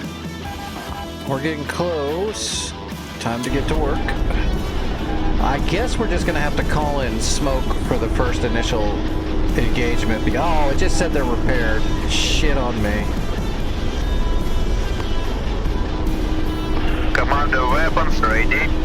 Observe on. Searching. Gosh darn it. I'm just not getting any luck tonight.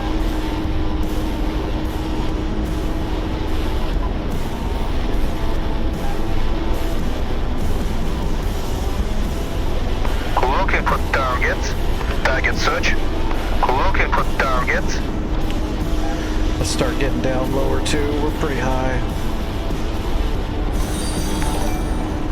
We're just gonna have to start digging. We're gonna have to just try to see what we can see with our sight. Seeing how the scouts don't work and none of the AWACS intelligence is working tonight. We're just gonna have to try to use our eyeballs. We're probably gonna get smoked. This is North Pole Persian Gulf, which was working fine last night, but tonight everything is blind. Even when we get scouts up, it shows nothing.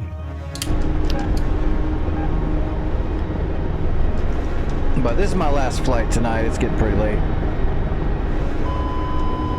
Well, you can if you want, but I'm not going to be on here much longer. It's already almost 1 in the morning. And tomorrow I've got to go to bed super early, so I don't want to stay up all night. I got to get ready for my task. Is that an oil boat? Yeah, it looks like an oil tanker. Hey, if we get mad, we can go just shoot the oil tanker. Make a nice international incident. Those are always fun. Searching. Be like, look, that oil tanker was coming right for us.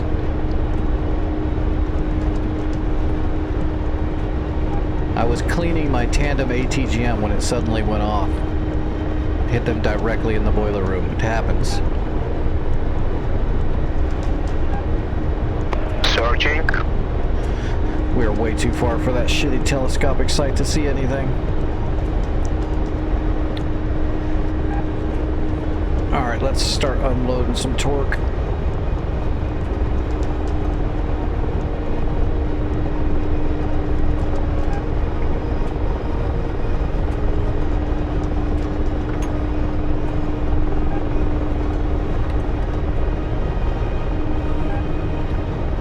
Hey, Maine, thanks for the follow. I appreciate that. Thank you.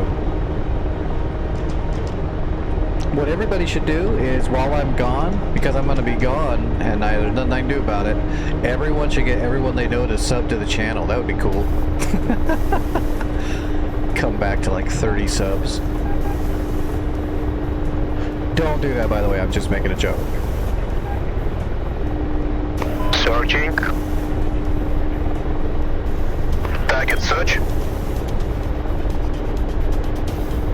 Searching for targets. I don't think you are. I think you're drinking vodka.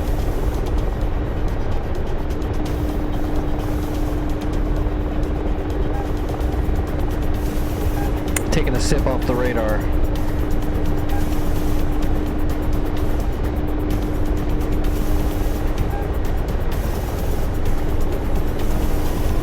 Well, I don't see any groups of armor from here yet. We're pretty far. It might not show up yet, but sometimes you can see the specks of tanks that are big. You know what's going to suck is if they repaired everything, you know what's going to be here? There's going to be a Tor Gauntlet here that's just going to blow me up. I got a bad feeling. There'll be a Tor Gauntlet, or if it's a Strela, I could probably kill it before it can kill me, but if it's a Tor Gauntlet, I'm going to get shot in the face.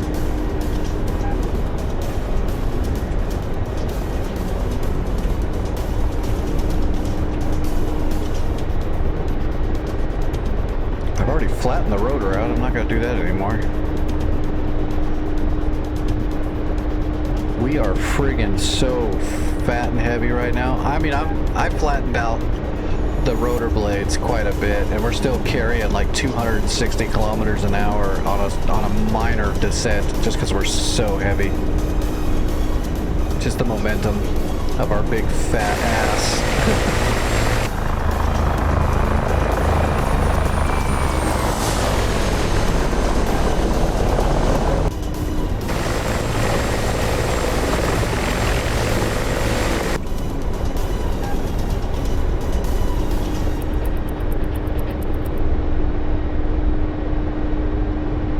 Looking for targets.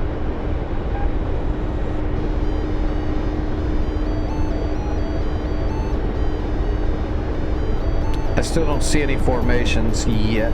That might be something right there. Searching. Searching. I think it's a tree. Target search. Yeah, I think that's a tree. 3 armor targets on the runway. See, those are new though, because I have already killed all the armor that was on the runway, but okay. If it's just 3, I can do that. Let me guess. BRDM, BDM 1 or 2, a PT left of the runway. Tally, I see one of them above the trees there, I think. Right there. Target search.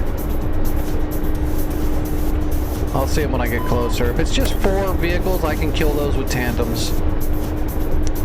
If I kill 4 though and it doesn't neutralize, I don't know what to do. There's something bugged. BTR, okay, well the BTR RD is dangerous.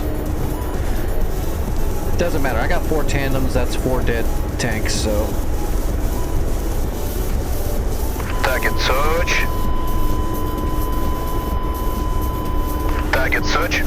Whoa! I got something way out there. Like way out there.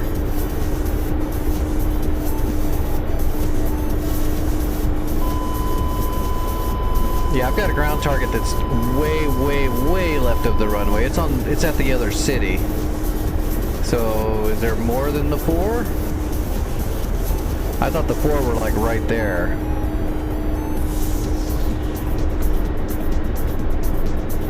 That's them over here? Okay. I thought they were right there where I'm looking right there. Searching for targets. Okay, yeah, I got your 4 targets, Tally. Moving in. Alright, let's get some torque.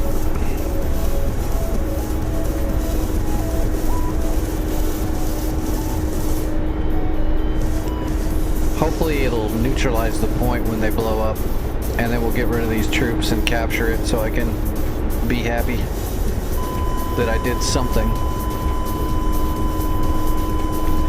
Just gotta get closer and get visual confirmation on the targets. Okay, BTRRD first. Tracking target. Too far away. Get me closer, out of range. Alright, we're running 10 degrees.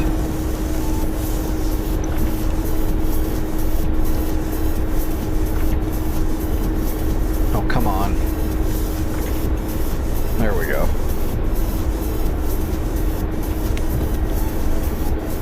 Force trim was doing me dirty. Alright, Petrie, tell me when.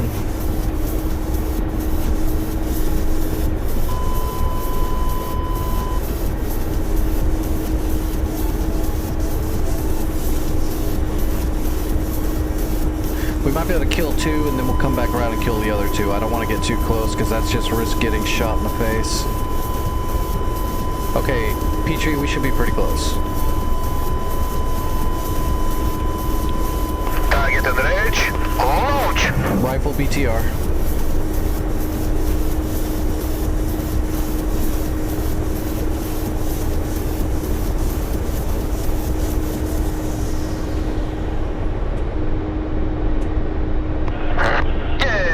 Searching for the target in sight.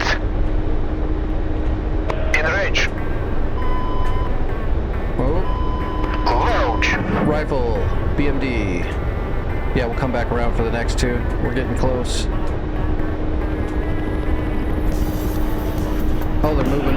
Yeah, good effects on target. Absorption off. They're smoking.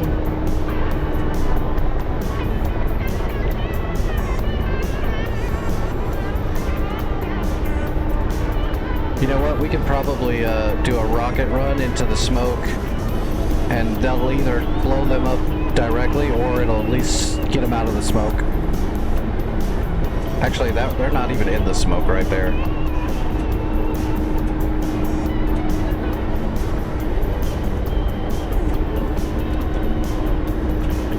Rockets are up.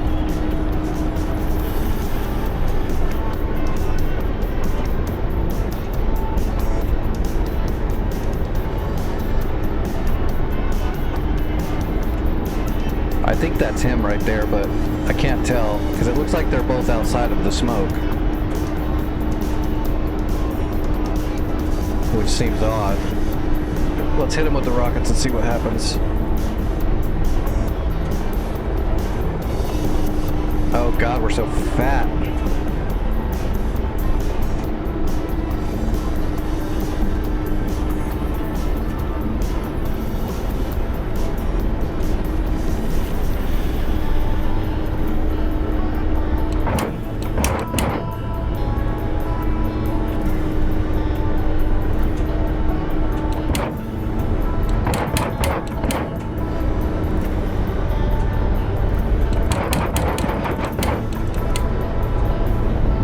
Looked like they were direct hits.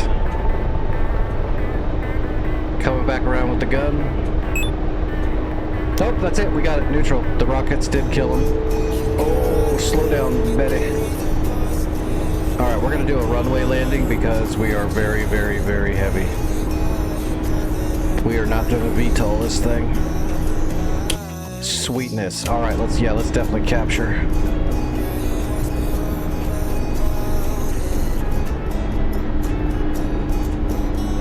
At least getting rid of the rockets was a lot of weight we just lost. Plus those tandems. Tandems are friggin' heavy. Those ATGMs they're not light.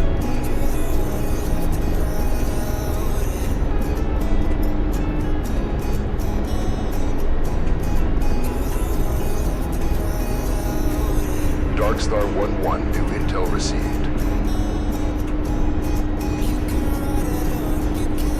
Oh good, they're dispatching supplies right now to come here, but we need to capture it right now anyway.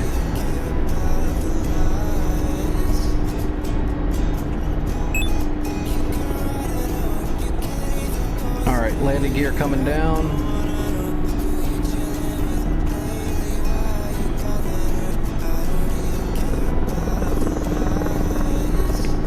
Come on, big girl.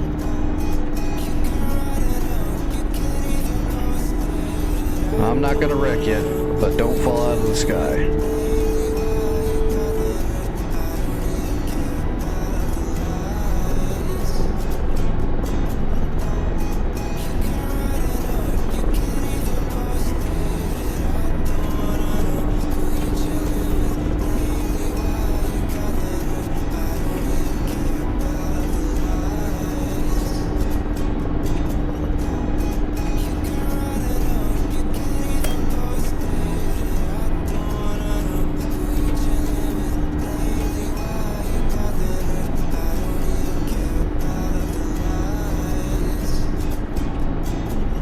Alright, we're down.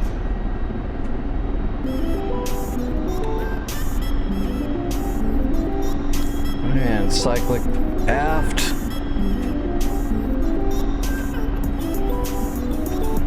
Piece of cake, right?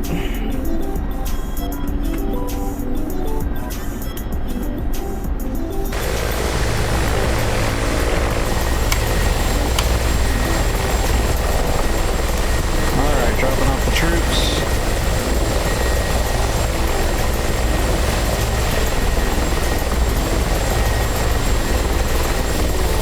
Boom. We own it. Very nice. When our supplies get here, they'll tier it up some more. It requires a lot more. Did you see this, Vic? I love the new representation they're showing of supplies plus tiers, so we can see exactly how many, like in a rough estimate, the supplies needed to the point without looking directly in the warehouse. Although looking in the warehouse will still be helpful if you need, you know, GBU 12s. You want to make sure that it's not a whole bunch of just missiles and not bombs. But that's pretty nice. This place needs a C-130 though now. I'm not doing that. I don't have time. We need to load up the warehouse though.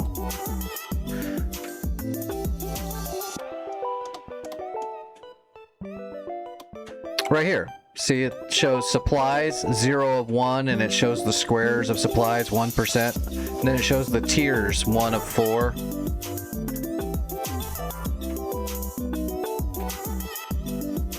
And 1%'s about right because we don't have any resources. I didn't bring any resources. I just captured the point, so there's 0 of everything.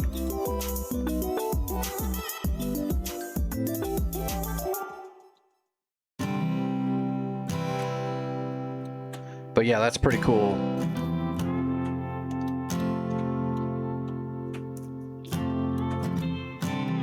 There's Bandar. See, Bandar's got almost 50% supply coming in for... Because this, I believe this bar also slowly goes up, and it will tier itself up as a supply chain. So it's only tier 2 of 3, so we could bring stuff there manually and drop it off to tier it up one more time, or it's gonna tier itself up slowly over time as well, as long as it doesn't get hit. So it's like a timing bar. I like that.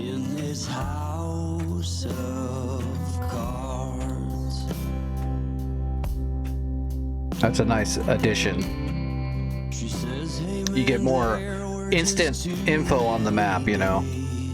Wow, they warehoused the shit out of this place.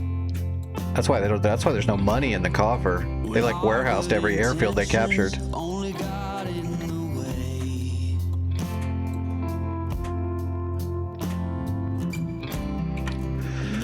Well, we didn't die. We did a whole bunch of killing and we didn't die. That's a bonus. Oh, here comes Snuggles and the Hun. I need to get the Hun. Looks fun. Can you take off with the truck, or is that probe mandatory, or is that detachable?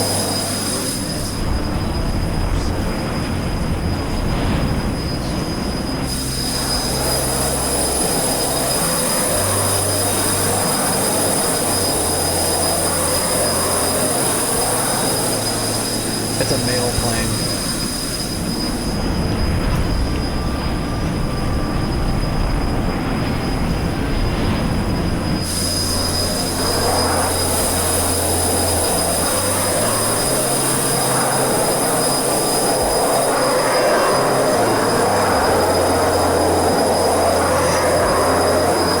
Get them, Snuggles. There's a bunch of boats out there. Be careful. Wonder how much damage you could do to those boats with those rockets.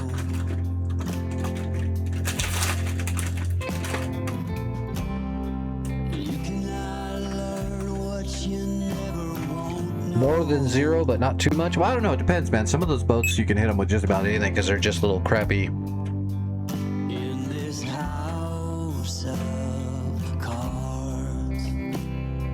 Yeah, well, I believe that. The Phantom is a... For one, the Phantom is a Delta. So the flight characteristics are really rough. Plus, just the engineering on the thing, it's made to go really fast and straight. It's a American, you know, Fox bat.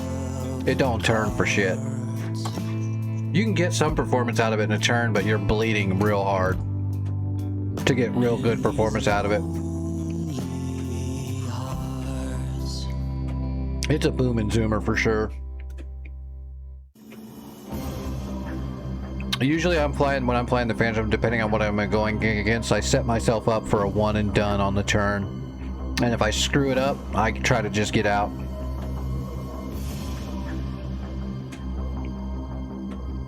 Yeah, it looks cool. It's classic. Super Saber? It's classic. I'm not super familiar with it though. I'll have to get it. I'll pick it up one of these days and I'll educate myself and get some literature on it and read it. I really don't know a whole lot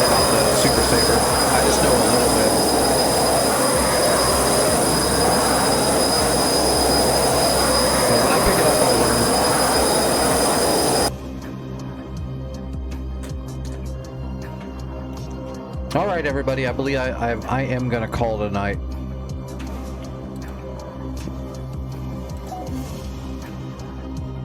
Let me see who's flying. I'll get you guys rated over somewhere.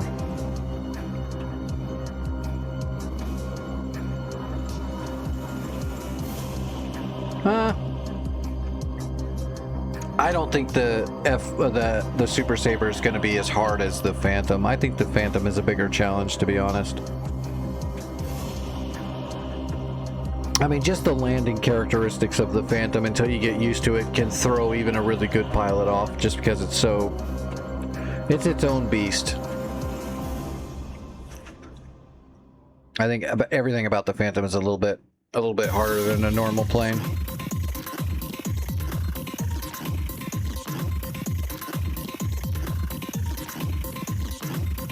Oh, is it old enough that it's got the old gravity feed?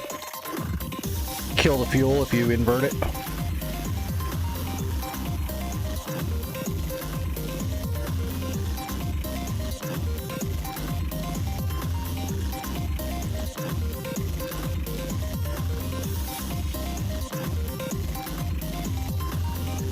I like the Phantom. I'm not saying it's bad. I'm just saying it's a different animal.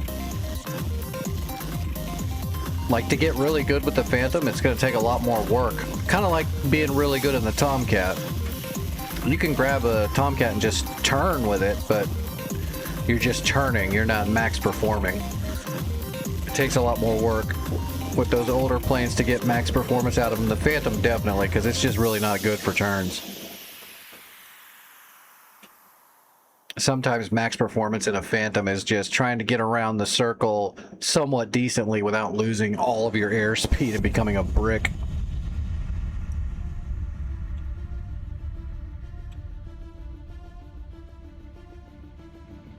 Where's Robin Olds when you need him? He could teach me.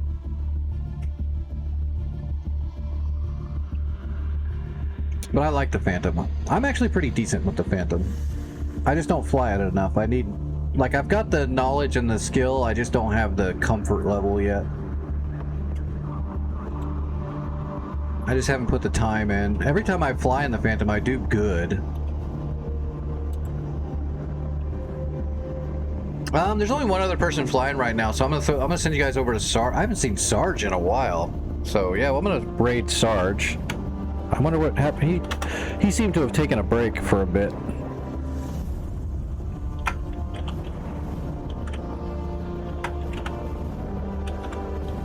Or he maybe just switched games for a while. Not everybody's crazy like me that just flies.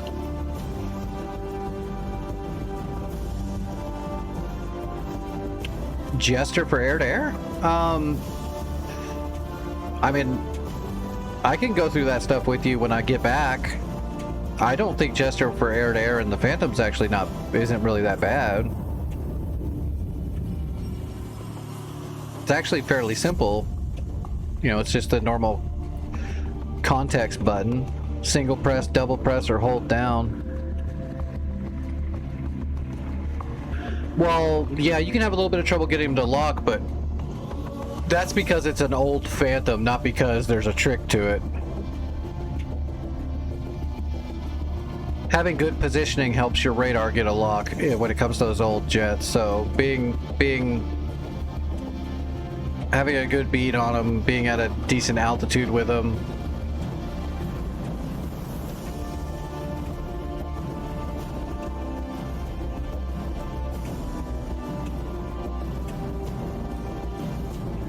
I'd say the most confusing part of air-to-air is when you have to use the auto acquisition modes, you know, vertical scan, high-low, vertical scan, and side scan is harder in the Phantom because it's so convoluted. So you have to hit your auto acquisition button and then your seam, and then your weapon select becomes your scan type.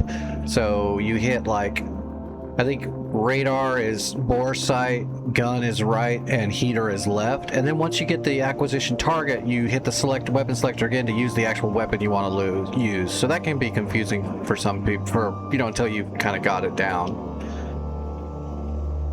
why a lot of people just go into auto acquisition mode and just keep it on the bore sight. But they're probably not in the bore sight. They're probably scanning to the side because they have their heater selected. So that can be confusing at first for sure. It's a very convoluted system for altering your radar scan type in auto acquisition mode, dogfight mode. It's a little weird.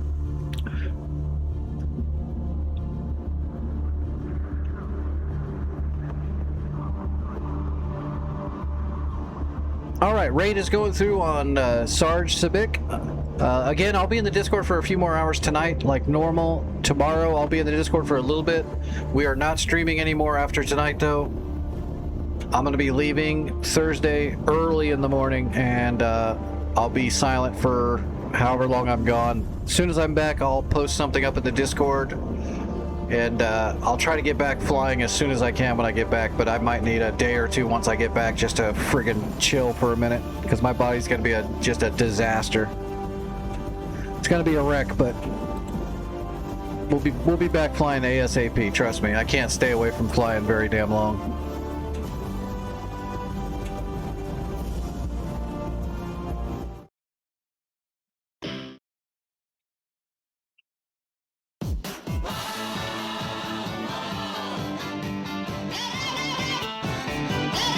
Have a good night, everybody. I'll see everyone in a week or so.